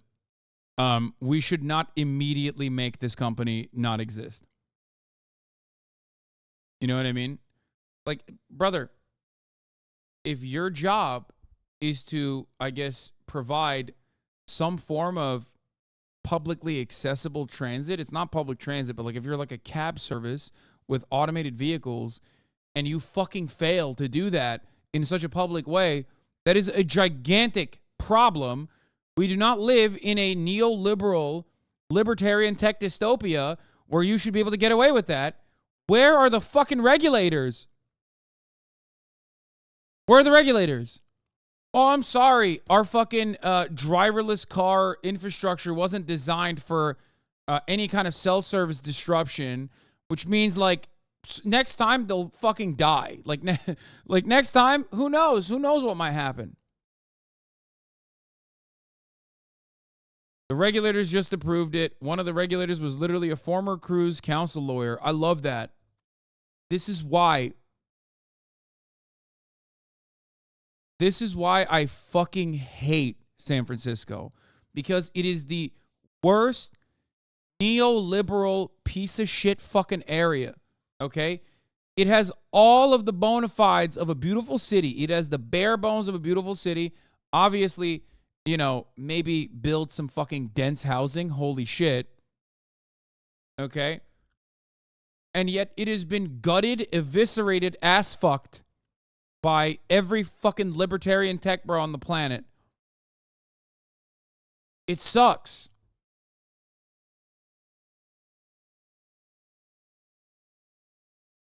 To be fair, the regulatory body that approved it was state level, I think, not San Francisco city level. Okay, well, I have a thing or two to say about the state level regulatory body in California as well. I hate it.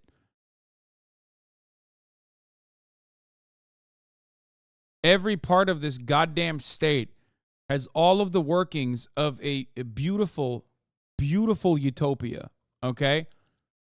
You got the desert, you got the beach, you got the mountains, you got the forest, you got everything, okay? You got literally every biome. And the people on top of it are just disgusting cretins that run into the goddamn ground. Yeah, and then you have Fresno, which is, let's not even talk about that. That's just, or Sacramento. But it just sucks.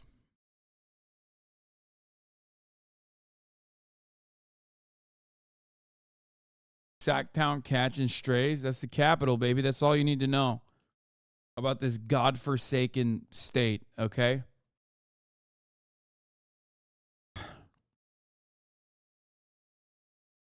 Yeah, Florida. Fucking California has everything. We even have our own Ohio, which is known as Fresno.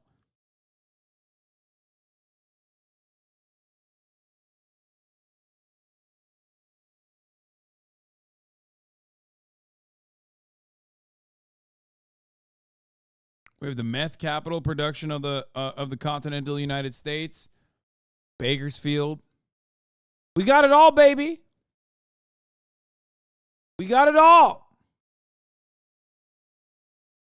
Anyway, Fresno elected our corrupt, racist / rapist police chief as mayor, Lamount. We even have the Bible Belt, the Central Valley. Huntington Beach is our Florida. Absolutely. We have literally Clanty. We have Clanty. Think about that. California actually has everything. It's just a, a nation state in and of itself.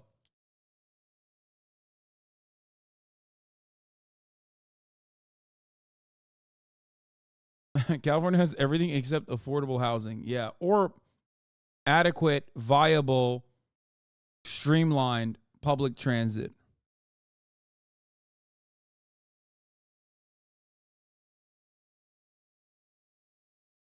By the way, as an SF resident, everyone in SF knows Cruise sucks. Waymo's actually pretty good. All these issues you see are always cruises shutting down the middle of the street. Waymo has a much better support system to remotely control the cars quickly, which is why you don't see them piling up like the cruises, instead navigating the situation properly. Y'all got sundown towns? Yeah, Clanty.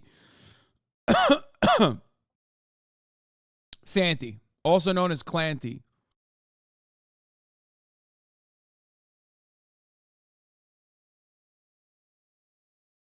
Oh, fucking sucks. Just so angry. Makes me so mad. Anyway, crime madness in Democrat-run California. Again, folks, it's crazy. It's crazy. How will we do this? Oh, for the record, San Francisco federal offices go remote over crime surge, report says is what they're covering. The Nancy Pelosi federal building in San Francisco. Yeah, there you go, dude. That's all you need to know. There's a federal building named after Nancy's Pelosi's, man. The fuck is wrong with this place? God, I hate it. I hate it so much. The building, which houses agencies such as the U.S. Department of Health and Human Services, the Department of Labor, reportedly issued a memo to his workforce earlier this month, warning of elevated crime in the vicinity. In light of the condition at the federal building, we recommend employees maximize their use of telework for the foreseeable future. Memo reads, this recommendation should be extended to all Region 9 employees, including those not currently utilizing telework flexibilities.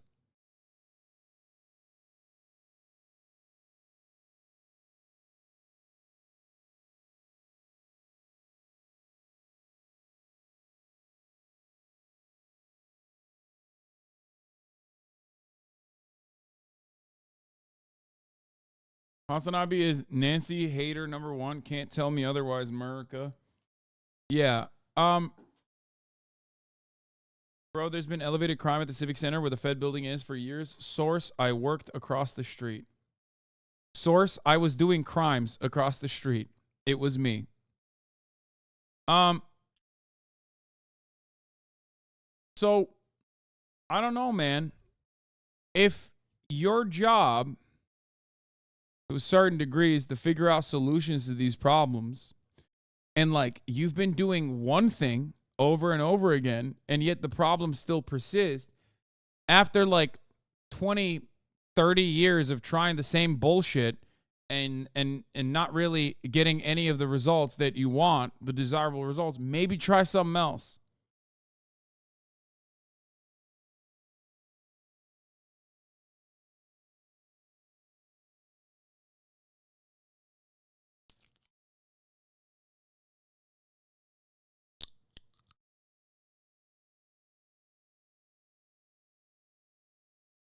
Meanwhile, it's like happening all around the country. It's not just fucking San Francisco or other parts of California.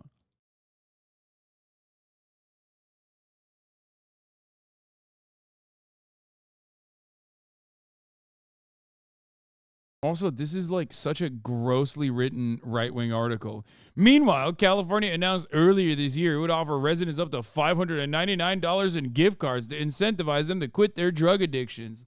Like, why is that even in the article? Like, what is going on, dude? What the fuck does that have to do with anything? Thanks, local news. ABC 13 Wham. Written by an absolute fucking vampire freak. recidivism that we're putting up with would disappear. I know this is offensive to the judge because she thinks like a dude, but what I'm saying is, we have gotten so soft, and it's because we have decided that somehow discipline and punishment is wrong. We've decided that carrot is. I just want to know. I want to know why, like, you know, what's happening, dude? What's going on?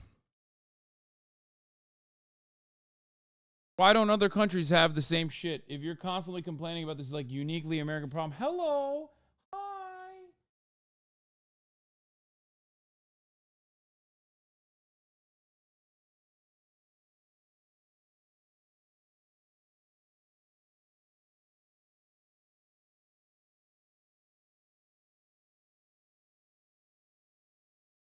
My baby came to visit me.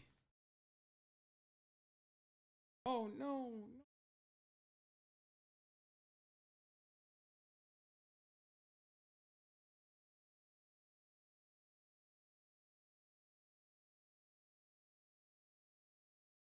Lady.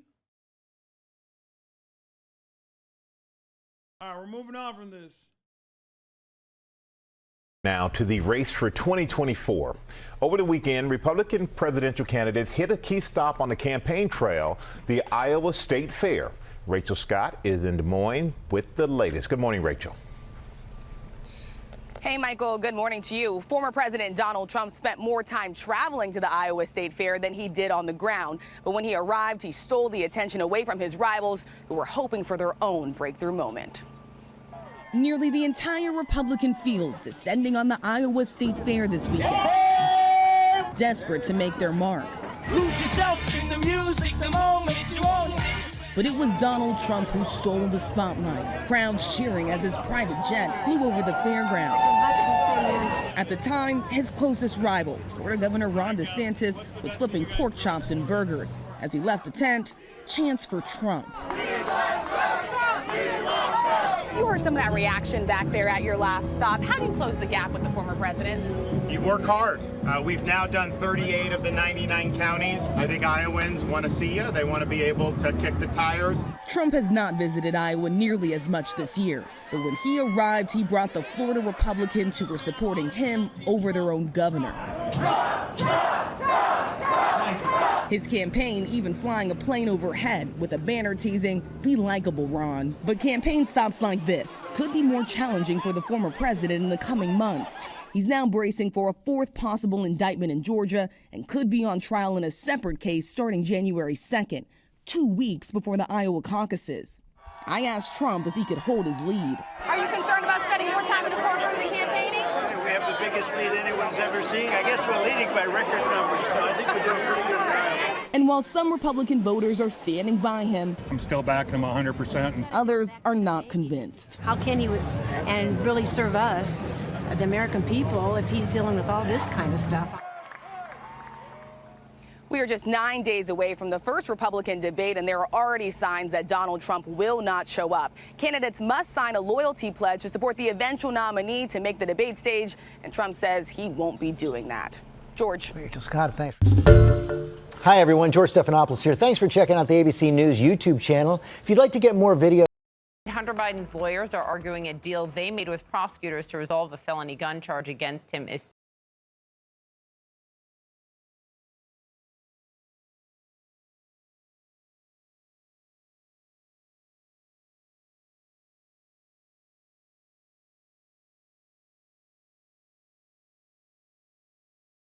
Baby, here you go, baby.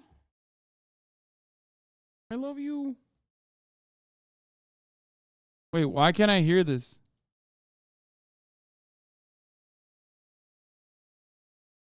Is this broken? What's happening?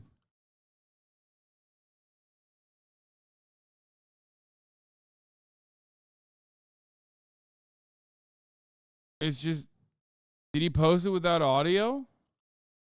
The Fulton County clerk has issued a statement on the Trump indictment. Documents temporarily posted online were fictitious. This so-called fictitious indictment document had an assigned case number and judge before the grand jury even deliberated. Georgia Attorney General needs to immediately take over this clown show of a case. Rigged! There's no sound. Only one person said there's no sound. Everyone else is like responding to it without even hearing it. What the hell? That goes to show exactly how this shit works, for the record. They didn't even watch it. They didn't even hear it. They don't need to hear it. All they need is just anger, okay? Fucking bots, dude. Jesus Christ.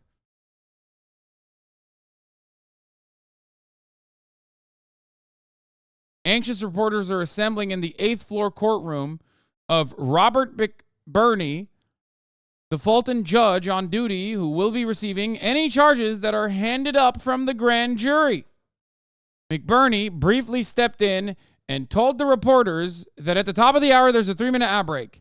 And if you no longer want to see those ads, it's crazy that he said this.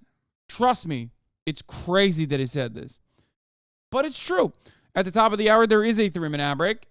And Fulton County Judge Robert McBurney is correct that if you no longer want to see those ads, all you need to do is subscribe, which you could do for $5 or for free with a Twitch Prime by connecting your Amazon Prime account to your Twitch account, where you get 1 free Prime subscription a month. Use it on your favorite broadcaster. Hopefully it's me.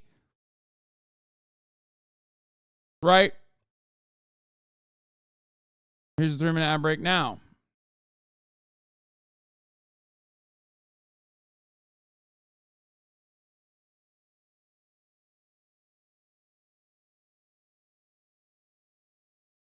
Vibe check. The grand jury is still hearing testimony. The journalists are still starving. The court deputy swapped his suit for gym shorts. Judge McBurney poked his head in the room to ask how we're all doing. Hang in there, he said. I'm doing the same.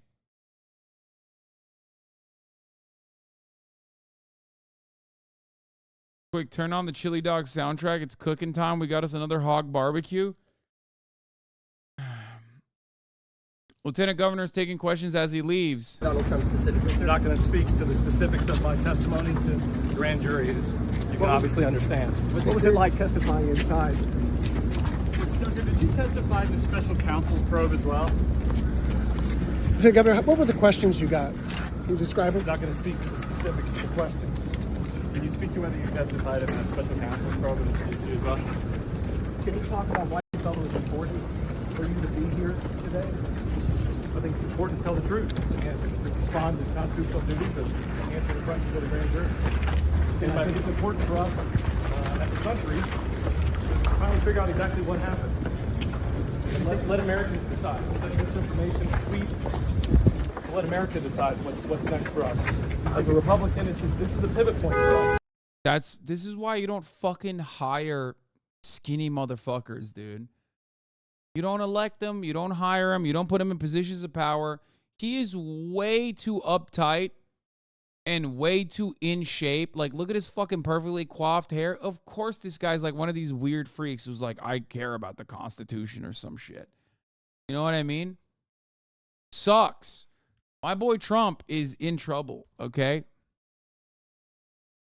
He's just like, look at this guy. I mean, this guy is not a fucking real Georgian, okay? Straight up. Yeah, looking like a fucking TV lawyer. Get out of here. This is a pivot point that we're either going to wake up to or we're not. And the pivot point is we need to get this party back to the right direction. Oh, this is a pivot point. Like, shut the fuck up, bitch. Certainly do. How about you fucking pivot to defending Donald Trump unless you want to be arrested for treason when he becomes president? Which he is president right now. He will arrest you at any moment. That's what I believe. These are the real things that I believe about American democracy. How long were you in there to testify? Was it clear how many other witnesses there were left to go? Does it appear clear charges are imminent?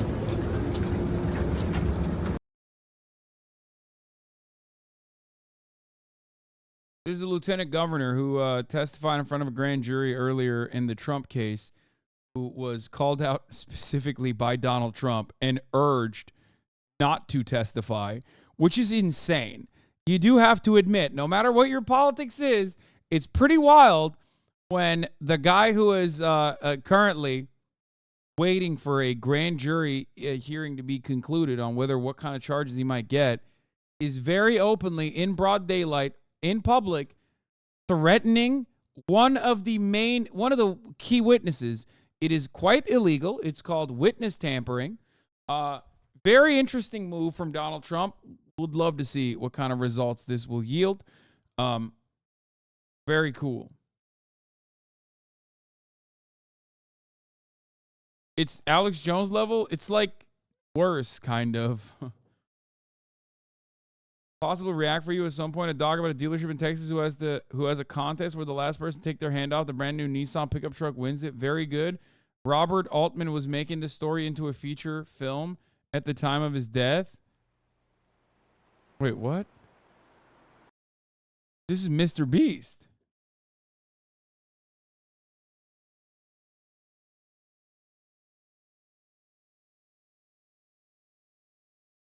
This is fucking Mr. Beast's life, dude. Kaya, where are you going? Kaya, come back. I let Kaya free roam in the house now because my mom and dad are here, and she rarely ever spends time here. Kaya, come here. Kaya, come here. Come here, baby. I love you. They grow up so fast. They leave the home.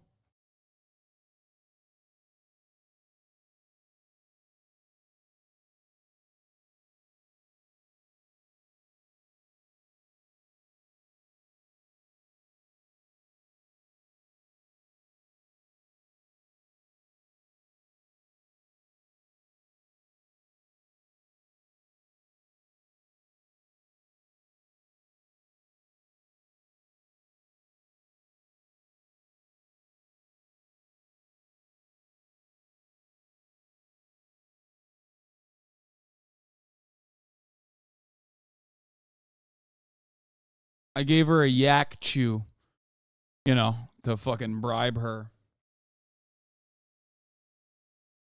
Hands on a Hard Body is a classic documentary. I can't believe you compared it to freaking James E. Beast. I mean, it's true. That's what Mr. Beast does. He probably ripped it from them, but former Republican governor, Lieutenant Governor of Georgia, Jeff Duncan, moments ago, says, What do you hope your testimony accomplished? Well, I hope my testimony gets the facts, as they are, and helps to continue to paint a real and honest picture. But politically speaking, this is a pivot point for this country to do something more than just stew on the 2020 election cycle, right? We're either going to, as Republicans, take our medicine and realize the election wasn't rigged. Donald Trump was the worst candidate ever in the history of the party, even worse than Herschel Walker. And now we're going to have to pivot from there, right? We want to win an election in 2024. It's going to have to be somebody other than Donald Trump if we do it. So politically speaking, this is an important pivot point for our party, right? To go focus on the things that matter, to take this conversation to America, not to Twitter, not to 10-second sound bites, not to YouTube clips. This is taking this to the kitchen table.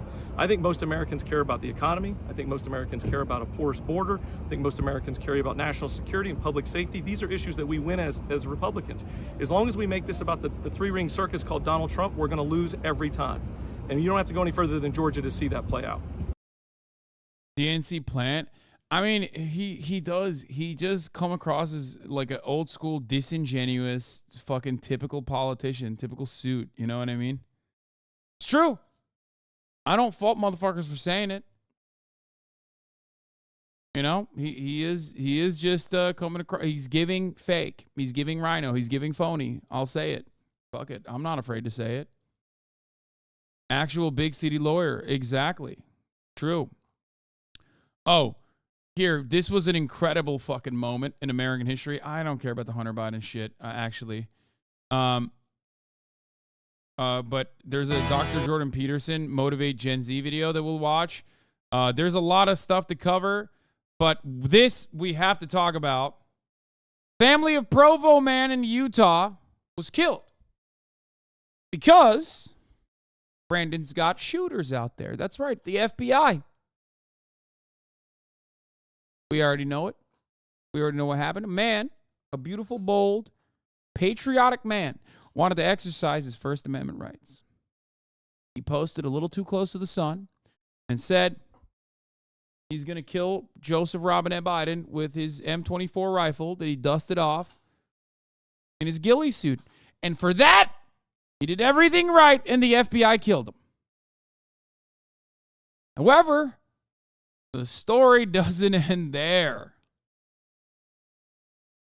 What is this? Memeable data. Why men get so few matches on dating apps? Okay, we'll look at it in a little bit. Turns out his family are also of the same mindset that First Amendment should have covered genuine threats to famous politicians. Seeing a Provo home now clear after a deadly FBI shooting there yesterday. Tonight, we are learning more about Craig Robertson, the man who allegedly made credible threats to President Joe Biden's life. And for the first time, we are hearing from Robertson's family. Thanks for being with us tonight. I'm Heidi Hatch. And I'm Mark Cabell. Glad you are with us tonight. We start with 2 News team coverage for you, digging a little bit deeper into that Provo incident from yesterday. Jim is live at the airport following the president's departure. And joining us in studio this night is a former FBI agent, Carl Schmay, who will be sharing his insight on this case and what happens next. Yeah, first, though, Ariel is back in Provo tonight where all this went down. Ariel, community members are still pretty shocked by what happened there yesterday. That's right. The investigative teams have since cleared the area that happened just earlier this afternoon. But this is the first time we are getting an up-close look at the home. Someone's left flowers here. Then if you follow me this way, you can see that the window is boarded up on Craig Robertson's home. Now, this video you should be seeing was taken by neighbors. It shows federal agents outside Robertson's home early yesterday morning attempting to execute a search warrant. Leading up to President Biden's visit, the FBI stated Robertson's social media activity was threatening towards him along with other government officials. Details about that altercation between Robertson and the FBI have not been released, but according to the Associated Press, Robertson was armed. One Provo community member hopes to see more answers and soon about what led up to the shooting. How did this escalate? How did they end up killing him? Did they identify themselves when they showed up? What, in your mind, is a reasonable timeline to get answers? Well, they should be able to answer pretty darn quickly since the guy is dead. I mean, I'm thinking we should have some serious information already. Now coming out for a live look here at the scene that they've cleared of Robertson's home. The woman we just heard from says she doesn't agree with those death threats, but says she has concern about the FBI coming to Robertson's home and shooting him. Now we posted Stop spelling come. It's illegal. The FBI will come to your house. A couple days ago, this is unrelated to the matter at hand, but a couple days ago, a brief aside. A couple days ago, a chatter said, Hasan, how do you hit your daily protein numbers without drinking protein shakes? And I said, oh, it's fine. I do with my regular diet. I mean, here. And then I looked through my daily macronutrients. Okay? And I realized that the chatter is not wrong.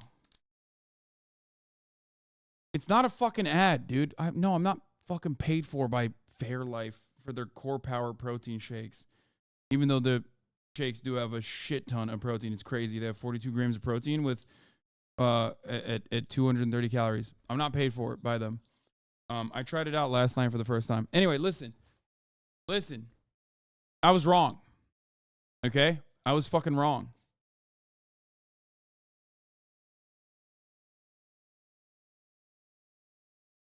I haven't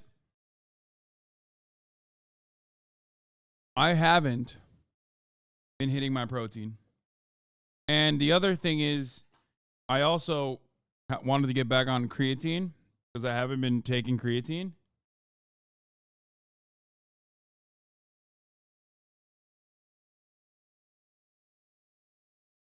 And I realized that I've been actually under consuming protein for how much of a big boy I am.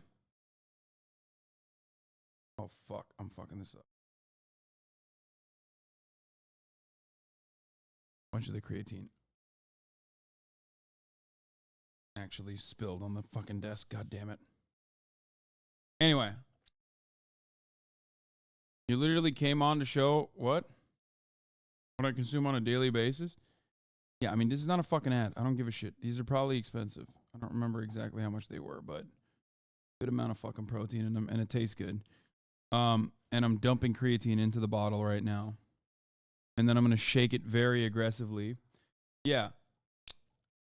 I need to probably consume like at least 200 grams, maybe 225, 230 grams of protein a day.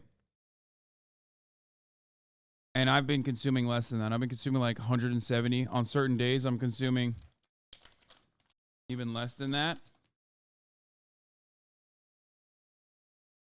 Okay.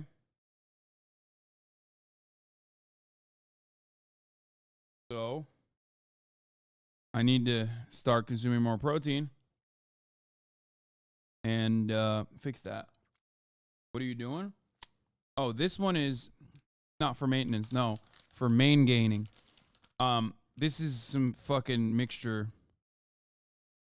that has maca, ashwagandha, shit like that. Maca, reishi, and ashwagandha. Obviously, it doesn't taste as good when you put creatine and the other ashwagandha maca shit.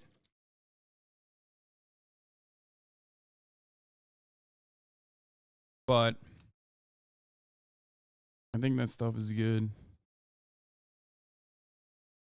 I forget for what, but I'm sure it's good for some shit. I don't know.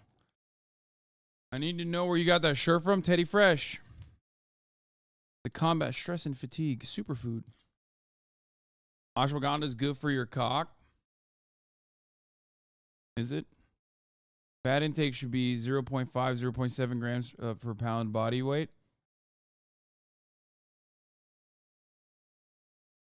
Chat, if you don't lift regularly, you don't need that much. But if you do and weigh 200 pound plus, you do.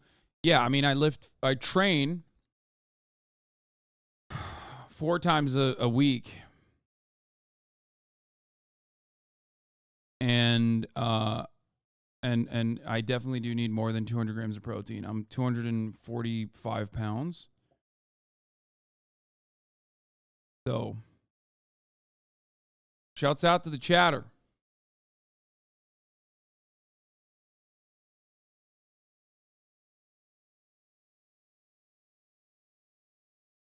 For correcting me. I realized I was definitely consuming less protein than I'm supposed to. So now I am back to drinking protein shakes. How many pills did you put in that? There's no pills. It's just 2 scoops of creatine and then like a baby scoop. I eyeball it like a teaspoon, like more than a teaspoon of this ashwagandha, maca, reishi shit.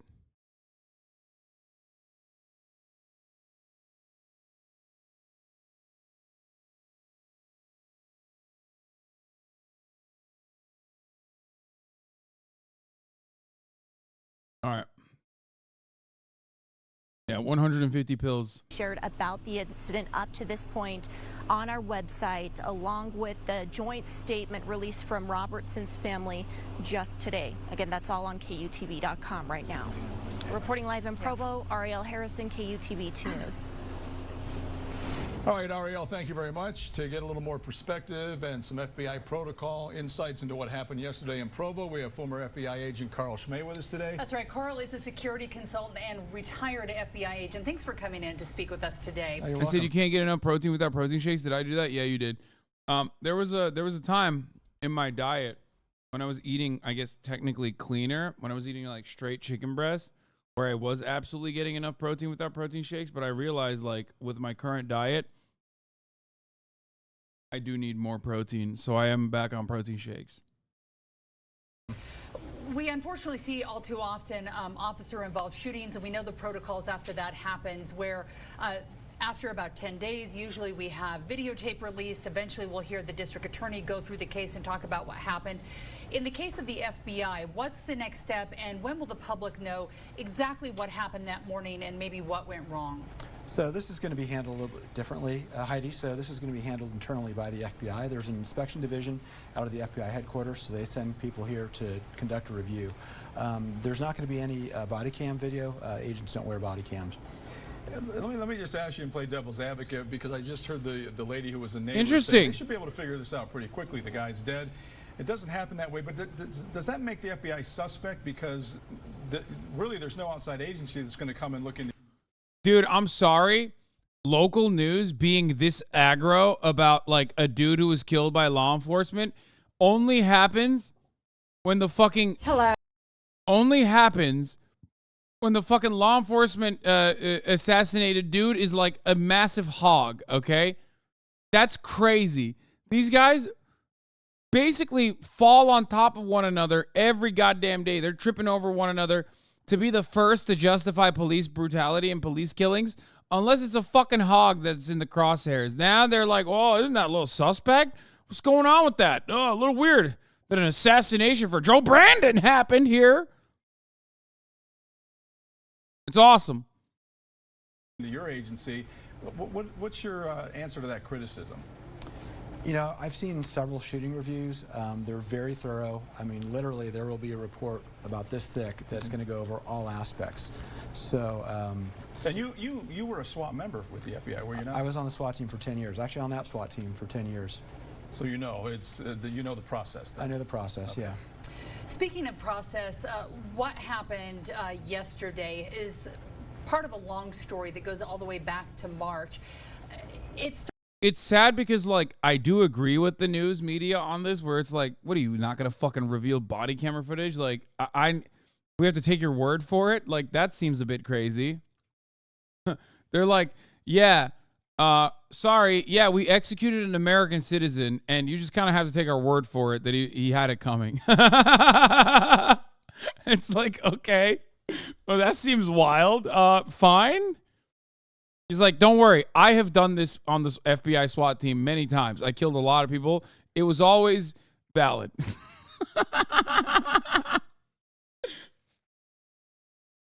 It's just crazy because I do think that guy had it coming, okay? Just for the record.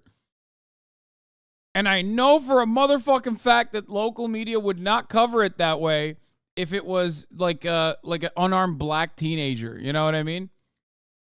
Sinclair Broadcasting has never covered police brutality or even pointed to police brutality of this sort. Crazy. Starts with him posting online some things I think a lot of people might voice out loud, or anger or frustration, but then it took a turn from a First Amendment rights speech maybe to something where the FBI shows up at your porch. What happened where he crossed the line, in your mind, from First Amendment rights to making clear threats? That's a great question, Heidi. So there were actually some earlier posts that he had made last year saying things like death to Biden with a picture of a skull. That kind of language, even though a lot of us would think, that's not very civil, it's not very nice, that's going to be protected.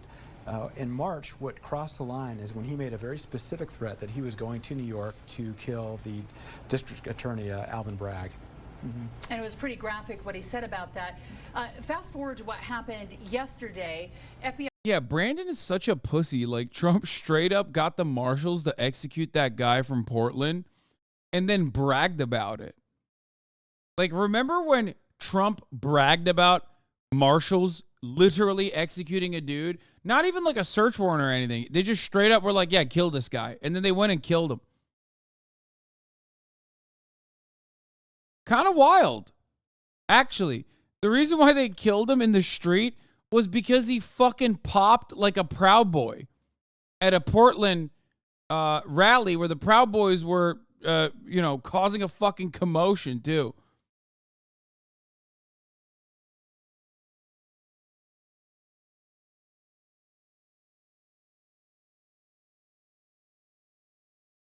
Insane. Trump still brags about it, really? Wouldn't be shocked. Here's some other shit Trump is bragging about after this video. FBI agents were on his porch fairly early in the morning. A lot of people are asking, why go surprise someone and catch them off guard when they might be angry or wondering if someone's breaking into their house? Why does it work like that in an operation where they're there so early in the morning? So the FBI wants the tactical advantage of surprise. So a lot of times people are sleeping at that time of the morning. So ideally you can catch them before they can take any sort of action.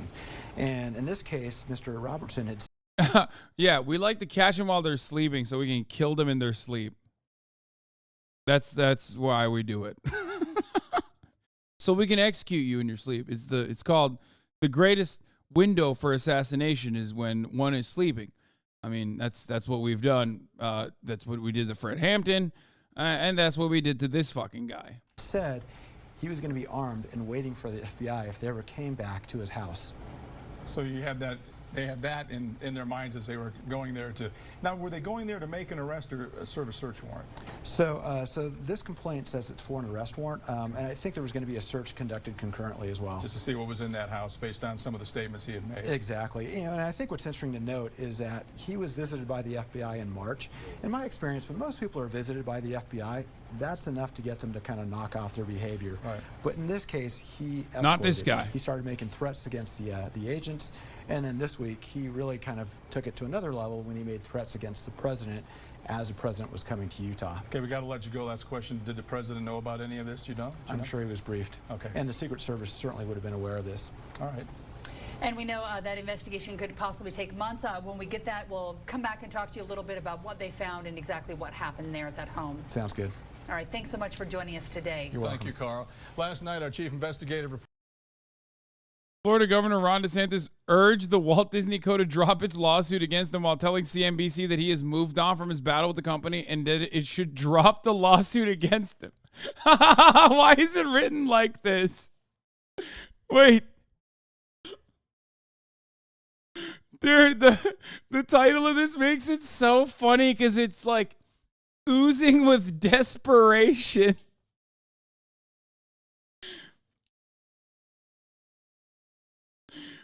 Doubling down on the urge the company to drop the lawsuit against him. Writing that twice makes it so funny because it's like they're making sure you know he requested it. Yeah, they're like, please, I'm urging you to drop the lawsuit against me, please.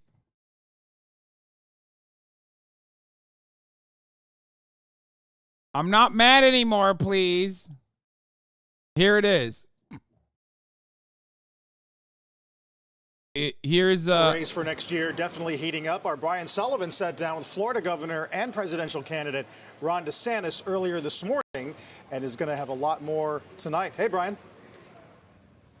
Carl, thanks very much. Yeah, we just wrapped up about a 30-minute long interview with the governor and obviously GOP hopeful Ron DeSantis at the governor's mansion right here behind us in Tallahassee, Florida. It was a very wide-ranging interview, kind of got into it a little bit about all CNBC topics, economy, taxes, China, whatever.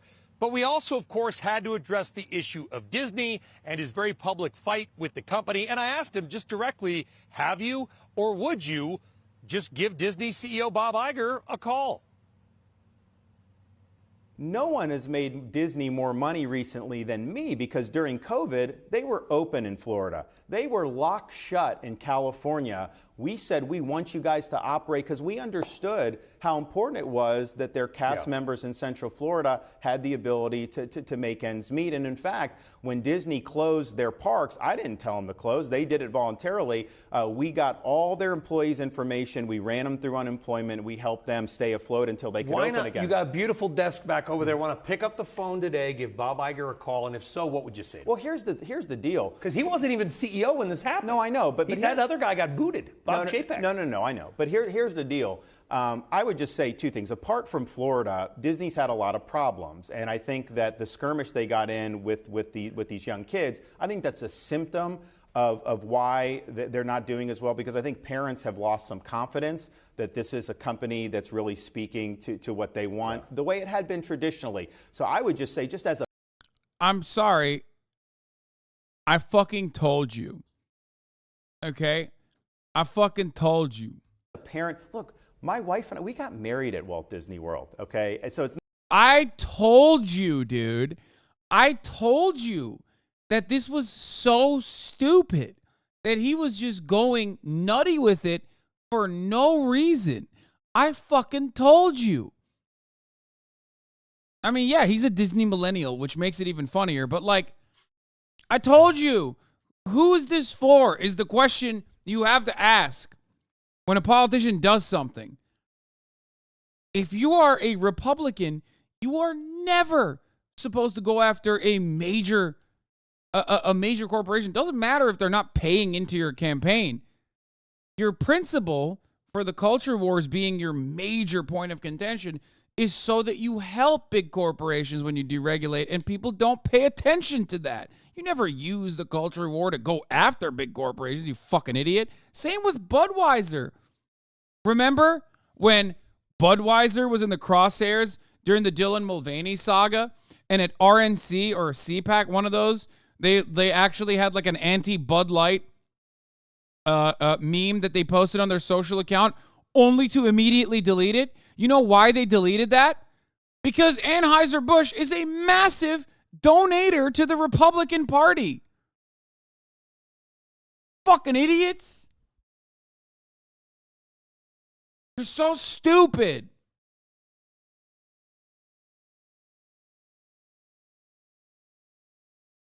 It's not like we're opposed. I mean, we've appreciated working with them over the years. But I would just say, go back to what you did well. I think it's going to be the right business decision and all that. But where we are today, we've basically moved on. They're suing the state of Florida. They're going to lose that lawsuit. So what I would say is drop the lawsuit. You have the state that even CNBC ranks as #1 of all 50 states for a. Yeah, just drop the lawsuit, please. Just drop the lawsuit. What's up? You want to take her? No, you don't want to take her? Oh, well, she got excited. Now she got excited. You got her excited. You got to take her outside at least. Look at that. Look at that. She's sitting down. Sitting down looking right at you. Wagging her little tail. Well, big tail.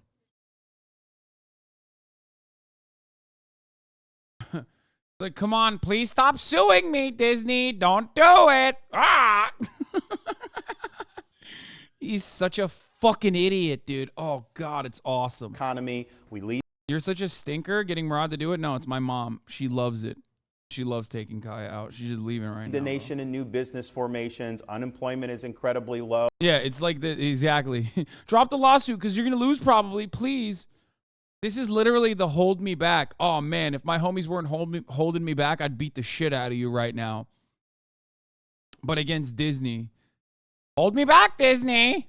Oh, great fiscal posture. People are bringing capital into Florida. This is a great place to do business. Your competitors all do very well here. Universal SeaWorld, they have not had the same special privileges as you have. So all we want to do is treat everybody the same and let's move forward. I'm totally fine with that, but I'm not fine with giving extraordinary privileges, to one special company at the exclusion of everybody else.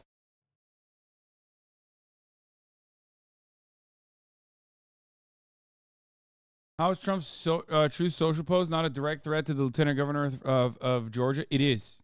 It just is.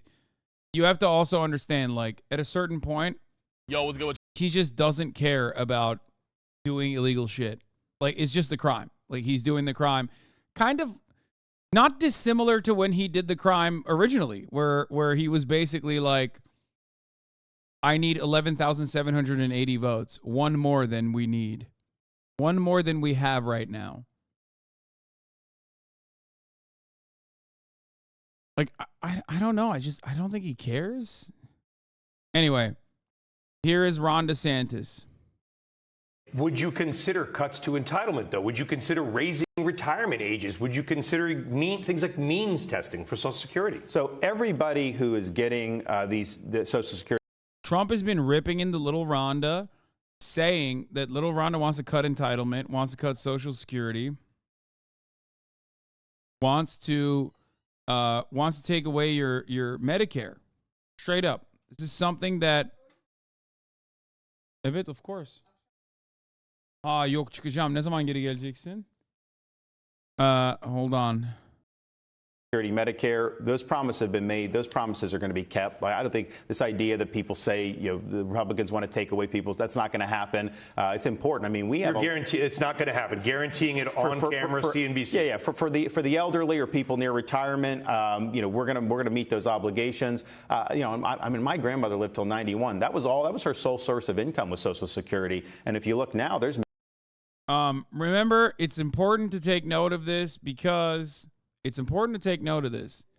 The fact that Donald Trump is running to the left of Rhonda is interesting. Okay? Think about that. He just straight up is running on protecting Social Security entitlements. Wild.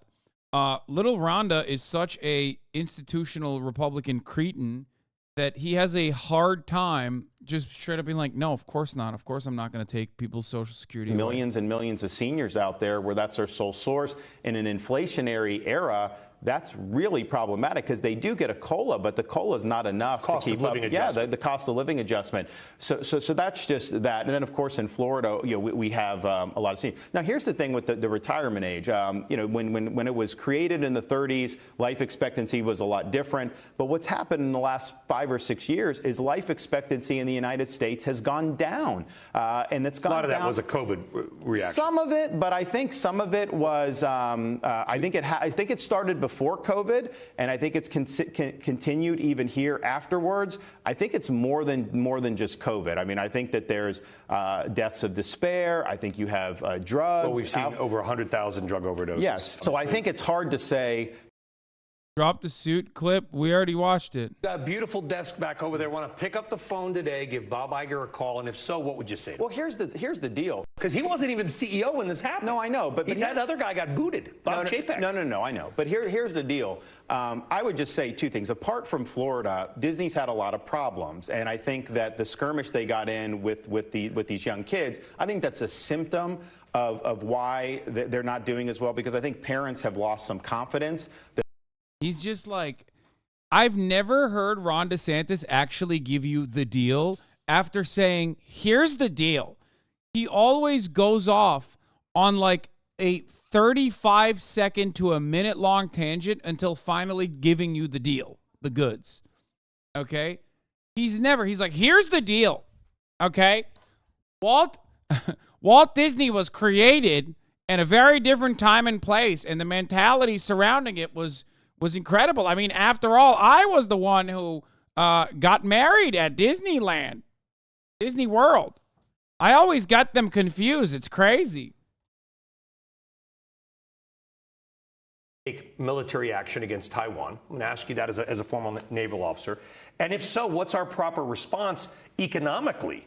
Because to your point, they do manufacture most of our pharmaceuticals, the critical minerals that we need for electric car batteries, personal protective equipment, to your point, Governor. So would they do it? Xi would do it if he thinks they could get away with it. And so what do we need to do? Our policy needs to be one that will deny their ability to do that and deter them from wanting to do it. If he thinks that they are going to end up buying more problems than they're solving by invading, they will not do it. Right now, we don't have an adequate defense posture in the Indo-Pacific to be able to deter it. I think if you look at the Biden administration, you listen to people like Janet Yellen, they're living in a different reality than I think where most people are on this. They are. Why? Not. What's that reality? Well, I think what's wrong with it? I think they think that China's just like, that this is kind of like a healthy competition, and that's not how I would view it. I would view them as an adversary, and I think that doesn't mean you don't deal with them. Of course, you got to deal with a lot of people, but that is not the direction we need to go. And so if you look at our defense posture, we really still are stuck in Europe being the primary theater of our concern, and that was understandable after World War II because you had the Cold War and all that, of course.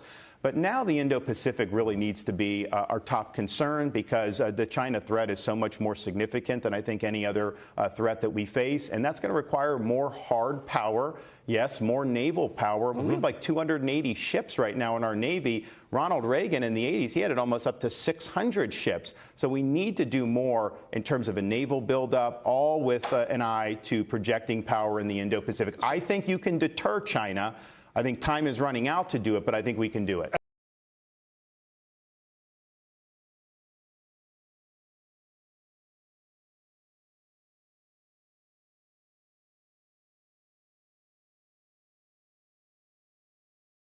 I don't think it's any different than I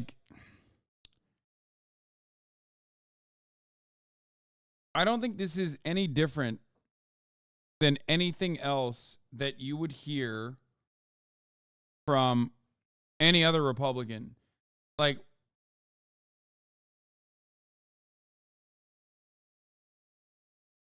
Lamau, what? While I don't have a problem with it, Biden definitely has been very hawkish on China, both militarily and otherwise. Little Rhonda is just making shit up now. Yeah, every Democrat and every Republican is going to have a severely anti-China posture. So it just doesn't really change anything. I don't know from where I'm standing.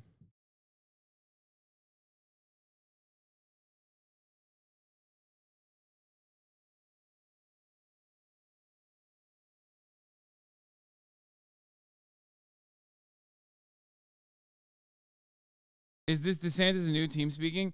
I mean, a lot of the stuff that he says about, foreign policy is going to be the same. That part is not going to be any different than anybody else. The lawsuit is specific to little Rhonda because he very specifically is like fucked up on that front. Anyway, I'm going to move on from little Rhonda as well. There's a lot to cover still. Dave Chappelle will never stop. We'll do that later. Oh, here's a leaked audio of Matt Walsh from the Surfs. I don't know. Is this real, chat? The culture with them, of course they're going to. Of course they're going to. That's what makes them Mexican. New leaked audio of Matt Walsh arguing with his co-host about how you can't separate race and culture and how Mexicans can never be Americans or white. He goes back to mock indigenous genocide and boasts about the spirit of what culture and society. Matt Walsh claims a culture of difference led to the Civil War. He does multiple variations of the 14 words that the Civil War will happen again unless something is done. When he gets pushed back, you keep bringing this up, and you make it seem like I'm making some racist point, he says. It was on his radio show back in the day. Oh, nice. While I did clean up the audio of Matt Walsh making white supremacist talking points, I did not edit the content of what he says. If you'd like to listen to the original audio, here it is. WZBH, Mad and Crank, White Culture. Of course they will. That is not. I'm saying if they stop identifying themselves as just Mexicans and they start, appreciating the country that they currently reside. What is the country? I mean, America. I mean, this is so funny. This is like what he's saying. What he's saying is like such a classic Republican bit. Like the whole like Mexicans don't want to assimilate. I mean, they say this still. I don't know. Like, yeah, it's fucking racist. Yeah, but like, how is this any different than what they say still to this day? Like, I'm sure Matt Walsh would probably say the exact same things right now. Well, then, what does that mean? If you take away the Anglo-Saxon culture, which is what started this damn country. Yeah, but not damn country. You can adopt philosophies, is my point. So I'm confused by race or culture. Like, what are you promoting? Both. You can't separate them. They're the same. What I'm saying is not like I'm making this up. This has just been the case. Go back through history. This is just the way it works. Is that a country is more than just a border. It's more than just a supply. If all America was just like a plot of land we happen to be sitting on, then it would mean nothing to me. Okay. But because it's also identified with a way of thinking, a way of life, a culture, a philosophy, because that was all there, and it was an Anglo-Saxon thing, then, that's what I identify with. It's not the location and the geography that I identify with. Yeah, I like the rolling hills, and I like the Purple Mountains majesty and all that too. But what I like most is the culture and philosophy that was distinctly Western Anglo-Saxon. And that's what it was. And so when these other groups come, and you say, well, as long as they don't but they have brought their culture with them. So you can say as long as they don't, but they have and they will continue to. So let's forget about that, because that's exactly what they're doing. And of course, why wouldn't they, when the original inhabitants, the original inhabitants, of course, were Native Americans, but forget about that for a second, everyone else has. When the original inhabitants of at least the United States of America are dying off because we've decided we're too cool to have kids, then why wouldn't they bring their culture? Because there's a cultural void. What I'm saying is that when we die off, as we have been, we have left a culture. Yeah, I mean, this is the biggest oopsie here is just that, like, this is a while ago. So he's just more open about it. Like, conservatives haven't really changed their mentality about this sort of thing, like this kind of white nationalism at all. This has never changed. They still do it. The only difference is that they've, I guess, changed the aesthetics surrounding it a little bit. Because at the end of the day, they're liberals. Everyone's a liberal, so they don't want to fuck up the optics. You know what I mean? But I don't think they've ever... Like, I don't think I don't think Matt Walsh's perspective on the matter is any different today. I'm sure if I were to look at like a Matt Walsh video now, it would probably be a little bit more palatable by today's standards. But the sentiment, although sanitized, would be exactly the fucking same. Like, we don't need immigration. Why are we letting these immigrants come into the country and ruining like Western culture? Like, instead of saying white Anglo-Saxon culture, they'll say Western culture, right? Western civilization.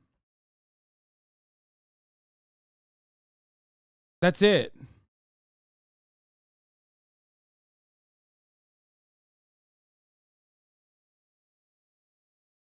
They say Judeo-Christian culture.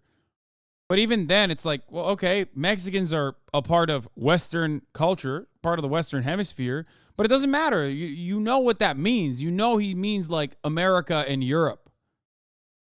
White people in America and white people in Europe. That's what he means when he says that. Void. And that void will be filled with this other hodgepodge of cultures. And I'll tell you something else.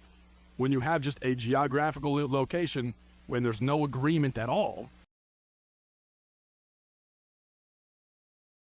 okay, this is who we are, on what's important to you, what your values are and all that, that country cannot exist for very long. And that's where civil wars come from.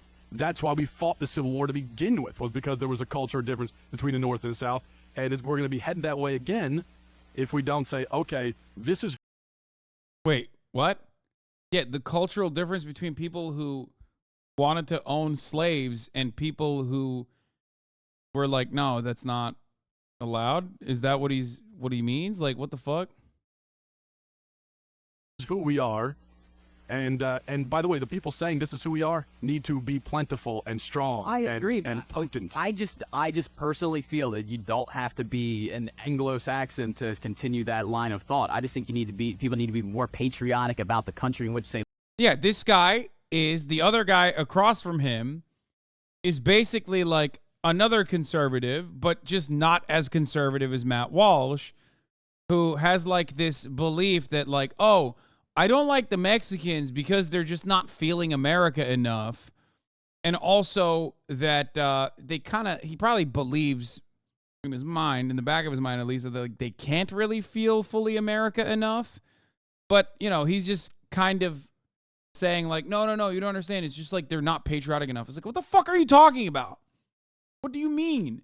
By the third generation, any kind of like cultural distinction that anyone has from any ethnic background, from any other nationality, is completely lasered by American monoculture. It is too powerful. It's so powerful.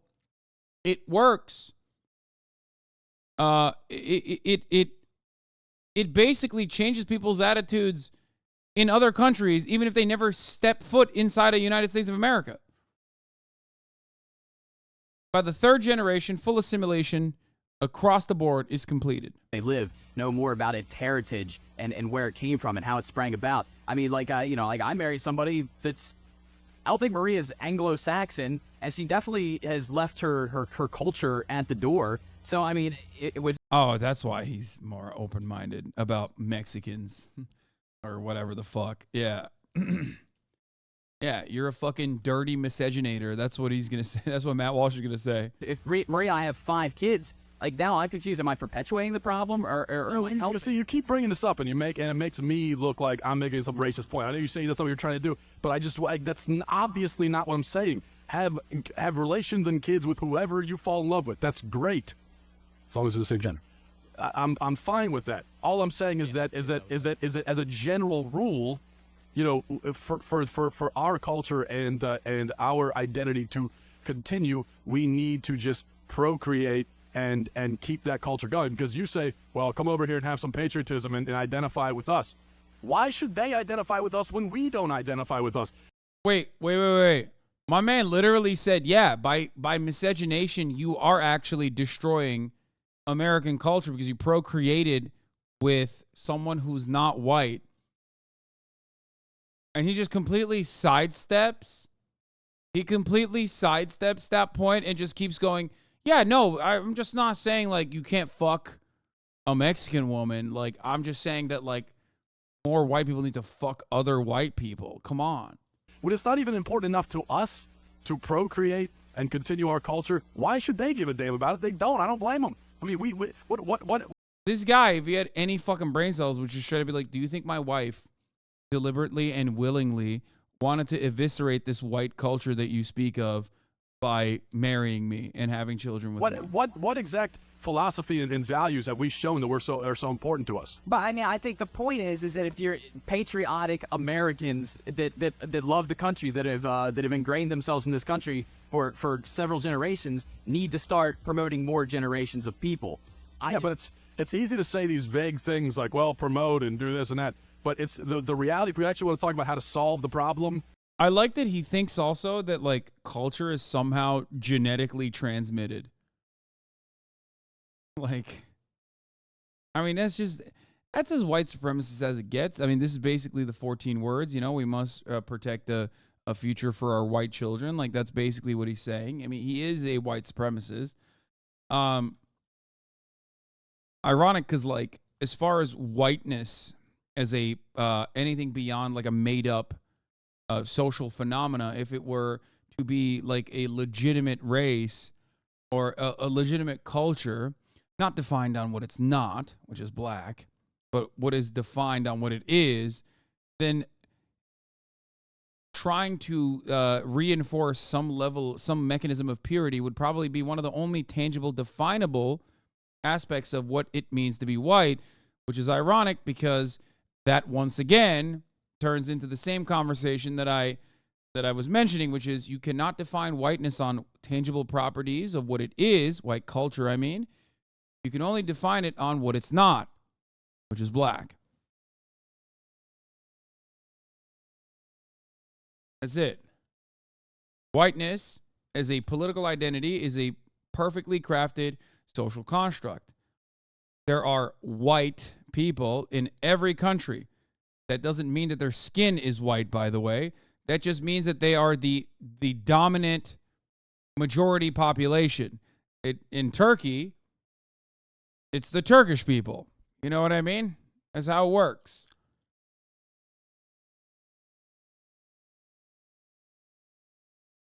It's real simple, but it involves us all actually doing something, which, like I said a million times now, is frankly just having kids and passing that down to your kids.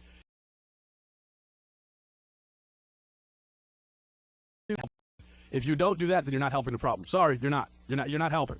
I mean, we can all say how we'll just promote the values of this and that. But the way you promote values is to have children and pass it on to them. And if you don't do that, then it's just vague platitudes that mean nothing. I mean, I'm sorry. It's just what it is. Yeah, I mean, this is straight up white supremacist shit right here. It's like you have to somehow preserve the sanctity of the white race by continuing to have white children.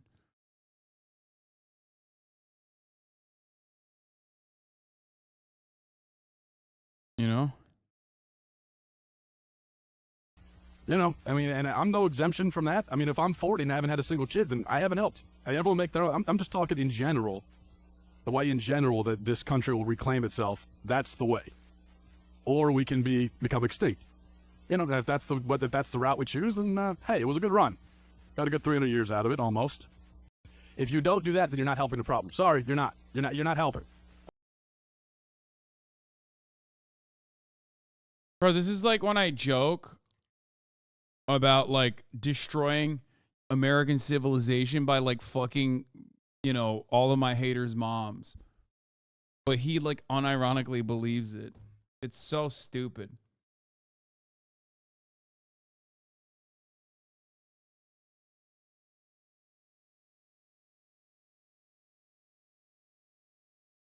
Yeah, great replacement narratives have not changed. They've just aesthetically adopted new positions to make it seem as though they're not promoting like the same racist bullshit.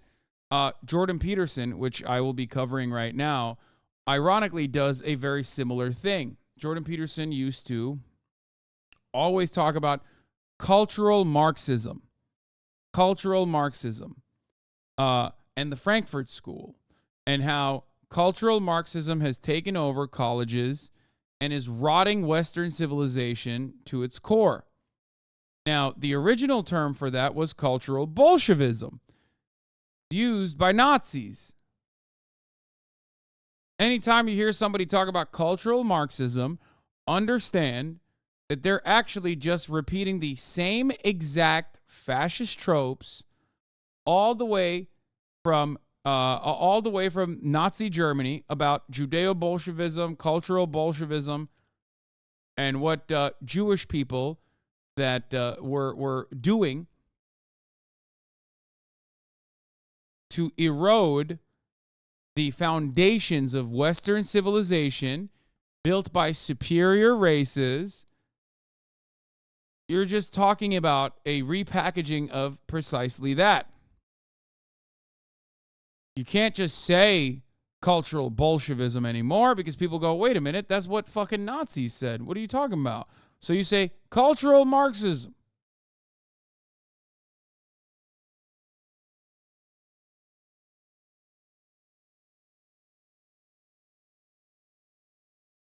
Well, let's hear what he has for motivating Gen Z.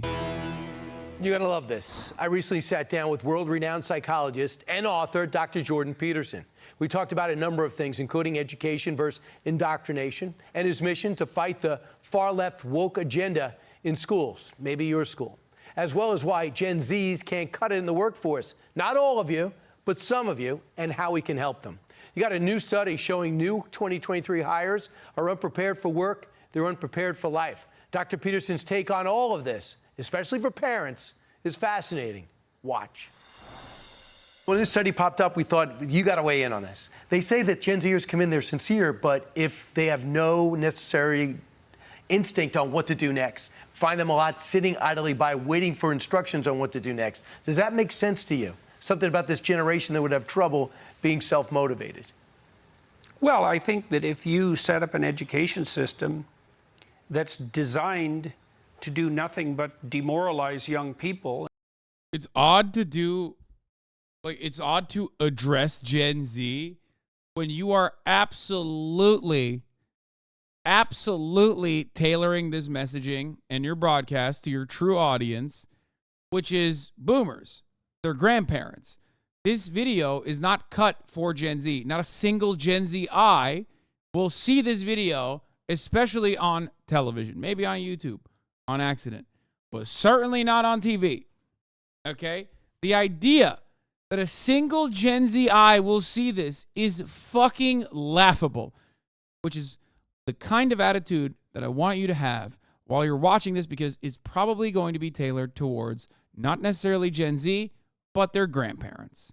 Like I tailored the next 3 minutes at the top of the hour to those who are subscribed. Okay?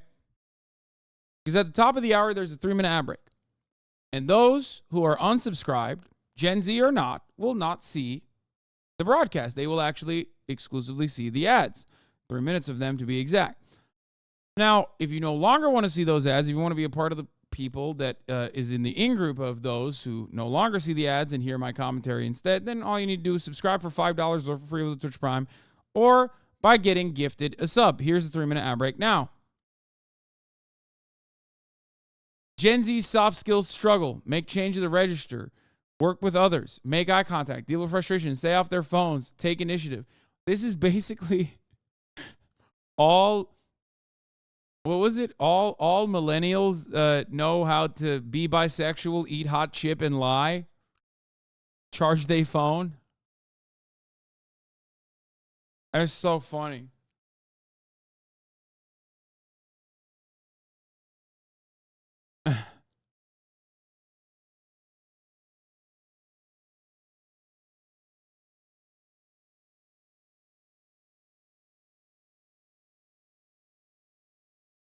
My parents won't get the fuck off their phones. Yeah. Meanwhile, Grandpa definitely knows how to deal with frustration And like, while he might not be on his phone, grandpa's watching Fox News for 12 hours a day. What the fuck do you mean? Does grandpa know how to work with others? Does grandpa deal with frustration well?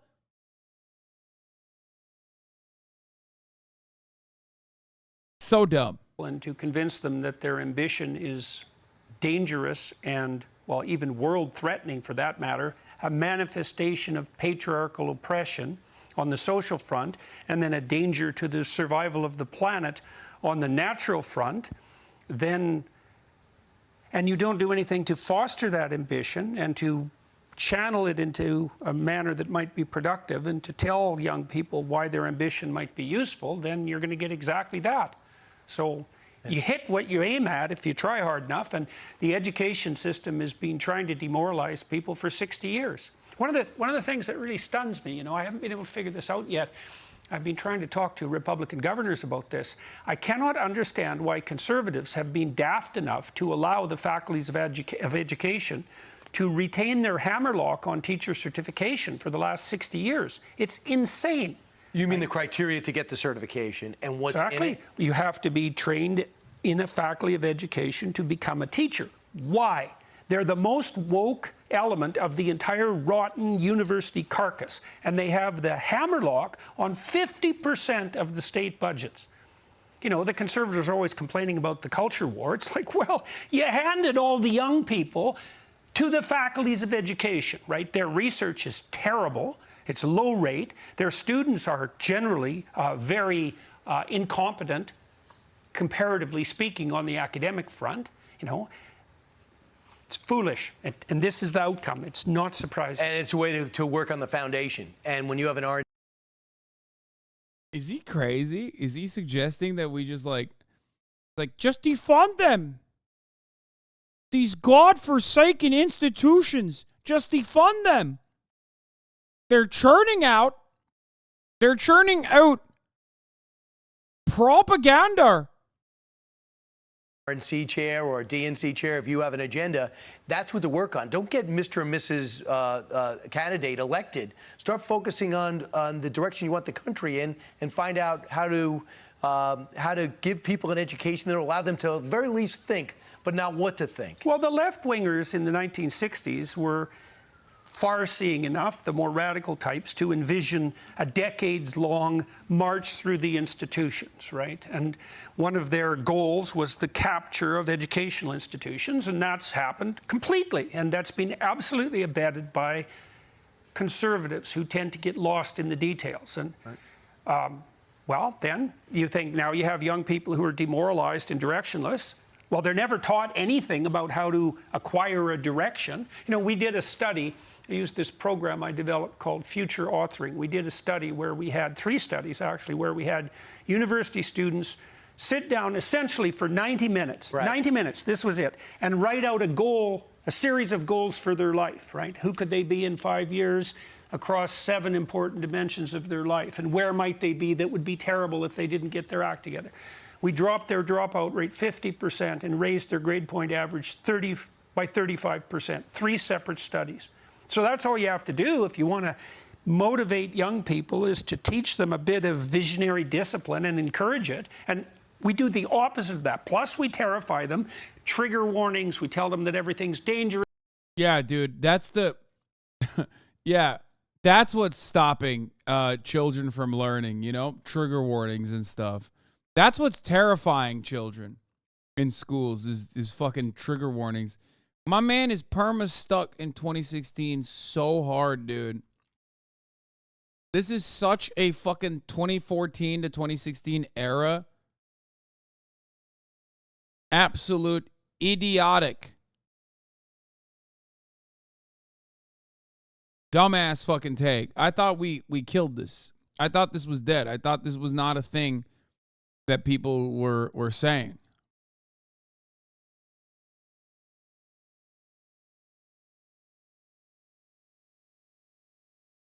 Like, who the fuck still complains about trigger warnings?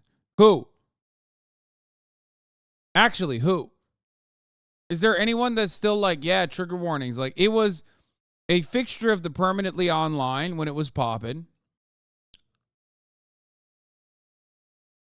It's completely silly. Like, is that even a thing still? You talked about accommodation. So someone has ADD, they're told. Dyslexia or other things. Yeah. In the public school now, there's a lot of accommodations. I'm going to give you more time for your test. Yeah. Or things to that nature. I have trouble tracking across the line. He complains about standards and guidelines. Very much so at colleges. Okay. It is being utilized in certain institutes of learning. Okay. But does that mean that there's like any kind of discourse surrounding it where people are like, oh, you gave a trigger warning for this? This is fucked up.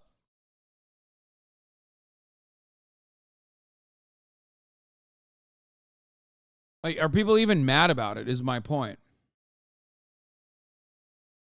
Is there still discourse over it? You know what I mean?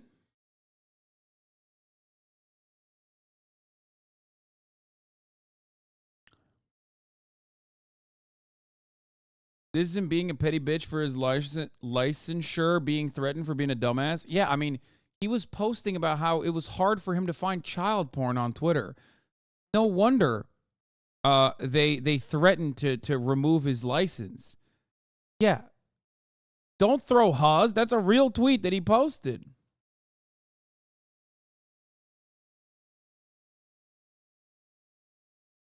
Was there ever actually anyone who expected trigger warnings IRL? I mean, they will do it in like a college or something, in an educational setting. Sometimes they issue it before like, maybe not a movie, but like a YouTube video or something. Or a news broadcast, like trigger warning images and depictions of police brutality. But not a single fucking person would complain about it now because like, people understand. Ultimately, it's like, you know why? People understand it because it's accommodating, okay? And at the end of the day, this entire project of humanity revolves around us as social animals coexisting, cohabitating the same fucking spaces. And in order for that project to work, you have to be respectful. You have to be kind. You have to be accommodating. And as long as those accommodations are not like insane, right? Like changing people's behavior or making it much harder to exist or coexist, then yes, there are always people that are going to get mad, or people that even take those accommodations overboard to the other degree, right? To the other side. But you just basically pick and choose things that work and move along with it. One thing that I said a long time ago, when tone indicators were being utilized online, one thing I always said is it's actually not that bad for tone indicators to exist in text, because it is absolutely, it's not like you have to use them, right? And people already use tone indicators in the form of emojis and emotes.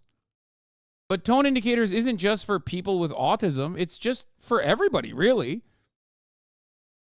It's a good way to communicate because man is a social animal. Now, you can fucking lose your mind over it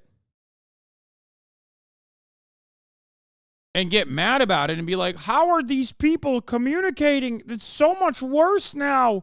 Back in the day, I could just send an eggplant emoji and everyone would understand that that is my dick. It's a substitute for my penis. Now, I'm getting in trouble for it. Why? Because I did not use a tone indicator.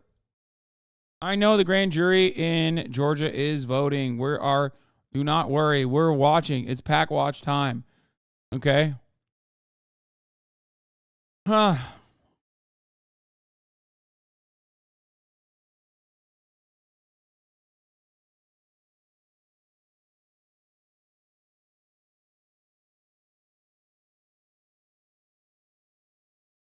You pick and choose things that work And the things that don't work, the things that are otherwise seen as silly, like Latinx, are slowly but surely shelved.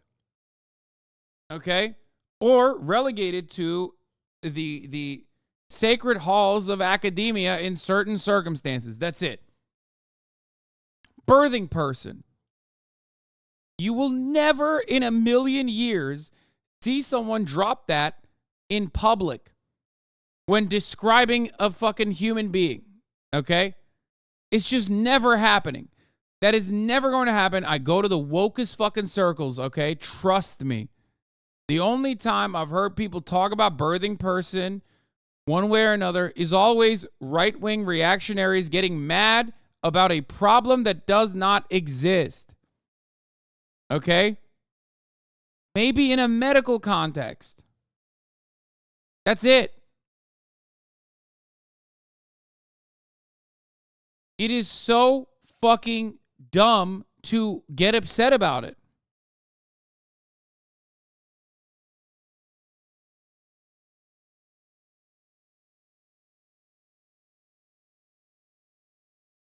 Okay? Understand? It's just like this is most conservative commentary. Vice signaling about certain accommodations made that are not even nonsensical, but at worst just have no harm conducted to another person. Maybe annoys you a little bit when you see it. That's it. All they do is chirp, chirp, chirp, chirp about this as though it's like eviscerating Western civilization. It's destroying Western civilization. If Western civilization is so indestructible, how the hell is it crumbling because someone used a trigger warning?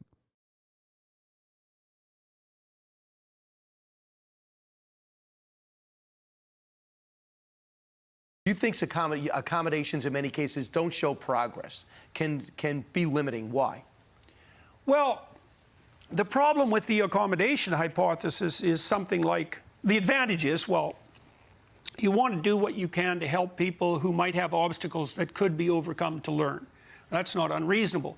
But the problem with the accommodation hypothesis is, well, what happens when you have an actual problem to solve? You're not going to be... There's nothing more hilarious than Jordan Peterson constantly chirping about accommodation because this circuit that he's complaining about has not been accommodating to his lack of accommodation narrative. Like, at a certain point, everyone is looking for a hug box. And Jordan Peterson's entire gripe revolves around the circles that he was in academia not being a hug box for him. That's all his spite. That's what motivates him. That's what drives him. Obviously, money drives him as well. Fame, those sorts of things. He likes that. But he's just fucking mad that they won't accommodate him being against accommodation. It's always projection with these fucking weirdos, man. Freaks. Accommodated. You're not going to be accommodated in a workforce that requires genuine competition. Because if you're accommodated in a workforce that requires genuine competition, you're just going to be taken out. There's no time for that. Right. You might say, well, there should always be time. It's like... No, you fucking idiot. How can you compare education to like a competitive field like NBA or something? It's idiotic. You can't leave people behind. This motherfucker literally looks at like George W. Bush's No Child Left Behind and goes, no, it was great when children were left behind. More children should be left behind. That's how we will actually educate a larger population.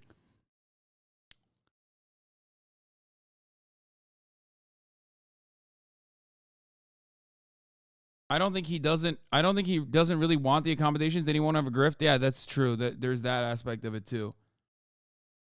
Like, well, not if there are important things at stake. Yeah. Well, that's foolish, right? Because when you're making important decisions, you're always balancing one catastrophe against another.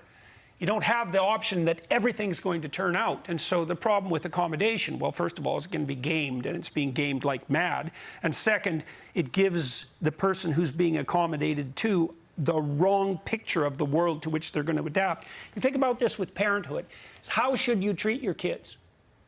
Well, as a mother and father, Here's why I can never take this seriously, because the world is not a meritocracy, no matter how hard this fucking dingus tries to claim it is. Not a meritocracy at all. That's why people get so mad at nepotism. It's like, dude, listen, affluent families are able to have accommodations made for them in the form of not having to have their child work a job, for example, while they're going to school. Okay? There is no real meritocracy, pure grit, because there is no real base level of material equality. Jordan Peterson used to always say, equality of outcome is not what we want. We want equality of opportunity, which we have. And now these neo-Marxist postmodernists want equality of outcome. It's like, no, dumbass. Point to me a single place in society where there has ever been equality of opportunity truly established. It does not exist. That's what people are advocating for. That's what people want. Equality of opportunity. You are just using yet another straw man to make it seem like equality of opportunity is actually just equality of outcome. It's so stupid. Bro, you nail him so well. It's because I spent so many years duking it out online with Jordan Peterson dick riders who were some of the most unimaginably annoying assholes that I literally picked up on his mannerisms and his voice and all of his arguments. Some of which are in here as fans of mine now, luckily, because they've changed their mentality over the course of the 2014 all the way to like the 2020 era.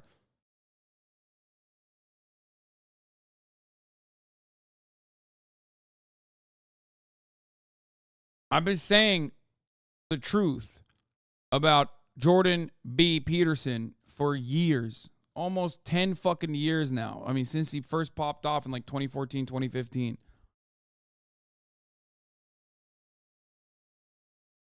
It's very frustrating to see him still try to revitalize this exact same grift with the exact same standards, with the exact same talking points in 2023, because the cycle wore itself out only to rear its ugly head again now that Joe Biden is president and, like, you know, liberalism has taken root in society.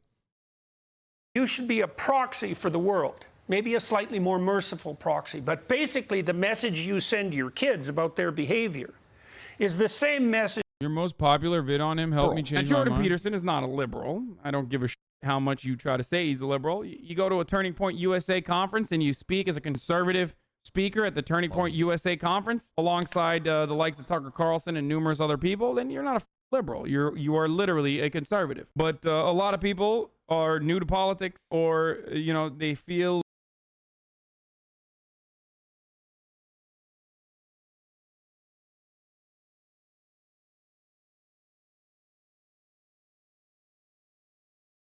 you don't talk about it as much. You don't talk about it much, but I remember you saying every day after Biden got elected that this shit was coming back. Yeah, I did.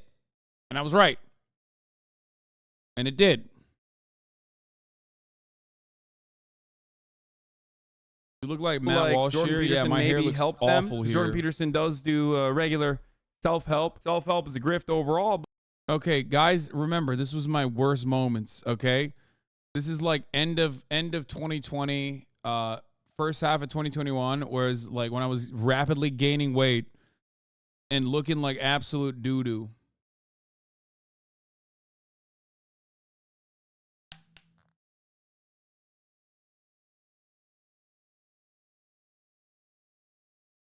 How'd you get your hair to curl more like now? My hair was wavy and curly there as well. It's just that when you don't wash yourself, when you don't wash your hair for a while, it tends to be a little bit, I mean, it's still wavy, you can see it, but it tends to be a little bit straighter.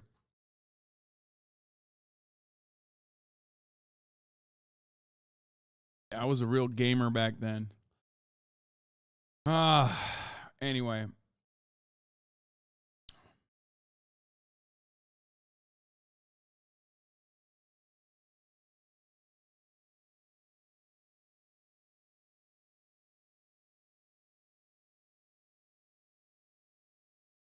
Where were we? Where's Jordan Peterson? Where's Jordan? Let's hear. Message that the world is going to send them. Should be. Because otherwise you're not preparing them for the world. You know, so maybe your kid's annoying as hell to you and your wife, and you don't do anything about it because you think, well. Also, one thing that you looked over today is his claim about the future authoring program claims.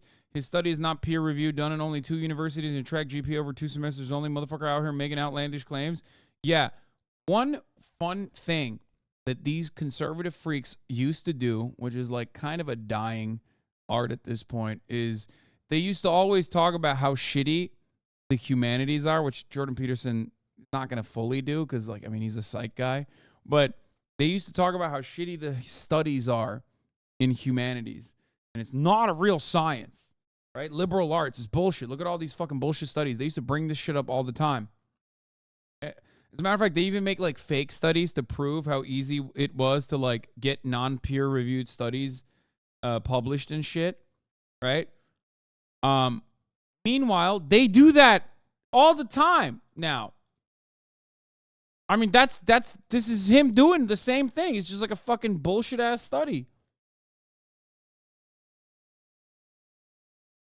Also, it's ironic because, like, a lot of the bullshit-ass studies come from, or way more of the bullshit studies come from, the oil lobbyists that create think tanks that explicitly churn out these studies with propaganda purpose that make their way not in front of peer reviewers, but instead make their way directly to Fox News and, Ben Shapiro and everyone else.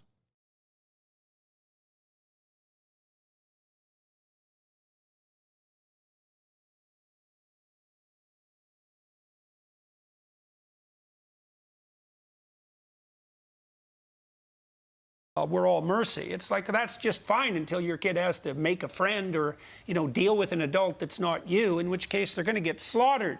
There's nothing merciful about that. And if you accommodate people beyond what the environment itself would allow, you misinform them about the world they're going to inhabit. And plus, it can be gamed, and it's being gamed constantly. Yeah, that's my favorite. That's my favorite take, which is like, again, such an old grift. You almost appreciate it. It's like nostalgic. You know what I mean? We opened up a time capsule and Jordan Peterson from 2014 popped out, crawled out of there to just like say the same shit. Like, oh yeah, if we do accommodations in schooling, then these kids are going to be shocked when they find it out in the real world. Okay? There's no accommodation in the real world. It's like, yeah, motherfucker, everybody knows that. Like, this is perhaps the dumbest argument that they used to use against safe spaces, right? They were like, you can't have a safe space in a college campus because the world is not safe. It's like, hey, you fucking idiot. That is the entire point of the safe space because it comes with the recognition that nowhere else do you have just like a free moment where you don't have to constantly debate your identity, for example. That's the literal point. If the entire world was safe and everybody fucking recognized it, there would be no need for a safe space. It's so stupid. This motherfucker went into a benzo addiction coma and then came back and he still thinks it's fucking 2014. What's happening? What's going on? And of course, once again, pure projection, pure grift and pure projection. I've never met a conservative that doesn't love having a safe space and a hug box. 90% of their fucking arguments revolve around why liberals don't agree with them. That's like their whole fucking argument is like, oh, well, liberals don't agree with me, which is why we need to bully them until they're forced to. Oh, I got dunked on. I hate that. That's the worst thing that could have ever happened. Let's build a conservative dating site. Surely that'll work. It's like, it's so stupid. Constantly. Online school, you and your daughter working together. Yeah. What should we know and how do we get it? Well, we've got about 30. Yeah, and there it is. And this is the real reason why he's doing this grift, because he, much like Barry Weiss and all these other like intellectual conservatives are trying to start their own colleges, okay? Fake colleges, taking advantage of like America's awful higher education structure that allows you to just like slap on the word college or a university onto any kind of institution. Barry Weiss did this in Austin, if I remember correctly. What the fuck was it? She made like some nonprofit grift. Trump University is a very famous example of this, obviously. And now Jordan Peterson's getting in on the grift as well. 30 courses recorded so far in a studio in Miami. They look very good. They're very professionally produced. We are trying to find the best lecturers in the world. So if you think you're a good lecturer and you want to participate, give that some thought. Yeah, I love watching One Nation with Brian Kilme. I'm the world's greatest lecturer. And wouldn't you know it, I'm watching One Nation with Brian Kilme right now. It's my time to shine. Oh my God, let me ring up Jordan Peterson right now. Like, who the fuck are you recruiting at One Nation with Brian Kilme, dude? That's Peterson Academy. We hope we'll be ready to roll in November. We want to make sure that we have the best lectures that we can possibly provide on the most germane. I mean, this is so awesome because when Barry Weiss did the same exact thing, everybody just like clowned on her and then it failed. Okay? It's just a scam. You want to know how I know? Andrew Tate did it with Hustlers University, bitch. He was there before you. He did it way before you, King. What's happening? Sitting between Jordan Peterson and Brian Kilme on a movie theater love seat, and they're both snoring asleep from Klonopin. Klonopin. Yeah, I said it right. Klonopin. Did I say it right? K-pin. Fuck. Connor, won't catch me in HasanAbi University. I'll be leaving with new pronouns.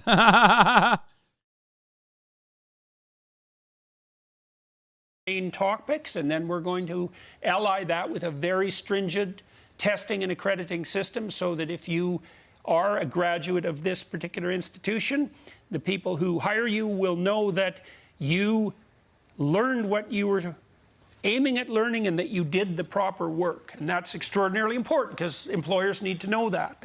Absolutely. Dr. Jordan Peterson. Yeah, dude, so many people are going to be just desperately fighting over one another to get the latest Peterson University graduates. They learn things like hustle culture, cryptocurrencies, and numerous other subjects that all of this fucking goon's closest allies will be pushing for. Matt Walsh teaches gender. Dog, you're a Daily Wire commentator at this point. That's all you do. You're not a fucking serious professor any longer. Like, you got kicked out of the profession, so you turned around, went to America, just like all of these fucking fallen dipshits do. Whenever, like, European countries or wannabe European countries like Canada, no Mexico, will kick you out, and then you come to America to continue the grift.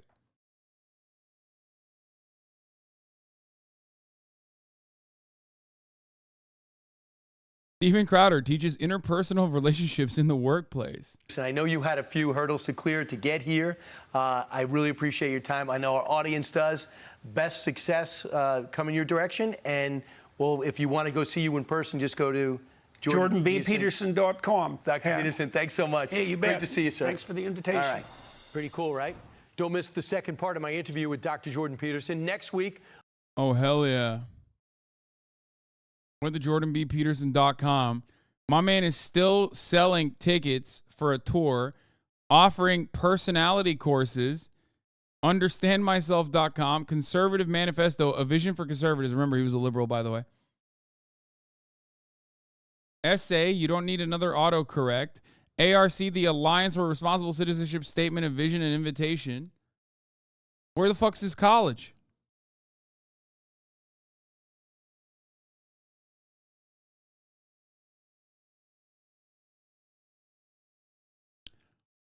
An 8-module personality course taught by renowned psychologist and best-selling author. Trillion things to pay attention to. Almost all of them are irrelevant. Why are they irrelevant?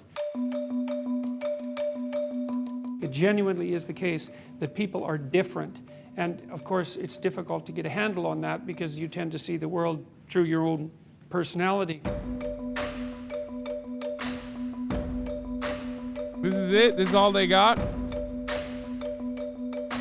Okay, this is more music than actual takes.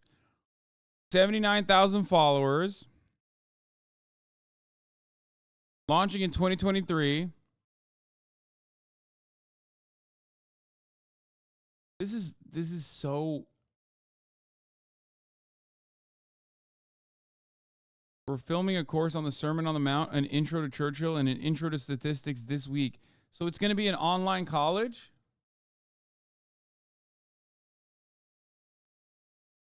Wait, Matt Como shot this? What the fuck? No shot. That's crazy.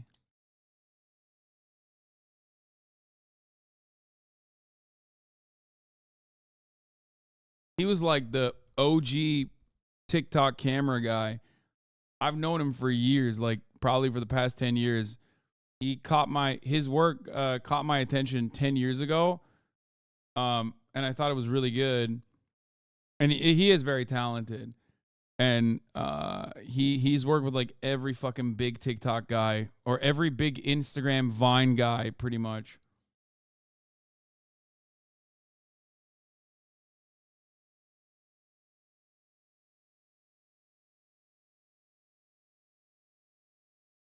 A recent review of University of Austin, how the so-called University of Austin is faring nearly 2 years after conception. What's in a name, Shakespeare once mused. It seems the minds behind this upstart took a page out of the Bard's book. With a specific city in the school's name, it would make sense to actually be located there.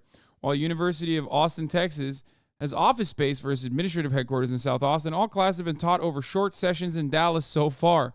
President of Communications Hillel Ofek says the school is keeping its options open while seeking land to develop a campus in Austin. Accreditation. Yeah, about that whole university thing, if you read its fine print carefully, you'll notice that it usually refers to itself as UATX, strategically avoiding that U word, just like PragerU. That's because you can't call yourself a university in Texas unless you are one, which it isn't. While its website says it will seek accreditation, it also implies the whole system is rigged. OFEC says UATX has submitted the necessary paperwork and is currently waiting out the process. Course offerings. On its summer programming, they have the series Forbidden Courses. For a school that emphasizes serious inquiry, it smacks of a juvenile fixation on shock value. Moreover, there's the fact that topics covered in these sessions, religion, sexuality, race, are discussed and written about extensively and from a variety of perspectives in the universities across the globe. Guys, this is shocking. Faculty. So it gets a C- on course offerings. It gets a F on accreditation, F on location. Faculty. The notable names associated with UATX might be a strongest selling point. However, famed Harvard professor Steven Pinker resigned from the advisory board almost immediately after its formation. Steven Pinker is also a fucking clown ass. And he's not alone. More recently, board member and evolutionary biologist Heather Hying departed in December 2022 after suggesting that the school was simply too obsessed with being anti-woke. Dude,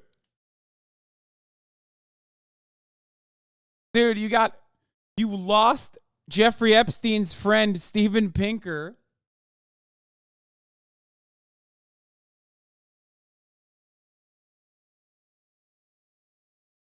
And Heather Hying. Diversity gets a D+. Although it claims to foster diversity of thought, the cast that has taught the school's courses thus far appear to be a cadre of thinkers that each hold a particular controversial view. From University of Chicago Professor Dorian Abbott's hatred of inclusion initiatives, likening them to Nazism, to author Katie Roefi's insinuation that some date rapes are the victim's fault. It begins to look like less of a learning institution and more like an intellectual Ponzi scheme where the buy-in is railing against wokeism. The real thing I want to know is like how many people have like fallen to this grift. Crucial step in building a university is scaring away all the smart people who might actually teach there. Yeah, because you don't want them. They're smart. That means they're gay. And we don't want that. We want like fucking, and by gay, I don't mean like actually queer. I mean like they're lame. You know what I mean? That's the way that they would refer to it. Like they want diversity initiatives and stuff like that. We don't want that. They're nerds. We want non-woke professors.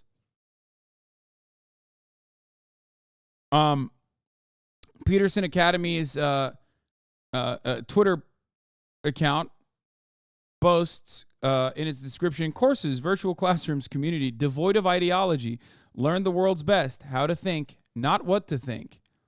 Launching in 2023. And then the first thing that comes up is just promoting Michaela Peterson. Peterson Academy, at Peterson Academy, will fix this. 900 likes. It's not doing well.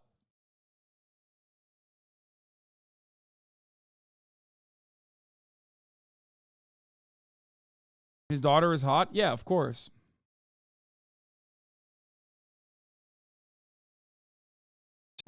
I Wait, did let some me hear. I investigation. want to hear what he has to into say about the American education system. Got to see what brilliant takes this Canadian man has. Derivation of the American public education system and found out that it was based on the Prussian model. And the Prussians produced a universal education system in the late 1800s because they were afraid they were losing military superiority, and they wanted to produce a cadre of mindless, obedient soldiers. That was Okay, public education, much like the military structure, is almost entirely created for some level of public cohesion. Yes, social cohesion. That part is not true. But you would agree with that, I think. Most people would. You kind of need that. You need like, here's the thing. You need some level of social cohesion to exist, to cohabitate. You also need like a base level of education. You need like some information that is forcibly fed into you so that you can operate in society. was expressly the purpose. And then that model was adopted by prototypical fascists in the US, again in the late 1800s. This is before Mussolini and all of that time. Corporate types mostly who wanted to produce cadres of obedient workers. And that's why the desks are in rows, and that's why there's factory bells, and that's why it's top-down leadership. What was really stunning about that... Wait, what the fuck? What? Dude, this is like straight up anarchism. Like his critique of... Wait, what? His critique of the American education structure is quite literally, like, this is, first of all, like, what is he about to say? Like, schools are prisons? Like, what's happening? This is insane. Isn't this Foucault? Isn't he straight up fucking biting Foucault shit? Not that he's, I mean, I'm not saying he's like anarchist or whatever, but like, I'm almost certain. What? This is literally, dude, he became what he hates the most, a postmodernist. A neo-Marxist postmodernist. What the fuck? Dude, this paired up with his constant, like him claiming that he wants to be devoid of ideology, is that I think he's still relapsing from the Slavoj Žižek beatdown. To this day, he's just like, what happened? Did he start reading all the works and finally start reading all the works and just like rip them, but also claim that he's doing it from like a right-wing perspective? What's going on?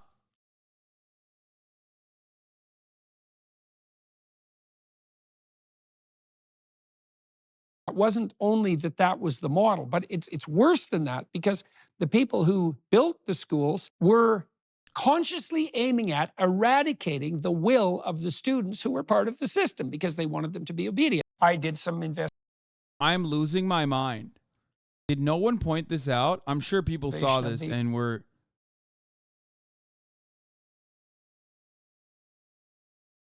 Nope. Everyone's saying wokeism is the tool. Wokeism, wokeism, wokeism.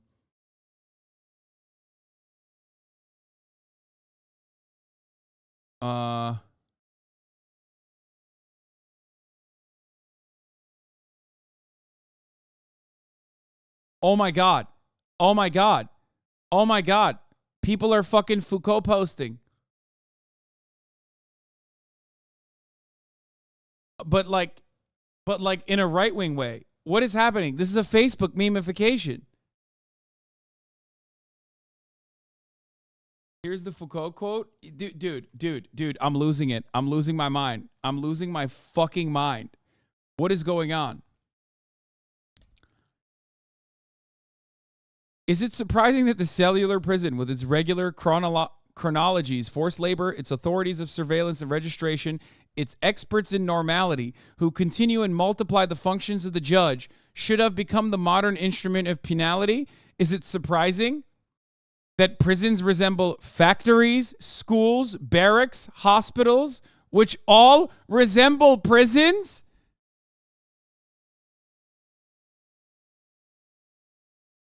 What the fuck?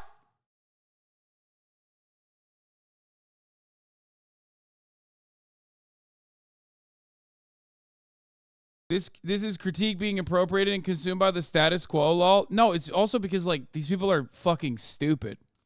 They're just incredibly stupid.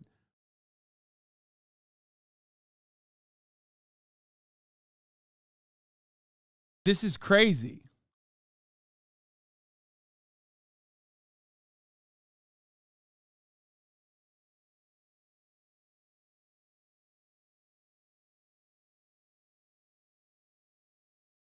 Regimented schools do inhibit creativity and learning. I don't even disagree with that.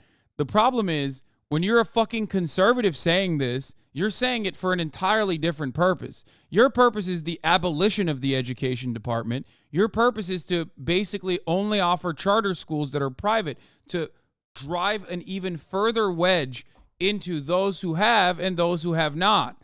Okay? You just want to destroy the federal government in its entirety. You don't like the social cohesion or some semblance of social cohesion that public institutions create, and it's supposed to create that so that we can cohabitate with ease, okay? So we can collaborate better. That's why I always say institutes of higher learning have to be fucking free,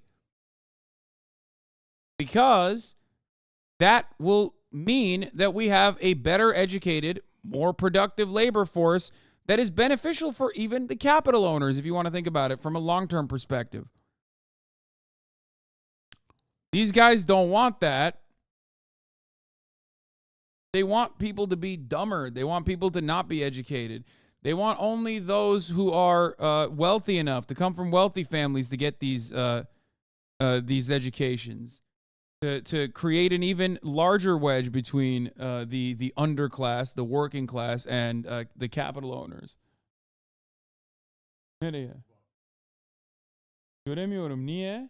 Bir dakika anlamadım ne?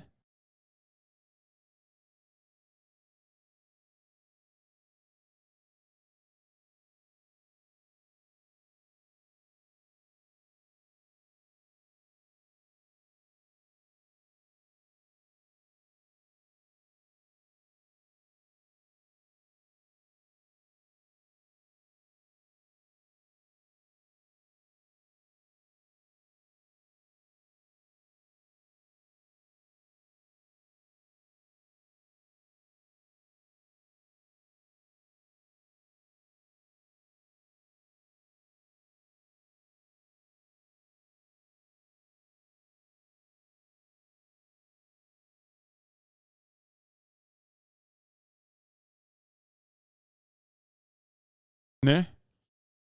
Oh, God. Okay. All right. I love this Jordan Peterson shit. What is this? Hopefully student debt like this will be a thing in the past once we take off. Wait, what? When I was 17, I went to Olympus get tattoo. Went to get Olympus get tattoo, and when they wouldn't let me because I didn't have a guardian's approval, I cried and punched a lamppost. 3 months later, I was allowed to take on $119,000 in loans to go to our school. Wait, how are they funding this institution? Like what? I mean, that's a banger tweet. But I don't get it.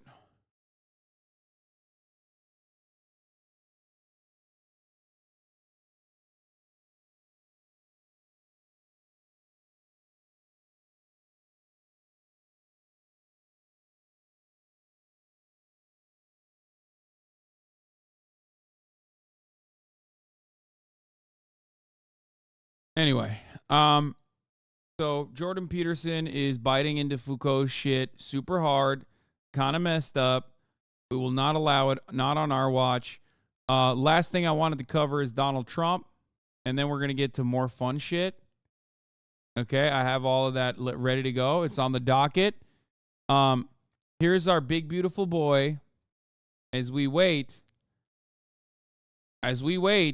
for the latest updates from Georgia on our Indictment Watch 2023. Our big, beautiful boy is talking about the Hawaii wildfires. The sad thing is, it should never have happened. Our government was not prepared, and very importantly, the aftermath is going very poorly, with the governor of the island wanting to do nothing but blame it on global warming and other things that just happened to pop into his head. It is a disgraceful thing that Joe Biden refuses to help or comment on the tragedy in Maui, just as he refused to help or comment on the train derailment in East Palestine, Ohio, for a very, very long time. Okay, wait. He got him on the East Palestine thing. He did. The Maui thing is like he literally declared a disaster immediately. Like, did he not realize that? Did he just saw the Fox News coverage of him, like, people doing lip reading and saying that he said no comment? Is that what he's, like, operating on? Because, like, it seems like the Maui the Maui response was significantly more swift than Donald Trump's response to Puerto Rico. So I don't know. Beauty and the Geek is on the docket. Fear not. Episode 5 we're going to watch later. I also wanted to see... I mean, I guess we can watch we can watch Beauty and the Geek. Should we do Beauty and the Geek? All right, let's go do Beauty and the Geek. Let's start off with Beauty and the Geek season. Wait, what the fuck? Episode 5 is where we're at, and there's only 8 episodes. All right, let's do it. For those of you who don't know, Beauty and the Geek is an Australian TV show. There's an American version, there's a UK version, and that... No, it's fine. There's other seasons, chat. Chill. This is our new watch party that we've been engaging in. It's pretty fire. It's a show that kind of tricks you into thinking that maybe these beauties and the geeks are not going to get along, and except they get along far better than you would assume, because the beauties have the brains and the geeks, well, the geeks are beautiful on the inside. Yes, it's a Reddit dating show, and for that, it's beautiful in and of itself. All right, I gotta pee. Except for Xena G.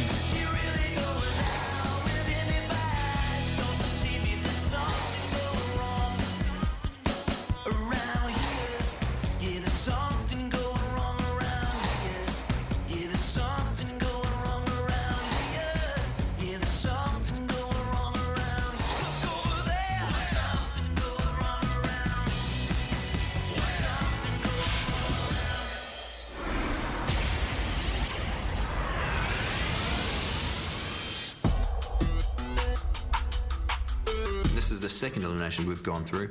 Twice has a team tried to get rid of us, and twice have we returned.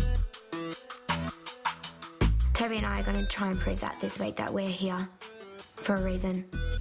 When you nominate people and they come back, how are you supposed to react with them? I was so nervous. I knew either way I was sort of going to be in trouble.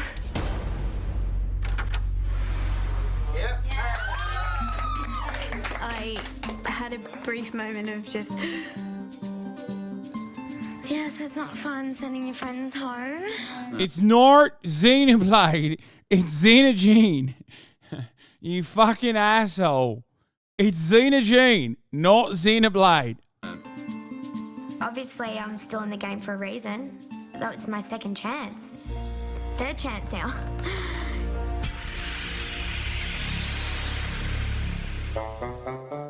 So it's a new week, a new challenge. 5 couples left. So we walk into the room, and there's only one prop, one of those clapperboards. Good morning. Hey, Bernie. Bernard. Emily's going to love this because she's an actress. Important occasion in the Beauty and the Geek mansion. I'm kind of halfway between worried and excited at this point. Because the geeks are getting a makeover! A makeover! Yes! Yes! Really necessary. Like maybe a mini makeover. I think I desperately need a makeover. I spent. Michael said this is the best episode because they get a fucking makeover, lads. They're getting a makeover. A lot of time just in the forest. Please get rid of his fisherman jacket. Please get rid of his style. I love makeover episodes in general. It looks like out with the old Toby, in with the new. Although I think I might change my name if it's going to be that. Something like Seth Conrad. We're about to hand them over to a crack commando style team who will completely transform them. Actually, my mum still comes. This episode is a special place in my heart because every geek can be a 7. Okay, every man can be a 7. Every man is a 7, as I always say, and that includes geeks as well. And I'm not gonna lie, I can't wait to see what fucking happens to Xenogene. Okay, Cuts my hair. It's just nice and simple. She just shaves it off usually, and it's for free. You may wonder why we're doing this. Yes. Well, it's important you all look the part. What's the catch? You've all experienced a lot of drama through the course of your time here together, but nothing will prepare you for the roles that you're about to play in tomorrow's challenge. Each team will step into the spotlight as they perform a romantic soap opera scene. Oh my god. Romantic soap opera, Michelle and Peter? I don't know if I can do that. And the best in show will have all the power at the nominations. What? Geeks, I will see you guys after the makeover.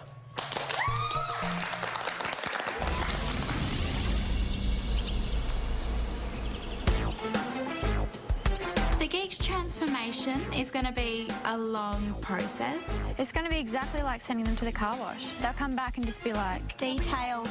We were just Oh all my so God. excited. Yeah, I wonder what they're going to look like. Hopefully better. the grand jury vote is coming in now. All right, ladies and gentlemen, don't worry, indictments are dropping. Let's see, is there a live? I want to see if there's a live broadcast of the indictments. Should we go to Fox News straight up directly? This is live before the grand jury to tell what they have to say. And if the document that was released accidentally earlier today gives us anything to expect, RICO and racketeering is going to be the centerpiece of this indictment. It's going to look a lot like the We'll get one back out to of Beauty and the DC Geek in a because second. It's going to be focused on the efforts of Donald Trump and probably others on overturning the results of the 2020 election. I do expect that it will be Donald Trump, but I also expect some other big names will probably be indicted by this grand jury, maybe on a separate indictment. Oh, they're maybe filming tomorrow, all right, but we do baby. think It's this Georgia. particular This ain't no indictment federal is court. imminent. The judge who would be receiving the document in open court, he's staying open late. The courthouse is usually not this I'll busy, wear of my course. suit tomorrow. Right. I do believe it's because the grand jury is voting, and we should hear something very soon.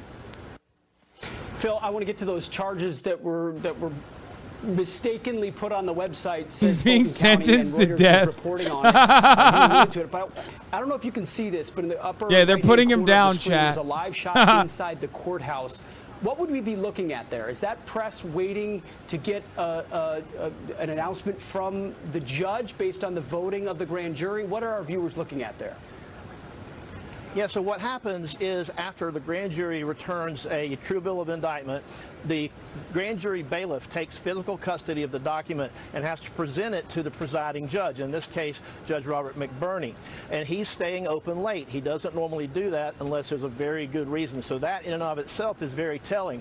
If for some reason the grand jury does not reach a conclusion tonight, presumably they would return tomorrow. If they return a bill of indictment and the courthouse is closed, then the bailiff will have to take custody of that document until the courthouse reopens. But there are media in every branch of the courthouse. They're in the courtroom, they're in the halls.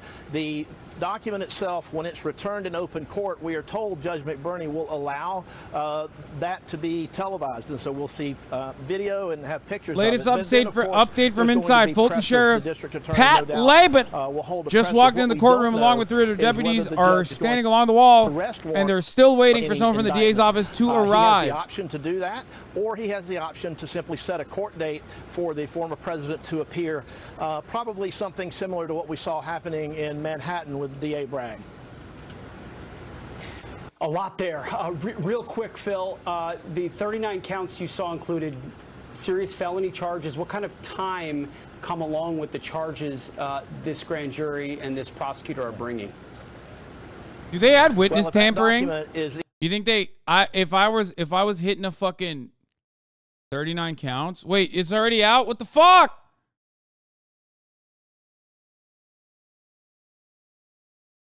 No, it's not. Listen, if they were... The actual indictment that we may see tonight. Staggering. The state of our republic laid bare in front of us. Phil Holloway. If there was anything that I would do a spokesperson and general counsel for Trump. If there was anything I would currently do run a gamba on, I would run a gamba on the top of the hour ad break. Ha ha. If you no longer want to see those ads, all you need to do is subscribe, which you can do for $5 or for free with the Twitch Prime by connecting your Amazon Prime account to your Twitch account. Are you going to be able to see it? Are you going to be able to not see it? Who knows? Find out. But if you don't want to get cucked by the paywall, then all you need to do is subscribe or get gifted a sub if you're lucky. Now, if we are going to gamba on anything, all jokes aside,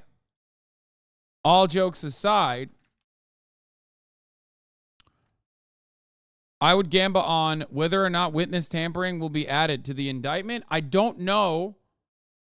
I do not know if they work fast enough to like add stuff like that, because that just happened, right? It's too recent. I don't know. What if they fucking did though? No shot. They would have had to.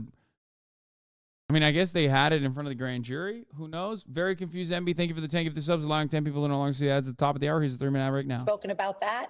It's a ploy. It's election interference, and it's political lawfare. And I'm frankly just sick of it. It needs to end. This country cannot take it anymore. Alina, as you're speaking on our screen, it appears paperwork is being walked from wherever the grand jury was convening and deciding over to the judge in the courtroom, presumably a clerk, into that courtroom, at which point the judge can decide to read it aloud, and our viewers may be able to see it as well. What do you expect, Alina? I think we know what we expect because they leaked it by accident because some clerk accidentally filed it a few hours ago. There's going to be counts. It's going to be RICO. We all know what it is because we have a leaky AG, prosecutor, and DAs in this country. This is ridiculous. So the cameras are even watching this right now, frankly. Wait, it's what? Unprofessional. It's Why would that be ridiculous? What do you mean? This is, one, a historic moment, and two, sucks to suck. Maybe your client shouldn't have gotten fucking indicted in a state court where they don't have any kind of restrictions on filming. It is part of the show. This is a show. It's a political show. I hate transparency, she says. I wonder why. What we're doing. This is unacceptable. The fact that we have cameras and press sitting there, but I have not seen the indictment as his general counsel for Save America. I have no indictment yet in front of me. How is that possible, and how is that okay? When do you expect to see one? Will you find out what the rest of us do? You know when I'll see it? When the New York Times or you guys. Dude, this is how you know they're cooked.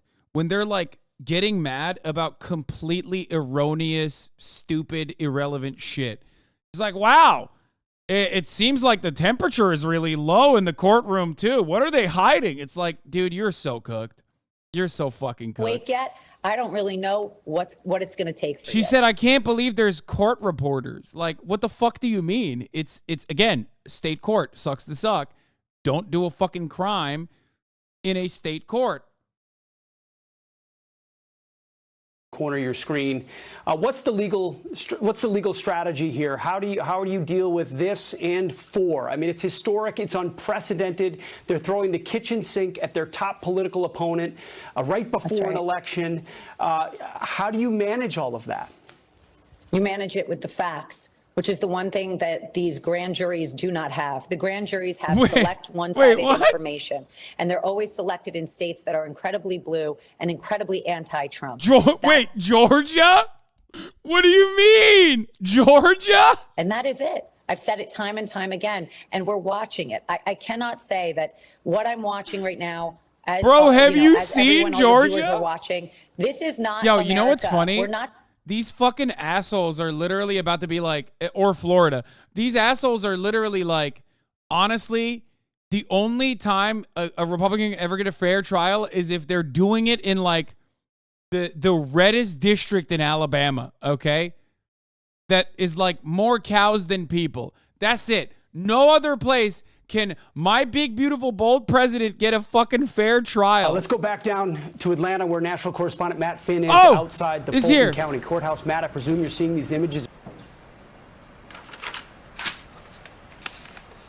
Yeah, by the way, it's not even a joke. They requested West Virginia. One second. Okay, just making sure. It's happening. It's happening. It's happening. It's happening. Mr. Royals, everything went as it should have in front of the grand jury? Yes, sir. All right. Ms. Alexander, you're prepared to take this? I guess I'm delivering it to the clerk. You'll maintain custody of it from here? Yes, sir.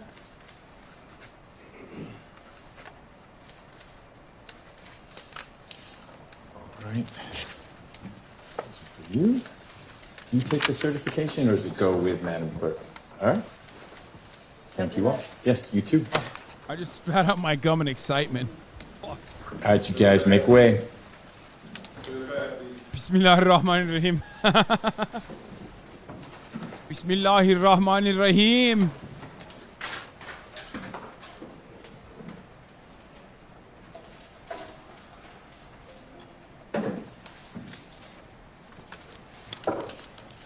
You're so lived up, dude. I am Jeff Tiedrick on this moment, on this day.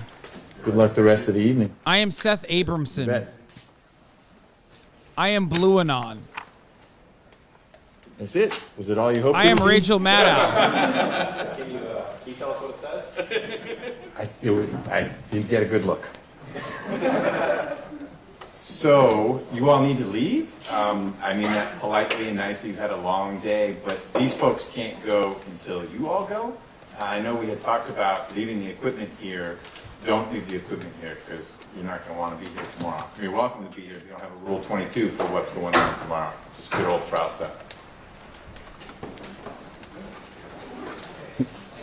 Okay, so there's still a little bit of mystery as the papers you saw, that packet of papers that the judge evidently signed and then handed back to the clerk. What is going on? Exactly what those papers say, whether they are the indictments that everyone has been anticipating, remains to be seen. We do know that the court is going to make these statements in the indictment. What the fuck? Whatever it is on their website. Related to the 2020 election as well as others. Source telling me tonight that the case has been voted on all throughout the late night tonight. Little unusual hours. Earlier today, prosecutors apparently so excited to indict the former president.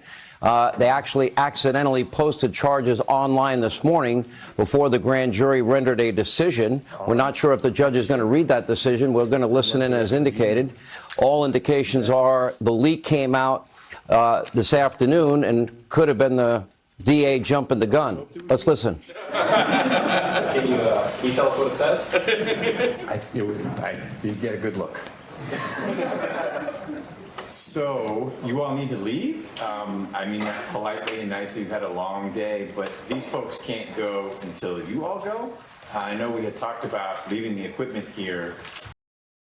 From New York Times, papers from a grand jury have been delivered to the desk of Robert C.I. McBurney of Fulton County Superior Court by an entourage of court officials and sheriff's deputies. While the judge, as expected, did not indicate the nature of the papers, they are believed to include an indictment related to the investigation of the election interference by Donald J. Trump and his allies in Georgia. So, why haven't they read it out? The cover sheet. Oh my God, they snapped a pic of the cover sheet. There were 10 indictments. He did everything right and they indicted him 10 times.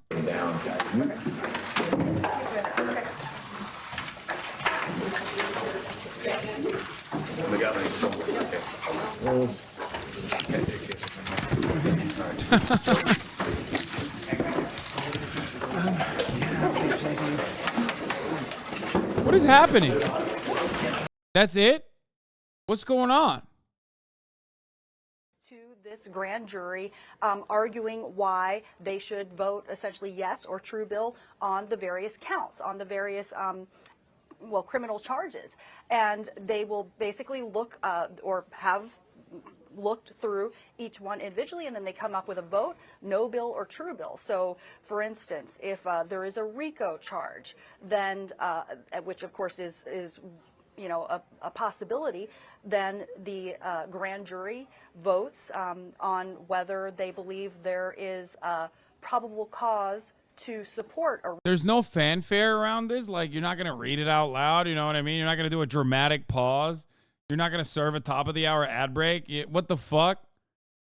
That's bullshit. That is that the standard of proof... That's the burden of bullshit. proof under the law to issue an indictment is much, much lower. It's 9 p.m. That's what's going on. Yeah, but we waited for it. You know what I mean? Give us the goods. You know, if give us the someone's fucking actually juice, convicted man. During a trial and so forth, it has to be proven beyond a I already reasonable ran doubt the that ad that break. I'm person not is going to run it guilty of any again. given count. But when it comes to an indictment, the burden of proof under the law is something a lot lower. Again, something we refer to as probable cause. That's similar to what is used by police to justify an arrest, and it basically means It's a more normal ass likely than court, not. not Fox and Friends. Also Yeah, important that's to remember that bullshit. This grand jury has only heard one Listen, side of chatter.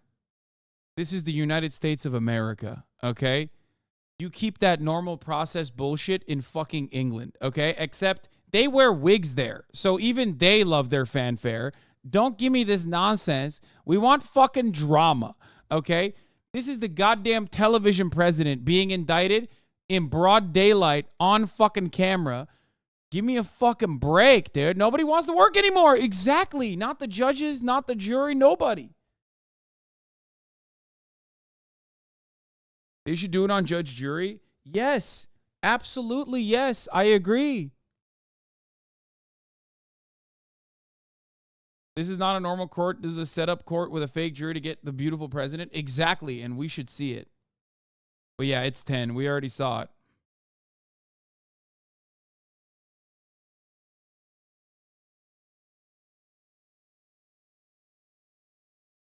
Where's the ladder match for the custody of Barron?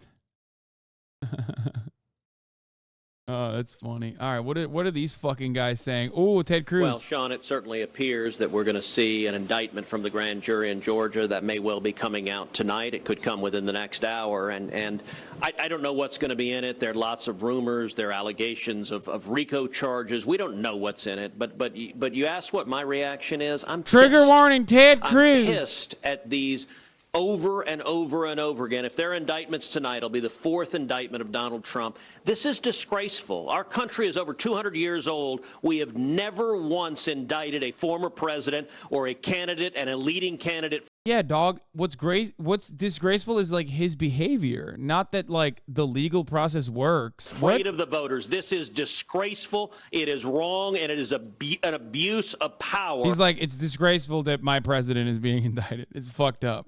Matter to them anymore. Let me ask you, Senator, and so many Americans feel this way, and we're watching Jim Jordan's House Judiciary Committee on this, on a weekly basis, and they're key investigation is whether or not our FBI is been politicized and weaponized, whether the DOJ has been politicized and weaponized. I think we need to put emphasis on what you just said. Never in our long history as a country has this ever happened to a former president, nor has it happened to the chief rival of a sitting president running for president.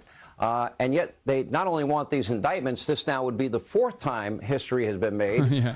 Everything he's saying implies he should be mad at Trump, not the other way around. Make it make sense. Yeah, well, I will make it sense. I will make it make sense for you. He's a cuck. Of course it is, and the timing is nakedly political. Every time more bad news comes out about Hunter Biden or Joe Biden, you can set a stopwatch. Within hours, some clown goes and indicts Donald Trump again, and then all of the little lemmings in the media go run and say Trump, Trump, Trump, Trump, Trump. Look, last week, the House Oversight Committee released bank records that showed that Joe Biden's family and associates received over $20 million from foreign sources while Joe Biden was vice president. So just when he's in office, over $20 million. Let me ask you, is there anything on earth, Sean, that Hunter Biden could do for you that would be worth $20 million? Well, if you're a Ukrainian oligarch or a Russian oligarch, I guess so. And if you actually go just after the vice presidency, Hunter and his family got another $8 million. Dude, if we tie this back to Hunter Biden is responsible for Ukraine, I'm going to lose my mind. It's going to be so sick. Ran on the $8 million that flooded to the Biden family from the Chinese communists. You know who let it run?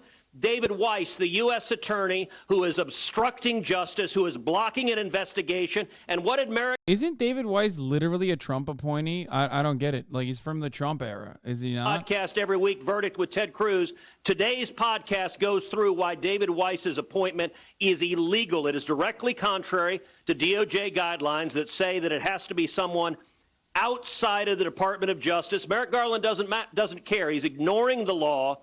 But more importantly, it's supposed to be someone with integrity to prosecute. And David Weiss has shown that he's willing to block prosecution of Hunter, to allow the statute of limitations to go forward, and to allow apparatchiks on his staff to protect Joe Biden, to say, no questions about the big guy, no questions about Joe Biden. It's why you've seen two senior IRS career whistleblowers come forward. And it's why I believe we're seeing an indictment likely tonight, because the media wants to change the topic. I have a couple more questions, Senator. I just want to bring people up to speed at home. The Fulton County District Attorney's Office has now handed a grand jury indictment to Judge Robert McBurney. As we saw just moments ago, the judge looked through the multi-page document, handing it off to the clerk's office representative. We do expect that now that the grand jury has handed up this sealed indictment, we will find out what is in it some point tonight. One other point about Mr. Weiss, who's now been, remember, he was the one that gave Hunter Biden the sweetheart deal, Senator, and it was the sweetheart of all sweetheart deals. Yep.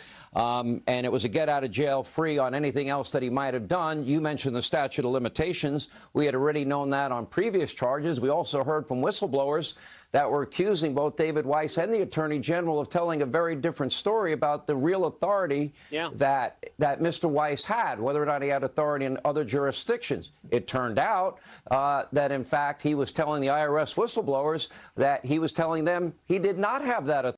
Okay, this is crazy. They just straight up said, no Hunter, though. Like, that's crazy. What is happening? Brother, a former U.S. president is being indicted for the fourth time. This is actually, like, you in the audience, if you're like a Fox News watcher, you should be mad that, like, they're not at least, like, talking about it. Like, I'm fine with you shitting on the judge. Say that the judge is gay. Say Hunter Biden fucked the judge. Like, I don't know, but just, like, keep on message with the situation at hand. Like, what do you mean? This ain't a fucking Twitch debate. You can't just be like, Hasan bad, and then move on. The fuck? This is the most popular news network in the goddamn country. What is happening? It's history in the making. And bribery is explicitly enumerated in the Constitution as a basis for impeachment. And instead of this circus and sideshow of indictment after indictment after indictment of Donald Trump, I believe the House of Representatives needs to move forward with an impeachment inquiry for Joe Biden, and if it's proven that he accepted a bribe, he should be impeached, he should be removed from office, he should be... I agree, but like talk about that every other hour like you do. Like this is Trump's moment. This is kind of weird that they're robbing him of the spotlight a little bit. Fulton County grand jury has returned 10 indictments. We are awaiting the names and the details, and we obviously have to believe that one of them would be President Donald Trump. Then if I had to render a guess, one has to wonder if Rudy Giuliani's name would be in there, or Sidney Powell's name would be in there, or John Eastman's name would be in there. Again, I'm only guessing, but if I had to give a educated guess, I would say those are the obvious. Your thoughts? Yeah, look, the one that is obvious that it's going to be is Donald J. Trump, because it is clear that this prosecutor went in with an objective to indict Donald Trump. It's the same thing as Alvin Bragg, the wild George Soros partisan in New York. It's the same thing as Merrick Garland and Jack Smith. And by the way, Jack Smith has a history of bringing partisan indictments. He indicted Bob McDonnell, the sitting governor of Virginia, when he was a credible candidate for president. He got a conviction, and that conviction went to the U.S. Supreme Court, and it got unanimously thrown out. But the conviction was all about politics. What they want to do is they want a trial to attack Donald Trump. They'd like a trial in September or October of next year, right before the election. The other 10 people, I'm not going to speculate, or the other 9, we'll find out. But frankly, there were 9 people who were unlucky enough to be standing somewhere in or around Donald Trump. Their target is political. This is not the rule of law. This is not Yeah, famously, the presidential administration structure does not have like the makings of an organization that you could technically RICO, because there's a head of state, let's say, like a head of the unit that's giving out orders to other people. You know what I mean? Years of the disaster that is Joe Biden, and so they want to abuse the justice. Motherfucker, we're talking about a DA that hit a RICO charge on a goddamn music label, okay? Like a record label.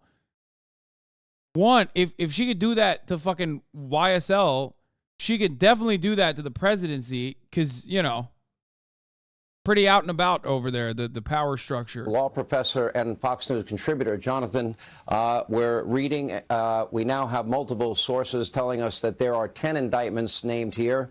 Again, an educated guess. I think we know the names. Certainly at the top of the list would be President Donald J. Trump. This would now be his 4th indictment.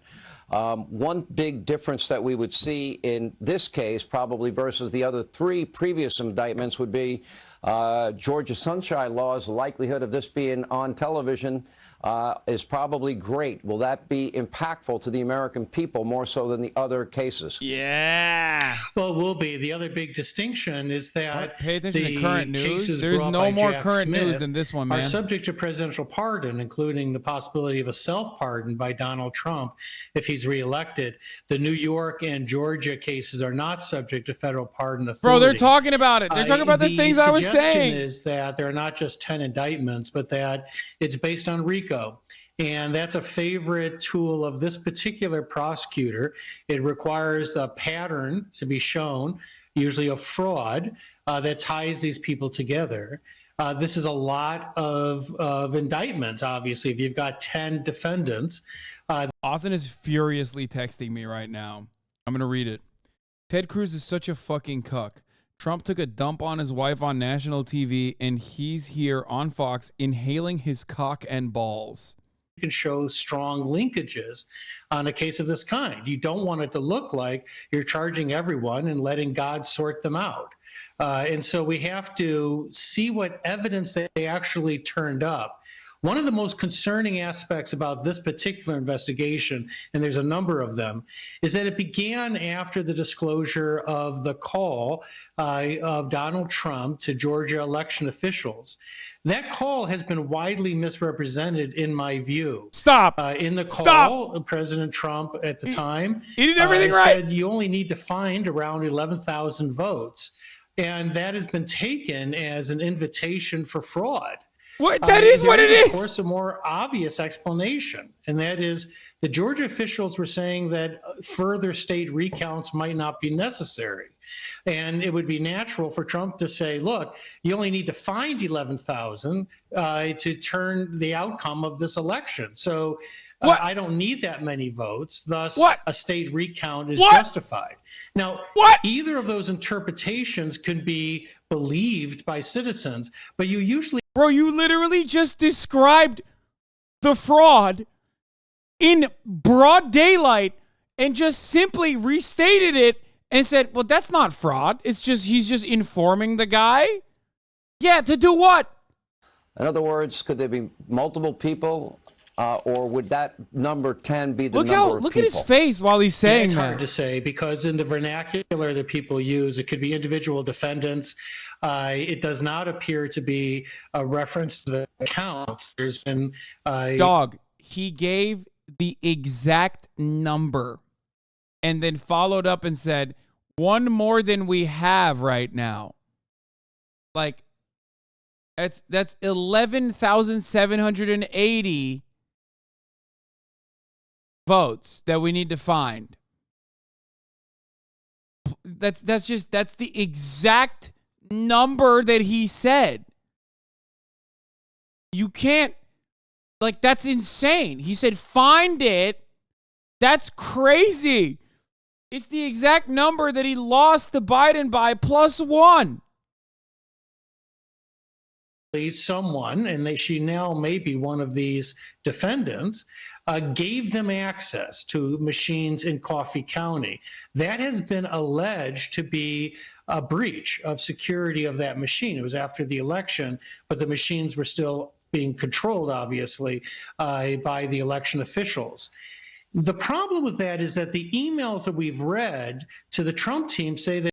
No, the funniest part about it is that, like, the second thing that he says after in the perfect phone call is even better, because he says 11,780 more than we have right now.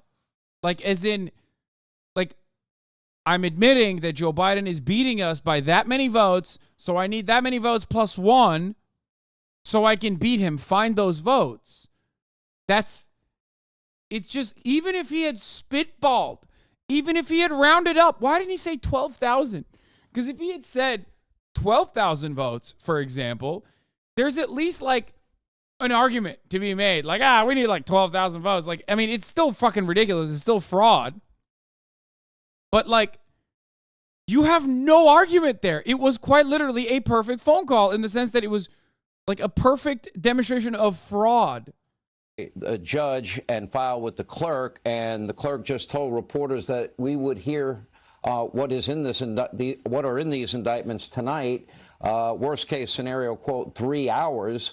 A representative from Fulton County Superior Court Clerk's Office, representative from the Fulton County DA's office, and several representatives from the Fulton County Sheriff's Office have walked into the courtroom, 8D, and that's Judge Robert McBurney's courtroom. And so all of this is now unfolding behind the scenes, which basically means at any point we can be informed of what it is that the grand jury was actually working late into the night for. Let me go back to this issue of RICO and racketeering and conspiracy, which we have heard a lot about in the days and even weeks now leading up to what was fairly inevitable in Fulton County.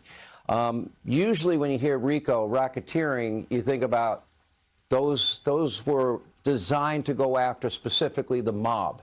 How do you come up with a RICO conspiracy charge, racketeering? That'd be so sick if he was like defending YSL right now, but he's not. He's defending Trump.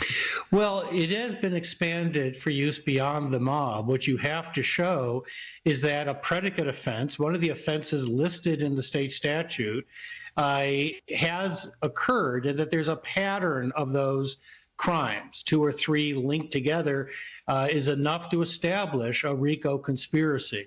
They're clearly looking into electoral fraud and possible forgery and other crimes that may be alleged as predicate offenses. The thing about RICO prosecutions is that they are a favorite of not just many prosecutors, but this particular prosecutor. Willis sort of cut her teeth on RICO cases. She brought a very famous case against a group of teachers. So this is sort of in her wheelhouse. The question, however, is still... Oh, dude, I'm here for the fucking Fannie Willis slander, by the way. Between these predicate offenses and these defendants. How strong are they? We haven't heard any direct linkages to criminal conduct by Donald Trump. We'll have to see what they have and whether she was able to, surmount, to cross that Rubicon. But with 10 people, there's also added pressure on some defendants to flip. It's a very common RICO tactic among prosecutors to charge everyone and see if some of these low-hanging fruit defendants will decide that they're better off giving states evidence. Right, usually these RICO charges come with heavy penalties. All right, Fox News contributor and, of course, law professor Jonathan Turley. He will be staying with us throughout the hour tonight. Thank you. We'll stand by. We'll be getting back to you. Joining us now is President Trump's attorney, Alina I was going to Habba. say Alan Dershowitz. Alina, thank you for joining Bring Alan us. Dershowitz. Have you heard anything? Unlike a federal charge, my understanding is the people that have been clearly indicted tonight were not given any type of target letter or update in any way. Is that correct? That is correct, and unfortunate, but that is correct. I do not have any knowledge of any indictment. I've spoken to our team, and unfortunately, we are watching this with you, Sean, and I think that says it all, don't you? I mean, if this is unprecedented. We see cameras now behind the judge's clerk's office. I clerked for a judge. I have never seen that. And for the attorneys of possible defendants to not even be given any heads up or courtesy, but to be told with the news is despicable. And it's the state of our country, unfortunately, at the moment. So for most of the day, my understanding is that you were anticipating that something would happen today. And as the day went on and the grand jury stayed longer, it became pretty clear that something was going to happen tonight. You've been reading the same. Go ahead.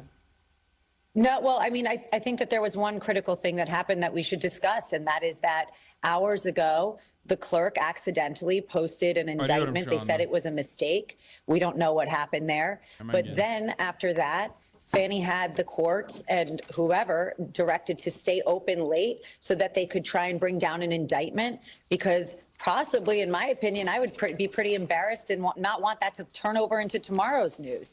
So that's what we have going on. And then we also have Fannie uploading her camera. If we look at Fulton County Courthouse's website, it showed the president himself facing 13 counts, including the anti-racketeering law, conspiracy, false statements, asking a public official to violate their oath of office. 13 counts, all felonies, one a very serious felony. Obviously, the RICO count being the most serious of all of them. Do you believe, as I suspect, again, it's just an educated guess, that even though they hadn't brought this to a vote before the grand jury, that these were the charges they were going to present the grand jury, and just assuming this is what they're going to get, I guess, under the theory that you can indict a ham sandwich, they were anticipating they'd get their way. Oh, exactly. And they rushed in witnesses late tonight just to do it. That's exactly what they did. It's election interference. They're worried. And Fannie, you know, she's been planning this for some time. We saw the barricades go up in Georgia. I can't see Tommy Lauren's subtweets because I'm but even blocked the by her. attorneys, you know, to go back to your first question, Sean, the attorneys in this mess, the attorneys that are dealing with these bogus claims themselves have not been given notice, and that is how they're behaving. It's very unfortunate. It's unprofessional. I've never seen anything like it. All right, Alina, I understand you're going to stand by and wait till we get full reaction. Thank you for being with us. We have also Senator Ted Cruz, Professor Jonathan Turley. For more on these indictments, we also now bring in Fox News legal analyst Greg Jarrett, former acting AG Matt Whitaker, Harvard law professor. I guess Harvard law professor, is he there or no? Okay. Okay, let's go to Greg and start with your analysis. You know, Ted Cruz brought up something very deep and very profound, and that is in our. And did I miss it? Did he say the Dersh?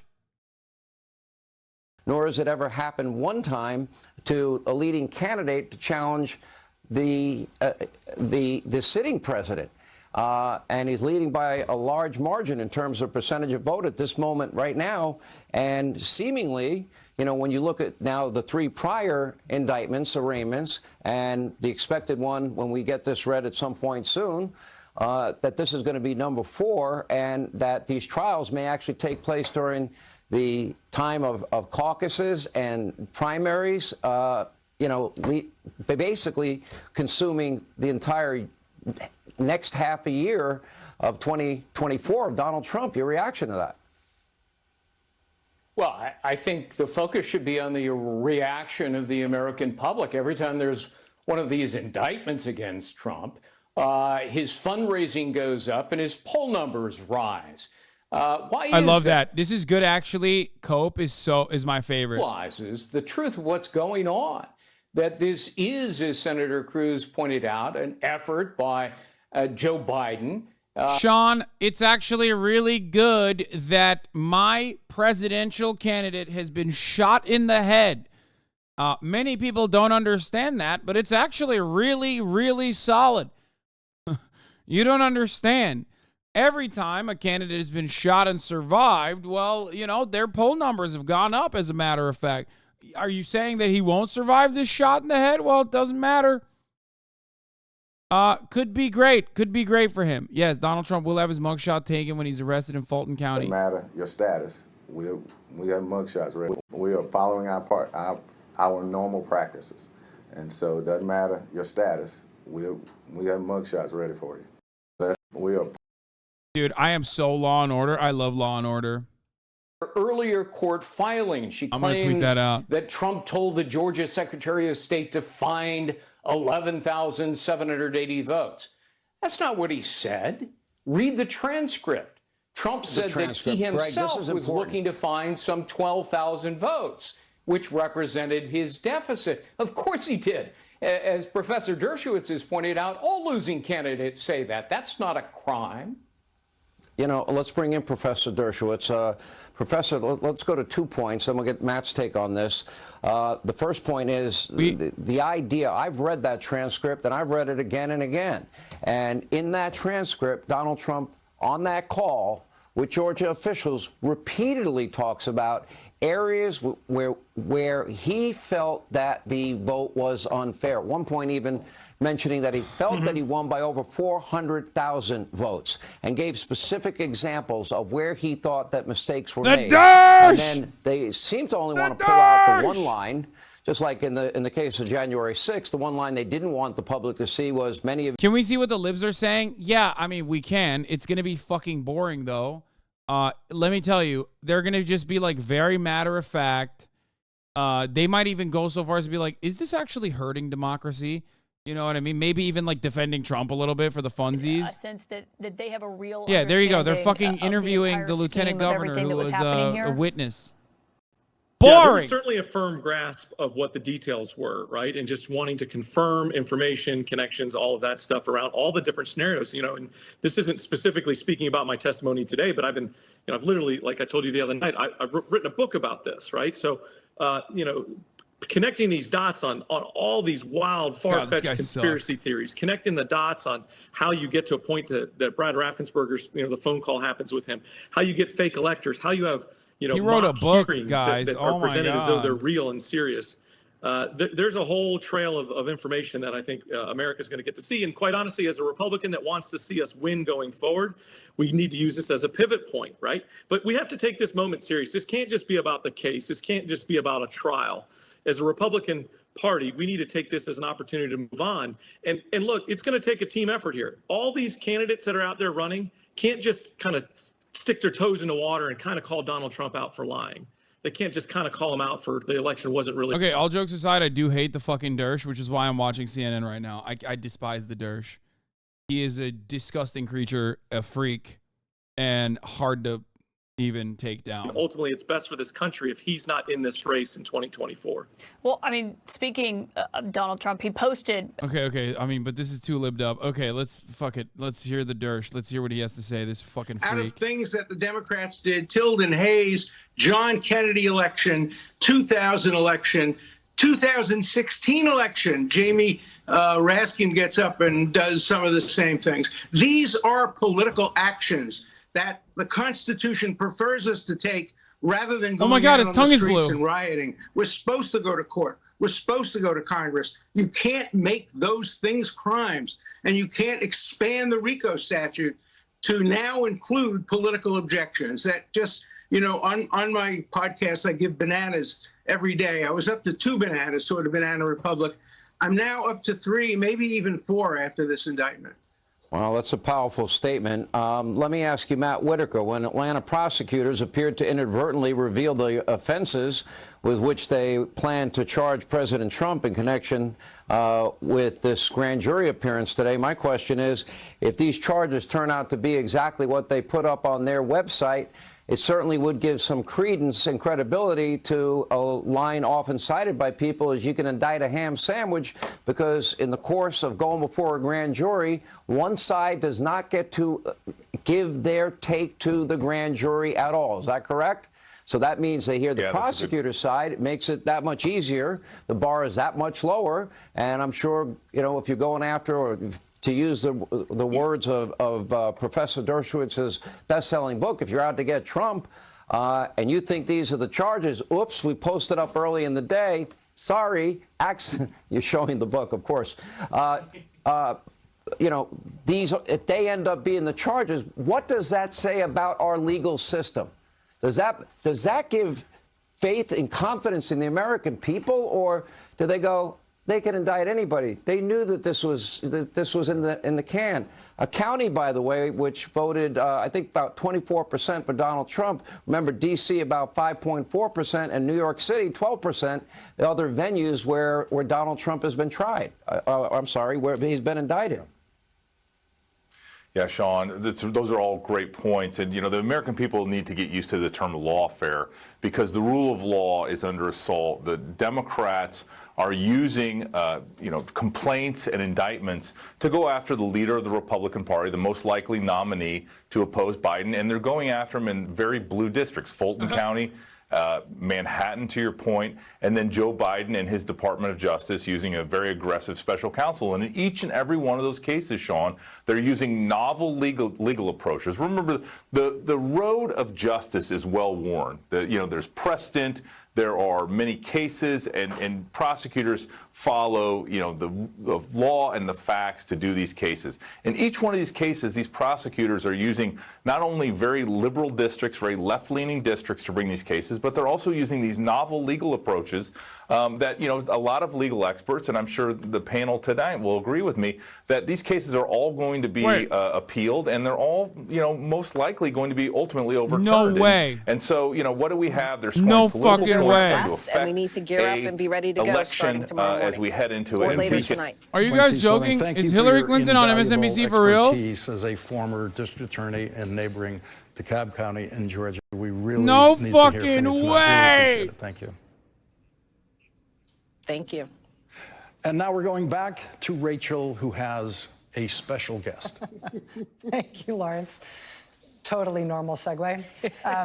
Throughout her 2016 campaign for president, Hillary Rodham Clinton warned Americans about this particular choice as the Republicans' presidential nominee, about what specifically he planned to do to our democracy.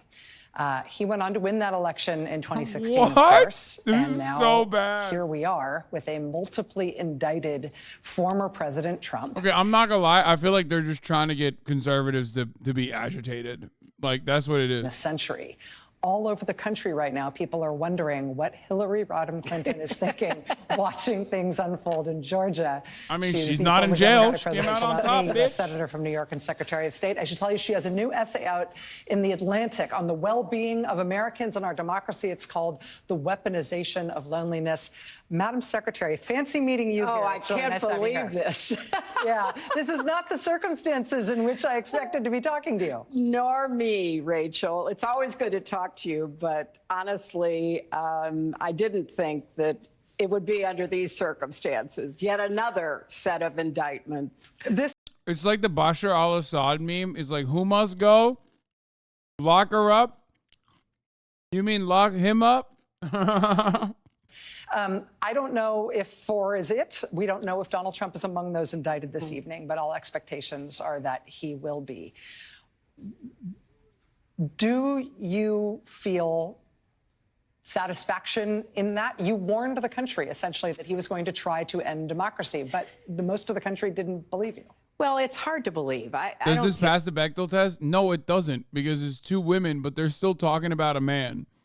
So ironically, no, this does not pass the Bechdel test. President who has been indicted for so many charges that went right to the heart of whether or not our democracy would survive. And we don't know yet what the charges coming out of Georgia are, but if you stop and think about what the public evidence is, and you've been talking about some of that for the last hour, he set out to defraud the United States of America and the citizens of our nation. He used tactics of harassment, intimidation. He made threats. He and his allies went after state officials, local officials responsible for conducting elections. Now we know they even went into voting machines in order to, determine whether or not those voting machines had somehow been breached when they were the ones actually doing the breaching. So there is a great deal already in the public record. We'll wait to see what the indictments themselves say, because clearly this investigation has been very thorough. But I don't know that anybody should be satisfied. This is a terrible moment for our country to have a former president accused come on, of you're here these gloating. terribly important crimes. The only satisfaction may be that the system is working, that all of the efforts by Donald Trump, his allies, and his enablers to try to silence the truth, to try to undermine democracy, have been brought into the light. Let me tell you something. This is why she sucks. Just own it. Be human for once, not a fucking lizard person. Democracy needs the trust of the people. That's right. Like, everybody knows you're there to glow. The system Just of give it to democracy 'em. at its heart is the idea that the people get to decide how we are governed. And if we no longer believe that our will is effectuated through the system, if bad actors... Like, it's the very obvious reason that she's there, that she tries to fucking move away from. It's like, why'd you choose to go on MSNBC then? Why'd you choose to go on Rachel Maddow to gloat? We all know that. So why are you treating us like we're fucking idiots by being like, I'm here to talk about democracy? Like, just literally be like, who's going to jail now, bitch? You are, remember? Lock him up. Lock him up. I'd be like, Rachel, say it with me. Lock him up. Dumbass, Law and Order, president ass, 4 indictments, motherfucker. Holy shit. If there are trials, are going to be critically important. But the article you mentioned that I published about the weaponization of loneliness really does, in my view, point to the larger cultural concerns, because the lack of trust, the divisiveness, the undermining of faith in ourselves, in each other, respect for our institutions, the rule of law, all of that has been deliberately inculcated within our body politic. You know, there were trends before. I mean, we have seen how people have become more isolated, less community-oriented, less civically minded. Then we see how social media and technology has certainly accelerated a lot of those trends. But the deliberate effort to divide Americans, to lie to Americans about what was going on literally in front of their own eyes. What happened on January 6th? Don't believe what you saw, believe what I tell you. Those are all the hallmarks of authoritarian, dictatorial kinds of... So boring. All right. This to the Supreme Court in time, which is not a slam dunk. And if the Supreme Court won't take it out, and at least put all this mischief till after the election, the damage is forever. That's my opinion. Mark Levin, the great one, thank you. If you're just joining us, we now have reports that the number of indictments that have been handed down by the Fulton County grand jury earlier this evening, we will have that corroborated. We expect at some point very soon that there are 10 indictments that they have been signed by the judge, filed by the clerk, and the clerk now has said that in fact, it could be forthcoming at any time. Worst case scenario would have been 3 hours. His ass was mad, too. Ago. I would imagine it would not take as long a period of time. We now bring into, I believe we have Newt Gingrich is now with us. I guess Brett Baer is with us. Brett, great to have you. You know, one of the things I'm thinking about here, and I know a lot of conservatives are thinking about. From the court. Yeah, I don't know if Brett Baer can hear me. And this goes to the heart of what is going on in the House Judiciary Committee. And this goes to the heart of what's going on in the House Oversight and Accountability Committee. You know, we have a media almost blackout that Joe Biden as candidate, Joe Biden as president, repeatedly said he never spoke to his son, his brother, or anybody for that matter about the foreign business dealings. That then evolved into about a month ago, a little less than a month ago, as we've been saying, Joe Biden was never in business with his son, which is involved into Joe Biden never met with his son's business partners. We know that's not true. We know about Cafe Milano and the Russian oligarch, former First Lady of Moscow, among others. We know that Joe Biden said the family didn't get money from China. We know. Bro, give it a rest for one fucking night, dude.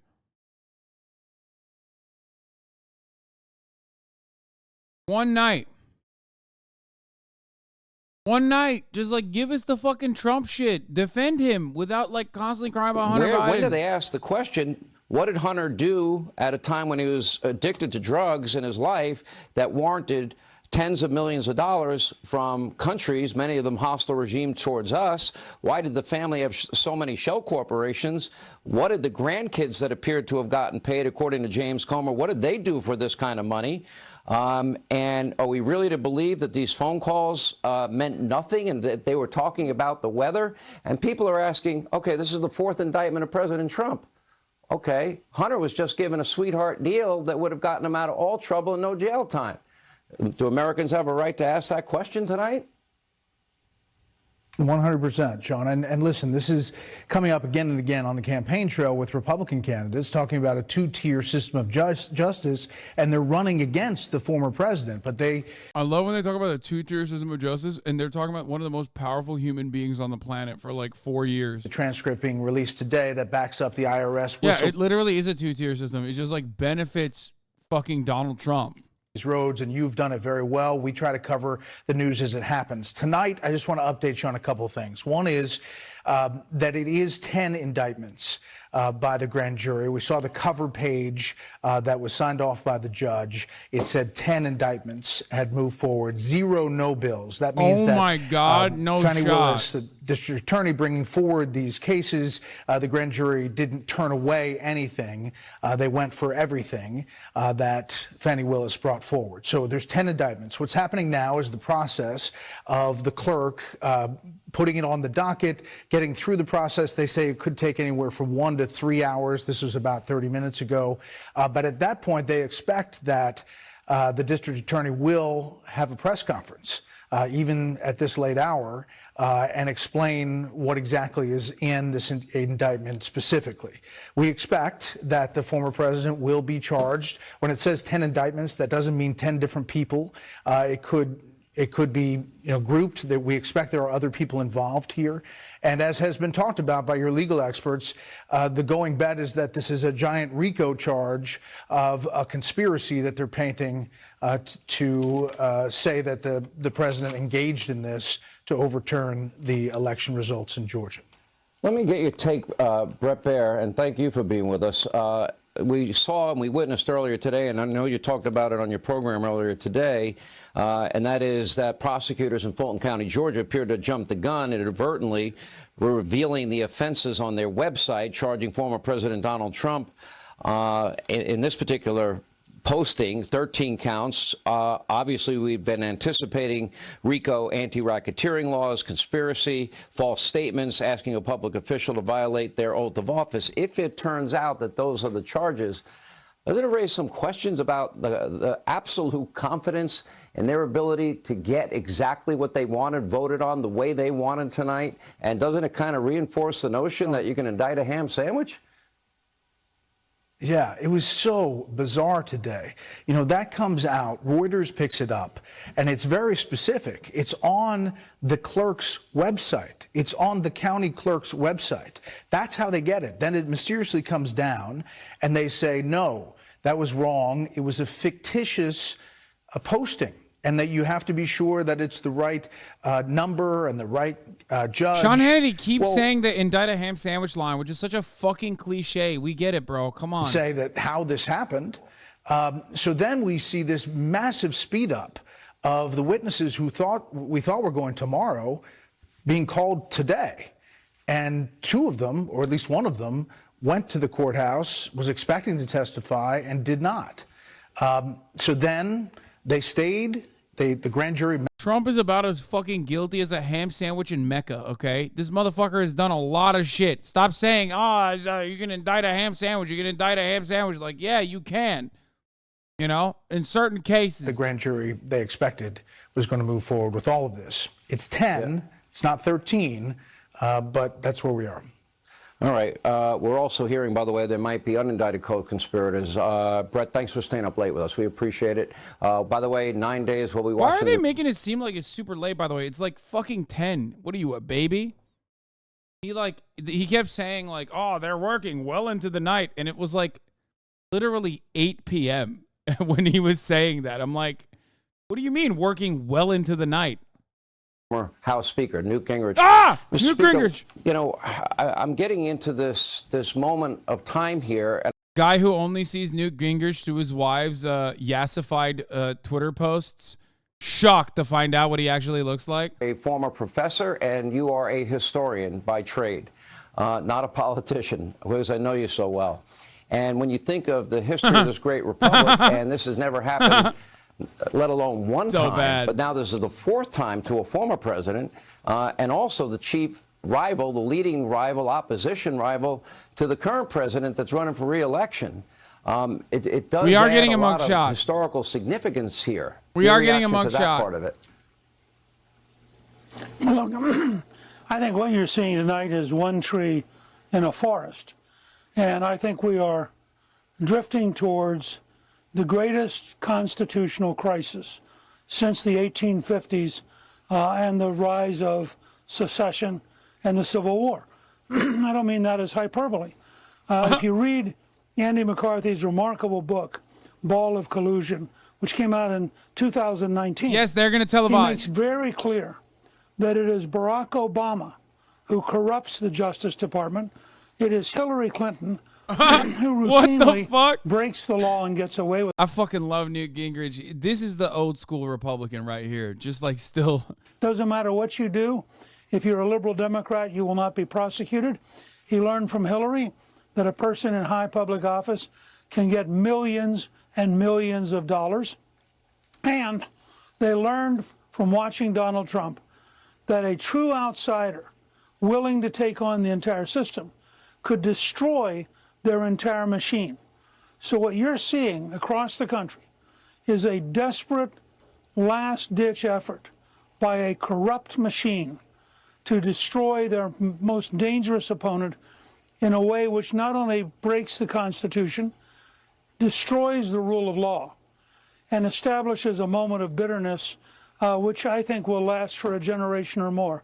I think this is going to be a horrendous period, and we just need to understand the people who want to control America and dictate to the rest of us will break any law, lie about any topic, and manipulate the system any way they can, and that includes a lot of the elite news media. Let me ask you, Mr. Speaker, this question, because we are now heading into the very busy political season. That means caucuses, that means primaries. We know the special counsel in the Washington, D.C. case has stated publicly he'd like that trial to begin on January 2nd. that is headed right up and butted right up against the Iowa caucuses, following the New Hampshire primary, following that South Carolina. I love claiming to the liberals of Court Pack, this, the entire judicial branch. They've stacked it up. They've also, I also additionally love the idea that like, you just can't ever get indicted if you're a liberal, while they're simultaneously freaking out about Hunter Biden, and also claiming that the only way that you can ever have a fair trial is if, like, the jury is all Trump supporters. They're all Trump supporters. It's in West Virginia. We're in a plus 38 Trump district, and that's the only place that he can get a fair trial.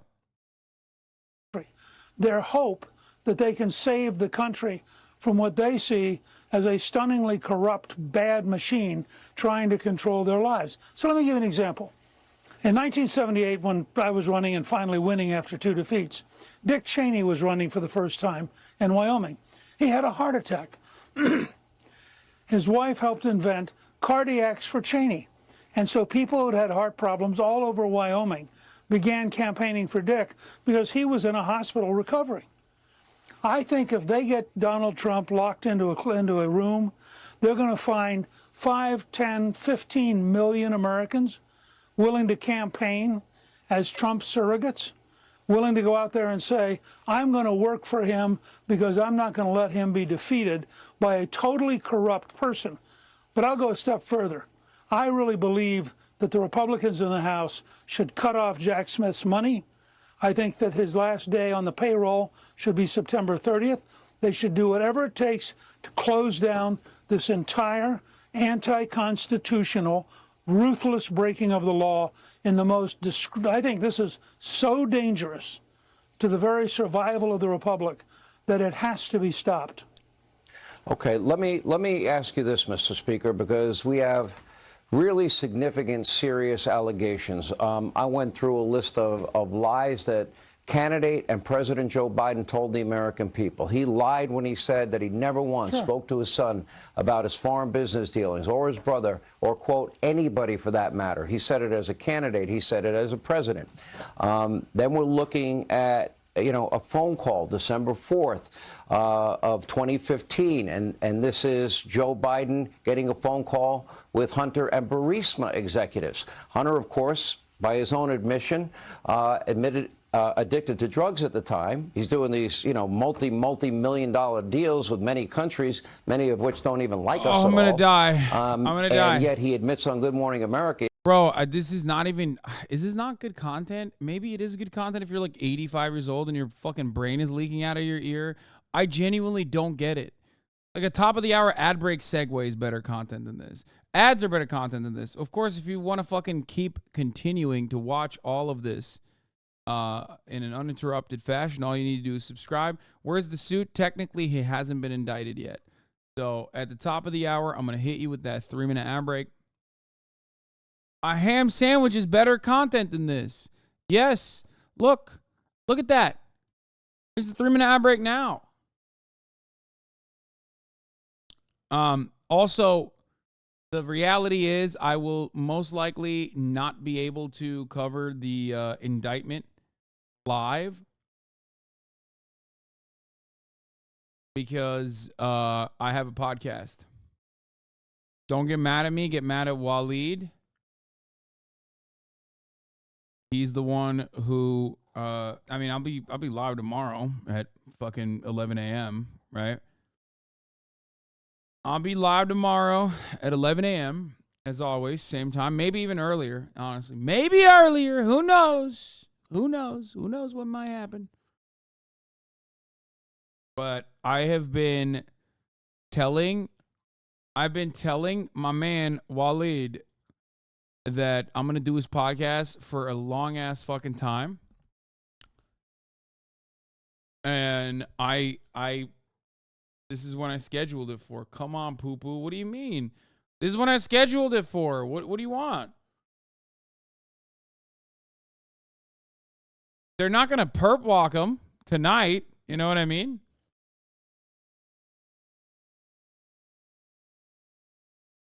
We know everything. We know everything that's going to happen.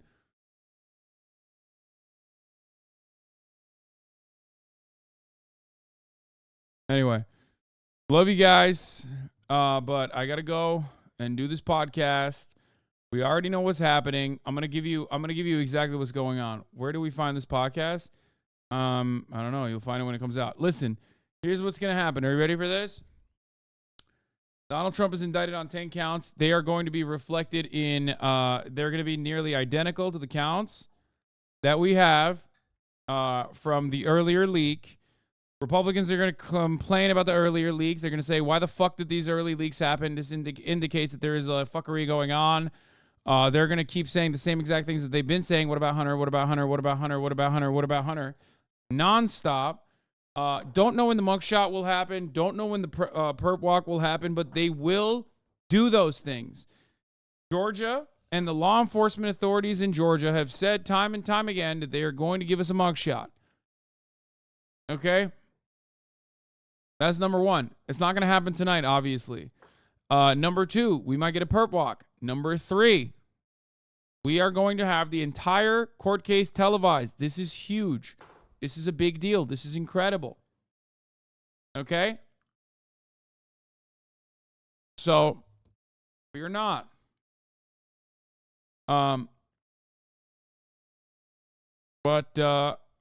Yeah, that's it. The fuck? Why are you sending me attachments? Don't do that. Don't send me attachments ever again. You know I hate that. Downloadable attachments. Like, what are you, fucking crazy? Anyway. Trump trial TikTok edits are going to go crazy. Yes. I am going to be there every step of the fucking way. I'm going to be watching it every step of the fucking way. But for now, I got to go. There's a lot of good content to watch tomorrow as well. Look at this. We got Dave Chappelle Will Never Stop. We got how an anti-gay senator was caught sleeping with 94 men.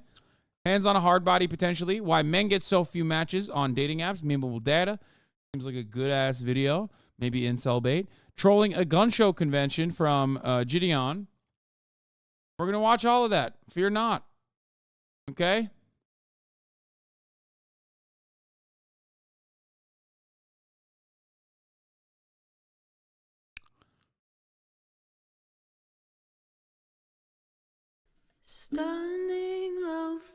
And also,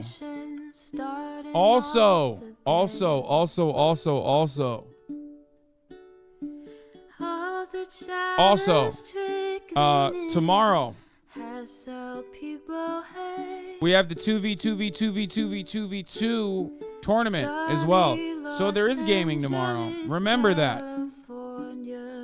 Gaming with Leslers, Foolish, Valkyrie, and many other content creators.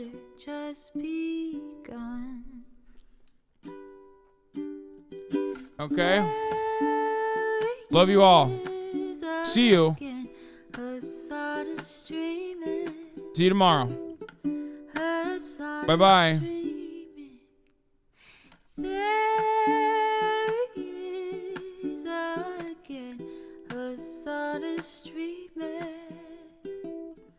Hasan streaming, review in the P.O. box, Uncle Uger's face. Sudden Discord agitprop, great names take embrace. Tiny Bernie Sanders, LGBTQ Air Force.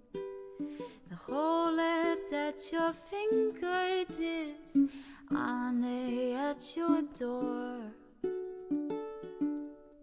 The H3 crowded debate, the Young Turks online show. 3 full fucking years of this, plenty more to go.